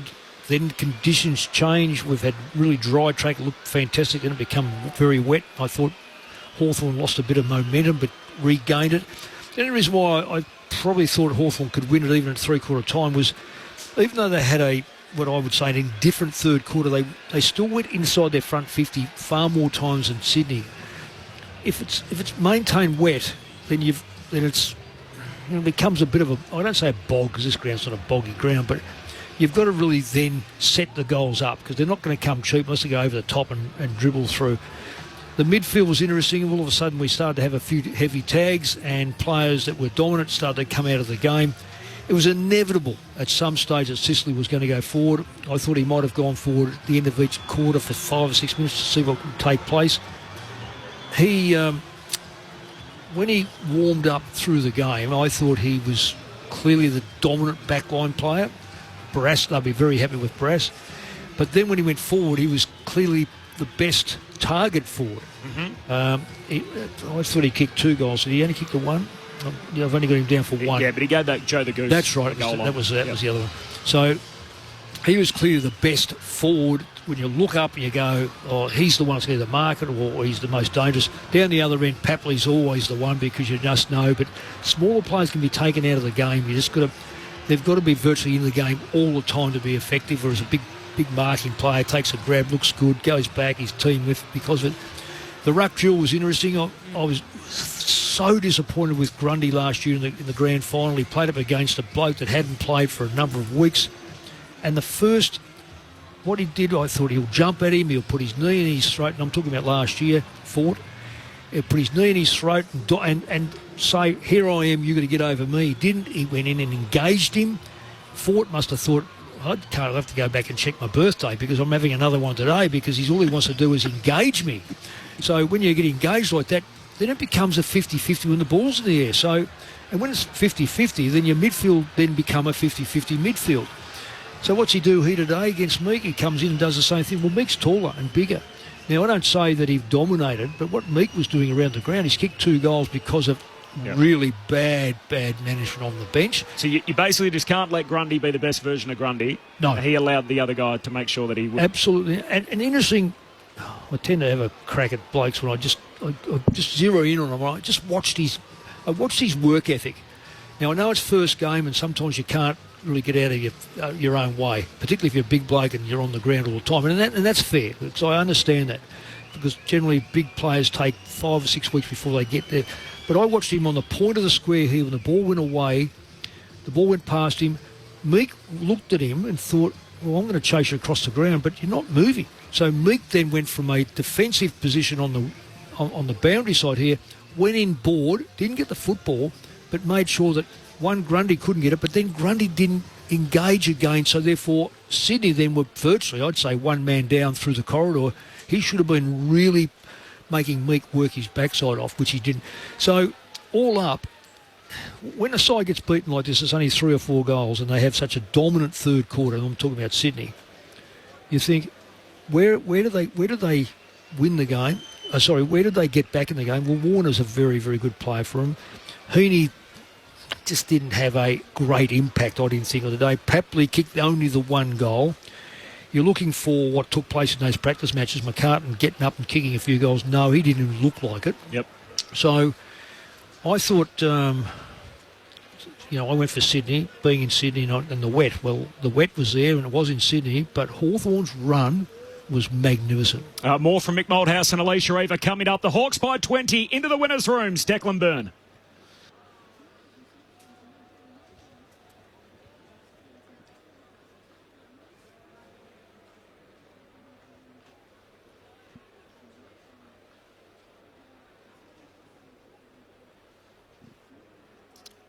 We'll endeavour to get down to Declan as soon as we can.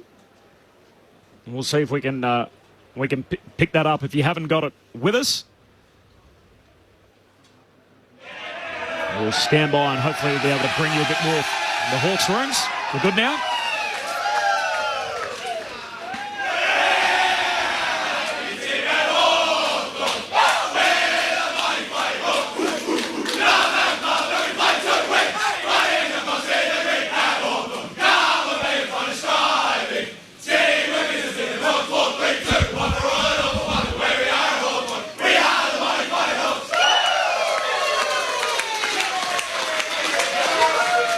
Big win for the Hawks, a 20-point victory. Declan, if you're still with us, just recap that off the top for us, set the scene for us in that. Yeah, there's 40 or 50 Hawks fans in here for an away game. That was a hero's reception, a big round 1 or round 0 win for them. And yeah, lots of fans, lots of family here. Battle and Barras both got showered as per usual for their first win for the club. So a lot of feeling down here in the rooms. A big win. Warple's here as well, still in that boot. But yeah, a lot of love, a lot of high fives. They're very pleased with themselves with this opening round victory, and I'll get a player for you soon. Awesome. Thank you for that, Declan Byrne downstairs in the Hawthorn rooms. The Hawks winners by 20 points. They steadied up in that final term, kicking 3 goals to zip in the last, after Sydney did actually draw within, 3 points on a couple of occasions, including late in that third quarter. They were within 5 at three-quarter time, and in the end, the Hawks kicking the only 3 goals of that final quarter. The season opener in Sydney, our second attempt to get going. And the season opener in 2025 after the events of Cyclone Alfred. Our thoughts and prayers, obviously, with everyone up in the southeast Queensland region as that makes landfall later tonight. Stay locked to ABC Radio, and of course, you can find coverage as well through the ABC News website. So we'll be able to bring that to you. The 3-2-1 and the ABC Footballer of the Year, we'll have that on the way as well as the new season starts. More analysis coming your way from Mick Moldhouse and Alicia Eva. I think they're conferring over the votes, but Mick doesn't give the votes, so he always. I hand pass it. I'm a hand passer. I'm a I watched team man. him play, and he didn't handball all too often. I'm a backline player, mate. I always hand passed. You should know that. So I think he was, just discussing with Alicia which way it would go, but normally it's the hospital hand pass to Cameron Ling. The Hawks by 20 points full time. They kicked the only 3 goals of the final term. Swingman text. I threw this out on the SMS late in the game. So players that went forward and had an impact. Grant from Waterloo, one of our loyal listeners here in Sydney. Jimmy Bartell from the Cats could play anywhere, anytime. I'm talking more a key going to become a go in and actually take over the game. Anne from Brunswick. I like this. Tim Membry, but in the other direction. Yeah. We'll work on it. Maybe. We'll work on a few more. Let's head back to the winners' rooms. The Hawks by 20 points. Declan Byrne. With someone that you guys have talked about who had a great game, Lloyd Meek. A win's always good, but a win in the first round. There's a lot of high fives and yahoos in here. It feels good. Yeah, definitely. I think in the past we've come up here at the SCG and played Sydney as such a good, solid side and have been for so long, and we've come unstuck a couple of times. So it was so good just to shake that monkey off the back and start our season well. And we know that it's going to be a short-lived celebration because come Monday morning we'll be in at the club and we'll be rolling right into the next one. But for now we can soak it up and enjoy it, and glad to kick things off well. What did you target tonight as a whole group to try and get it over the team who made the grand final last year? Obviously a huge opposition. What were you looking to do right? Oh, without a doubt. And I think we've spent so long all pre-season dialing in on our system and our game plan and how we want to go about playing. And I think that our Oppo team did a really good job of sussing out Sydney and knowing what their strengths are and how they play their game. So a lot of it was just how we can stick to our system, and it was really simple messaging. Sam did a great job at motivating the group, and we were a bit off in both of our practice games for periods. And it was an arm wrestle tonight. We certainly didn't have it perfect, but I think that for the majority of the game we were able to be predictable with one another, and that really helps. It's a huge crowd of supporters in here. You ran off. Looked like you had a few. Who's here for your crew? Yeah, I've got my old man's here. Mum actually came down with gastro, so she couldn't make it. But then my fiance and all her family as well. So pretty special to have such a good support group all travelling around the country watching us, and a couple of milestone games in here as well for Battle and Brass. So a few crowd come up to support them as well. We'll head upstairs for a few more questions from the team. Lloyd, well done. Fantastic job. Just tell me, we're just talking about Grundy in the grand final and again today. Are you surprised that he actually runs to meet you at the centre square as opposed to sort of jump against you, or is because you are a bigger man and you've got that power and the strength, and are you surprised at that sort of tactic?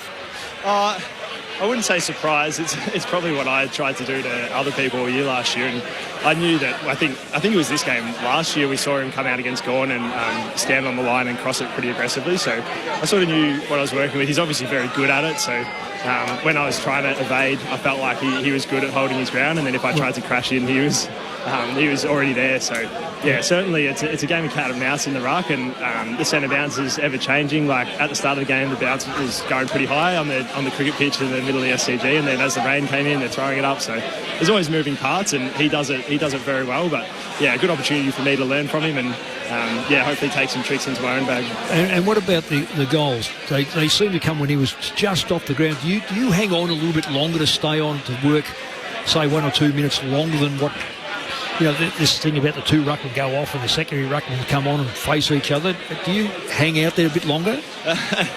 Make the most of it, you reckon, the 2 minutes? I wish I could say I was that good at strategically planning it. Generally, by the end of the rotation, I'm pretty gassed, so I'm just sort of loitering and the ball found its way to me. But no, probably not really. I feel most of the time I'm trying to come off when he does, and that way it's a good opportunity for Nashi, who is our second ruck, to go up against theirs, and he plays that role really well. So, not too much thought into it, mate. Just right place, right time, I reckon. Now, I've had a look at where you come from, and I'm just looking at North Ballarat. Did you play with North Ballarat under 18s? Yeah, so grew up in the country, SMW Rovers, my local club, and then played North Ballarat Rebels in the TAC Cup, Yeah, right. Okay. Well, see any photos on the wall in there, or...? Yeah, a few photos, a few familiar faces. Young Mick Malthouse. Young Mick Malthouse. No, I wasn't referring to that. Don't worry about it.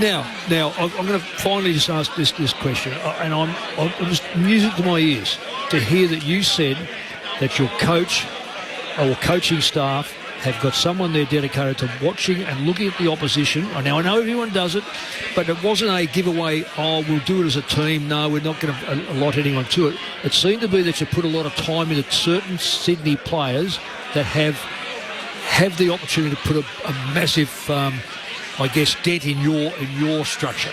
Yeah, I think that going into the game, you're aware that every team has good players, and at any point in time, we're lucky that we've got the personnel that we can pull some levers around and do some stoppage matchups and that sort of thing. And who's your best stoppage player? Oh, that's a tough question. Come on, Jesus. Come on, you're a ruckman, you know everything. I reckon Newcomb. Newcomb's the one who's front and centre, always calling for hit the most, so he's pretty good. But then to have Nash in there, he's nearly as big as me, and he plays as an inside mid and runs like a machine, so to have him in there is such an asset. Will Day, no one can hold on to. Warp started the game on fire. It's such a good balance in there, and I love playing with them. Lloyd Meek with us on ABC Sport. Hey Lloyd, it's Alicia Eva up here. Congrats on the win, mate. You just mentioned him. I want to talk about Will Day. How important was he out there for you guys tonight, particularly in the first half, and how good is it seeing him back playing footy? Yeah, so good, isn't it? And I think that the group really looks up to Daisy. He's really taken his leadership to the next level, and he's such a pivotal player for us out there, and he really helps set the tone. And I think having him forward at the start of the game was a really dangerous weapon, and kicking it, getting on the end of a few. I'm not sure how many he ended up with. He kicked 3. He did. And when he's around the ball, you just know good things are going to happen. So if we can keep it in his area, and it's just so good to have him back out on the park playing footy again. And James Sicily, of course, the skipper. I mean, we asked the question before the game, will he play forward, will he play back? He started back but ended up forward. Was that always part of the plan, or is that a go-to when the game's in the balance? I wouldn't say always. I think Frosty was our sub tonight, so he was probably more likely than not going to come on into the back line. And then we've got a few different roles that guys can play. So Sis going forward was one of the options I'm sure the coaches had talked about. And then obviously Carl, Jarzi, Weds all can play a bit higher up the ground as well. So yeah, a couple of different options. And I think that they saw that Sis is pretty hard matchup when he goes forward, as he is when he's a defender. So I wouldn't want to play one-on-one against him. And he was able to make a real impact. Lloyd, is James Warple okay? I haven't got to him just yet. I think he tweaked his ankle, but I better not give a medical report just yet. I hope he is. He's had such a good summer. He's probably been our best mid over the pre-season and pre-season games, I would say. He's really taken another step forward, so fingers crossed he can get back out as soon as possible. Last one from me. I noticed up here, or we noticed broadcasting the game, the umpires were very hot on the length of the kicks, the short 15-metre kicks. Did you notice that out there, and what was your reaction to it? Do you reckon I need to pull the measuring tape out of the shin guard and have a look? Did the players talk about it? Yeah, I think there's as a player, there's always going to be things you screw your nose up, but I think that one thing that we're going to try and keep focusing on is just moving forward and not lingering on it, and I think it doesn't help anyone if you argue and talk back, so that discipline is really important. And I don't know whether it is 15 metres or not, and it's obviously always going to be a grey area. Like the umps are going off their eye as well, so it's up to them to make the decision. We'll play around it. 2 more, Lloyd, before you get out of here. Lloyd Meek with us on ABC Sport on the back of the Hawks 20-point win. Is it true you're off contract, coming off a career best year last year in 2024? Yeah, correct. That is true. How is that the case? Is it close to putting pen to paper again?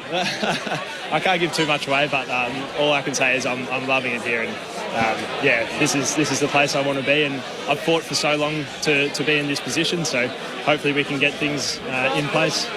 They keep playing like that. There'll be a few more O's added on the end of that contract. And lastly, the Full Sweat documentary, which we all watched on Wednesday night. Have you seen it? I'm ashamed to say I haven't yet. I was planning on getting to it. I'll watch it this after the game, definitely. But the airing time, I think I was in bed.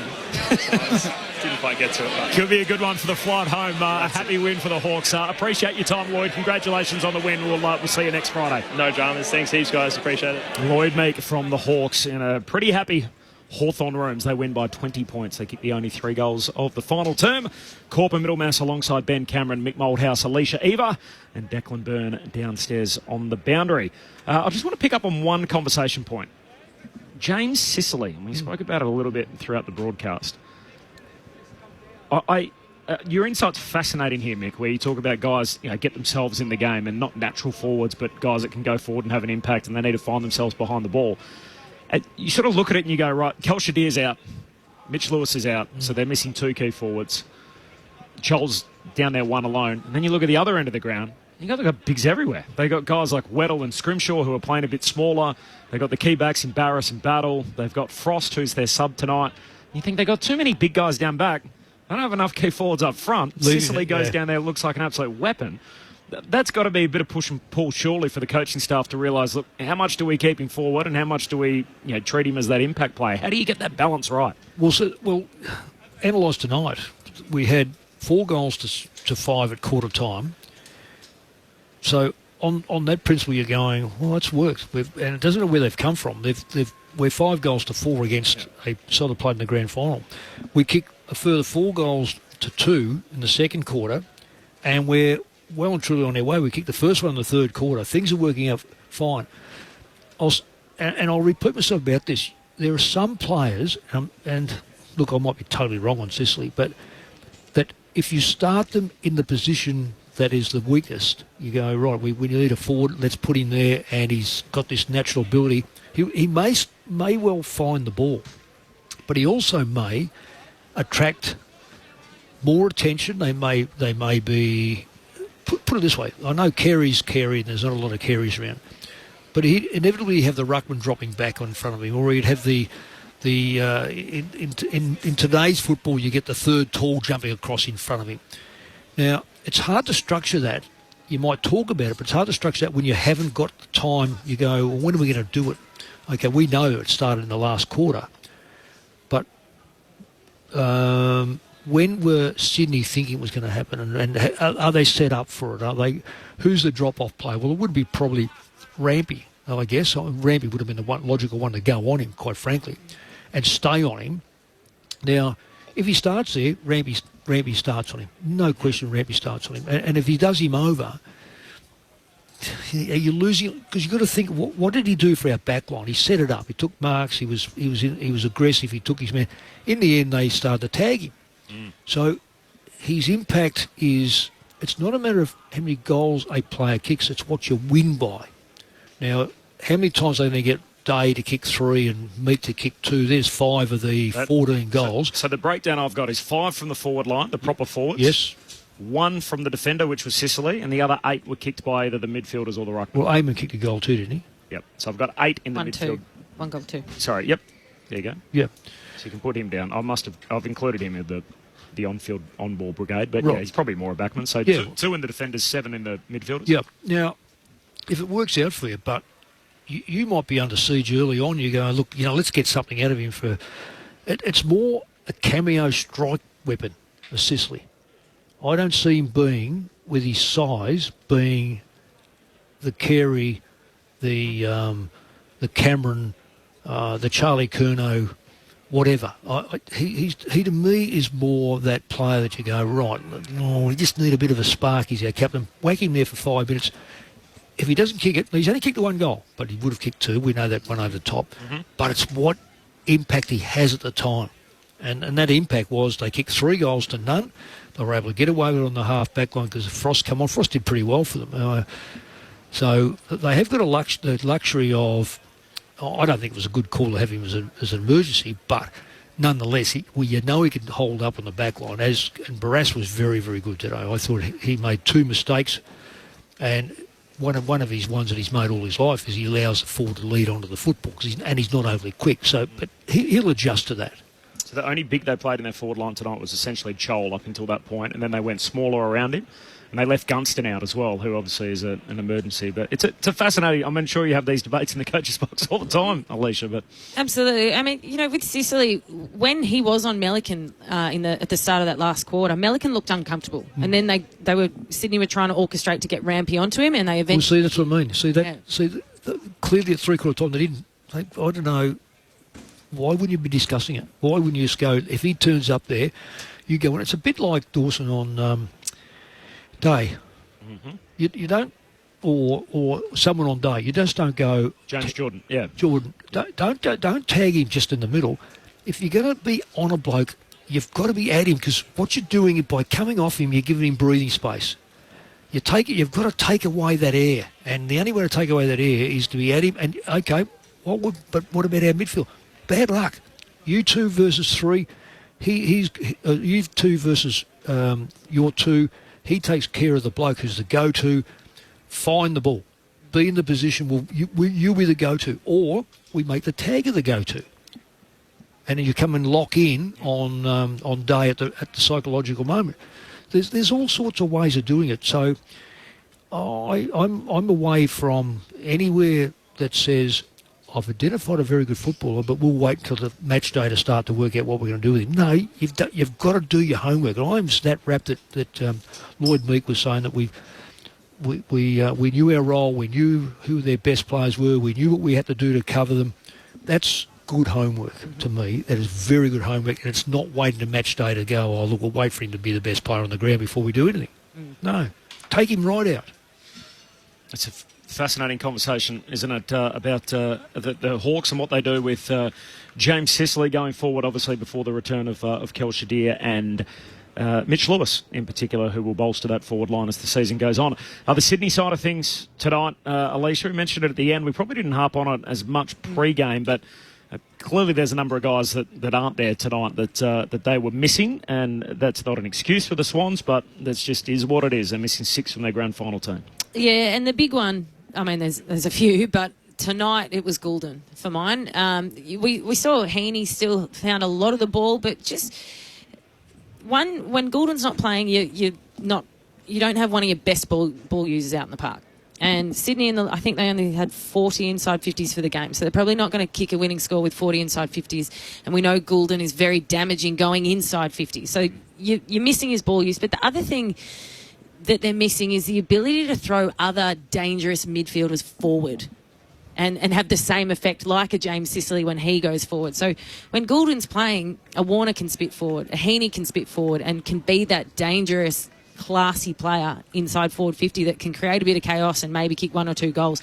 When you don't have Goulden playing, they don't necessarily have that luxury, or they can't do as many flips as what you're usually accustomed to seeing at the SCG when he is playing. So he was a big out tonight, but in saying that, Sydney have got class all over the park. They probably didn't move the footy the way in which they wanted to in that second quarter. Once they put speed back on it, got Blakey into the game, got some more territory, got deeper inside 50s, they were able to score off the back of it. But that very much dried up in the last quarter. The biggest worry to me is their scoring capacity. They've taken away one of their key backs of last year, put him forward and hope that he kicks goals. He kicked them a few in the practice match, and he kicked one tonight. Mm-hmm. Then you've got Heaney, who the criticism of Heaney up until last year was he misses too many goals. He kicked them last year, very, very good. Did he kick any tonight? No, I don't think he did. No. So there's a reliance on a mid come forward to kick goals. Papley, if he's not kicking goals, they miss that. I know they finished second last year. I know that they were very, very good. I know that they've won as many games as was what Tom Harley said. It's the most games they've won in any particular year. But the Achilles heel to me is their ability to kick, to worry a backline, to really worry a backline. They didn't at any stage worry Brisbane's backline last year. They're getting over the line with like a Heaney, and then they rob Heaney of being in the middle. So therefore he goes forward to kick goals. They lose him in the middle. I think Sydney have got to probably restructure and find a forward line and stick with their key forwards. I'm not talking about their mediums, their key forwards. Yep. So you don't think we've seen McCartan obviously 4 quarters tonight. They've tried that. Would he kick 1 goal?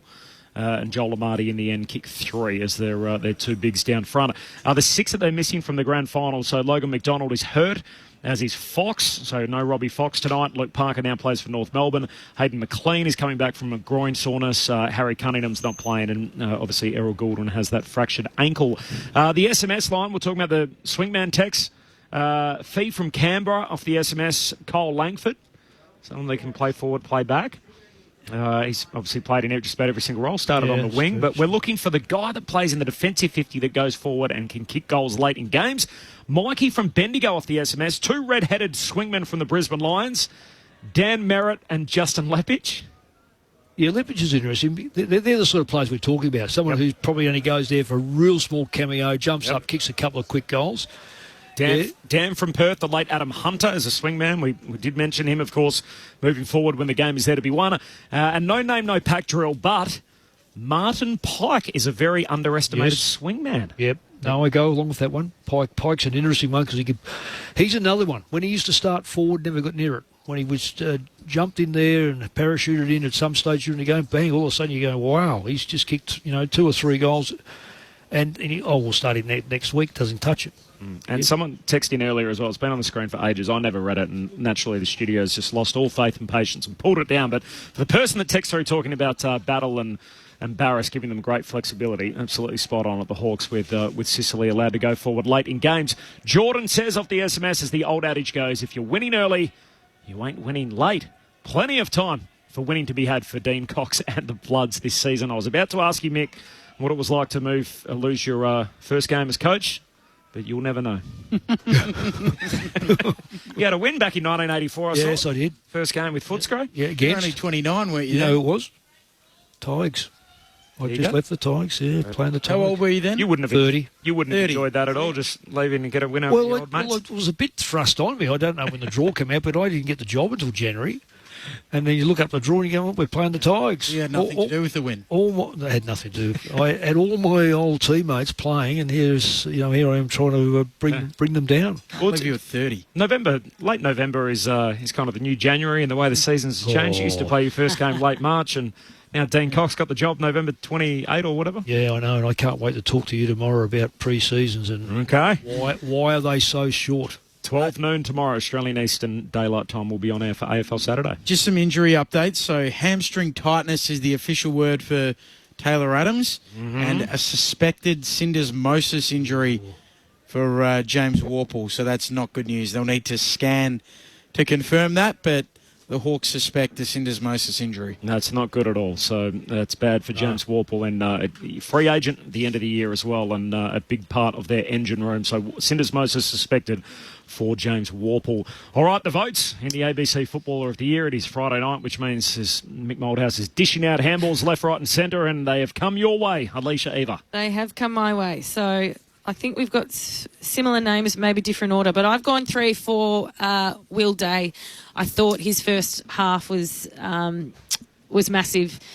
Kicked the 3 goals. He's had 26 disposals, going at 80% efficiency, mind you, and a lot of his touches were coming around the junk, so to speak. So even in the second half when he had the clamp on him, I just thought there were some big moments where he stood up and he just controlled the pace of the game. So 3 votes to Will Day. My 2 votes go to James Sicily for all the reasons we've discussed at length tonight. Just in the first half, his ability to, in that back 6, chop out mark, orchestrate ball movement, and just be a general back there, and then to go forward when the game was in the balance, to be the presence up there, to kick one, give one off. He was massive. And then the 1 vote tonight, probably didn't call his name all that much throughout the game, but Chad Warner for the Swans, he was pretty important for them. Kicked 2 goals, 1, and when Sydney had that little fight back in the third, he was pretty instrumental, breaking lines and hitting the scoreboard. So there's the 3-2-1 to open the season. Mick, how did I go? Wonderful. No, as you saw, I had my votes like that. It's when you look at a game like that, just sometimes think we're being a bit harsh on Sydney, given that they almost got there, then they fell away. I look at Blakey and think, yep, but I look at his contested football, and that's 6, and you look at, say, Sicily's contested football or Day's contested football. Day's 13, I think Sicily's pretty high as well. It's a day of contesting the football. 3 for Will Day, 2 for James Sicily, 1 for Chad Warner. We're back. That's the first one down. So in 7 short months, we'll be done with the AFL season. But the first game is out of the way. The Hawks winners by 20 points over the Sydney Swans. A great thrill to be here for the season opener. Mick Moldhouse has 5 months' worth of content that he's been sitting on ready to go tomorrow. So he'll be on air again from 12 noon Australian Eastern Daylight Time.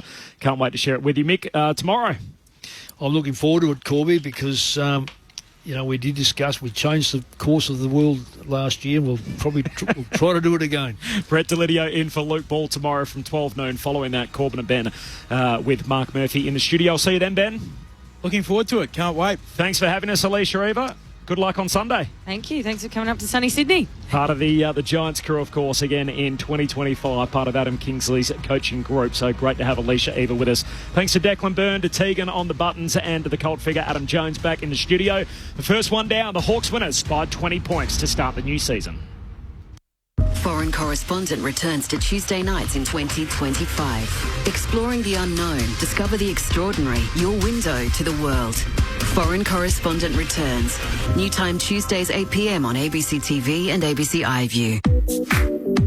ABC Sport Digital Radio. Your home of BBC Stumped.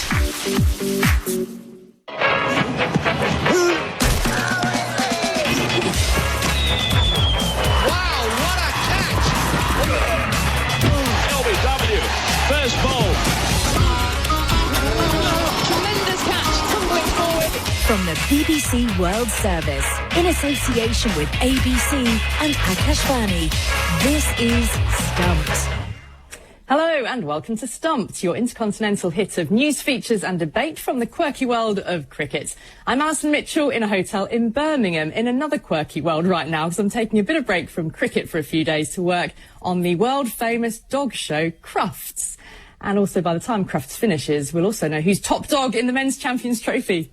Fantastic, Ellie. Nice to see you. I'm Brett Sprigg for the ABC in Sydney, where the Champions Trophy has come to an end, for us at least, as has the 50-over career for Steve Smith, and I'm sure we'll touch on that a little bit later on. But just as our domestic summer winds to an end, it's all about the resurgence of South Australia, who last weekend won the 50-over title, the newly minted Dean Jones Trophy, and now in the box seat to host the Sheffield Shield final, where if they can do that, it'll go a long way to ending a 30-year drought, or near enough 30-year drought in that format. And considering there are only 6 teams in Australian first-class cricket, that would be a fantastic drought to break, as I'm sure you're well aware, Ali, and to you as well, Charu Sharma. So, yes, all happening, but winding down here in Australia.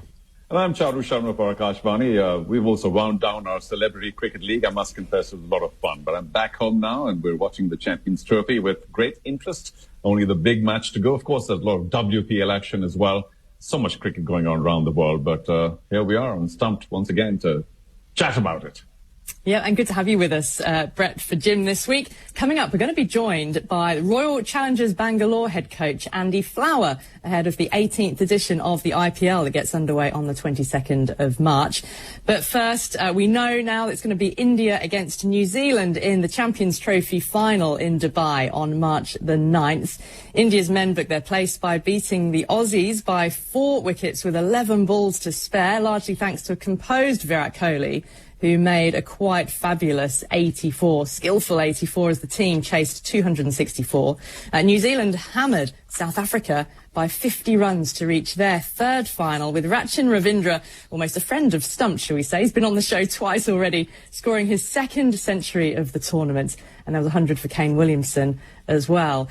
Charu, to you first, because India they've barely been troubled this tournament, winning all 4 matches that they've played. What do you put this dominance down to? I mean, it's no fluke, is it? 50-over World Cup finalists, reigning T20 champions. To begin with, they are the number 1 side in the world. So there's, in terms of just being title contenders, we'll have to put them up right in front anyway. And then, of course, there's a lot to be said about the comfort that they're enjoying by being at one venue, one city. Now, there's a lot of controversy about that too, but there's no doubt that Dubai is very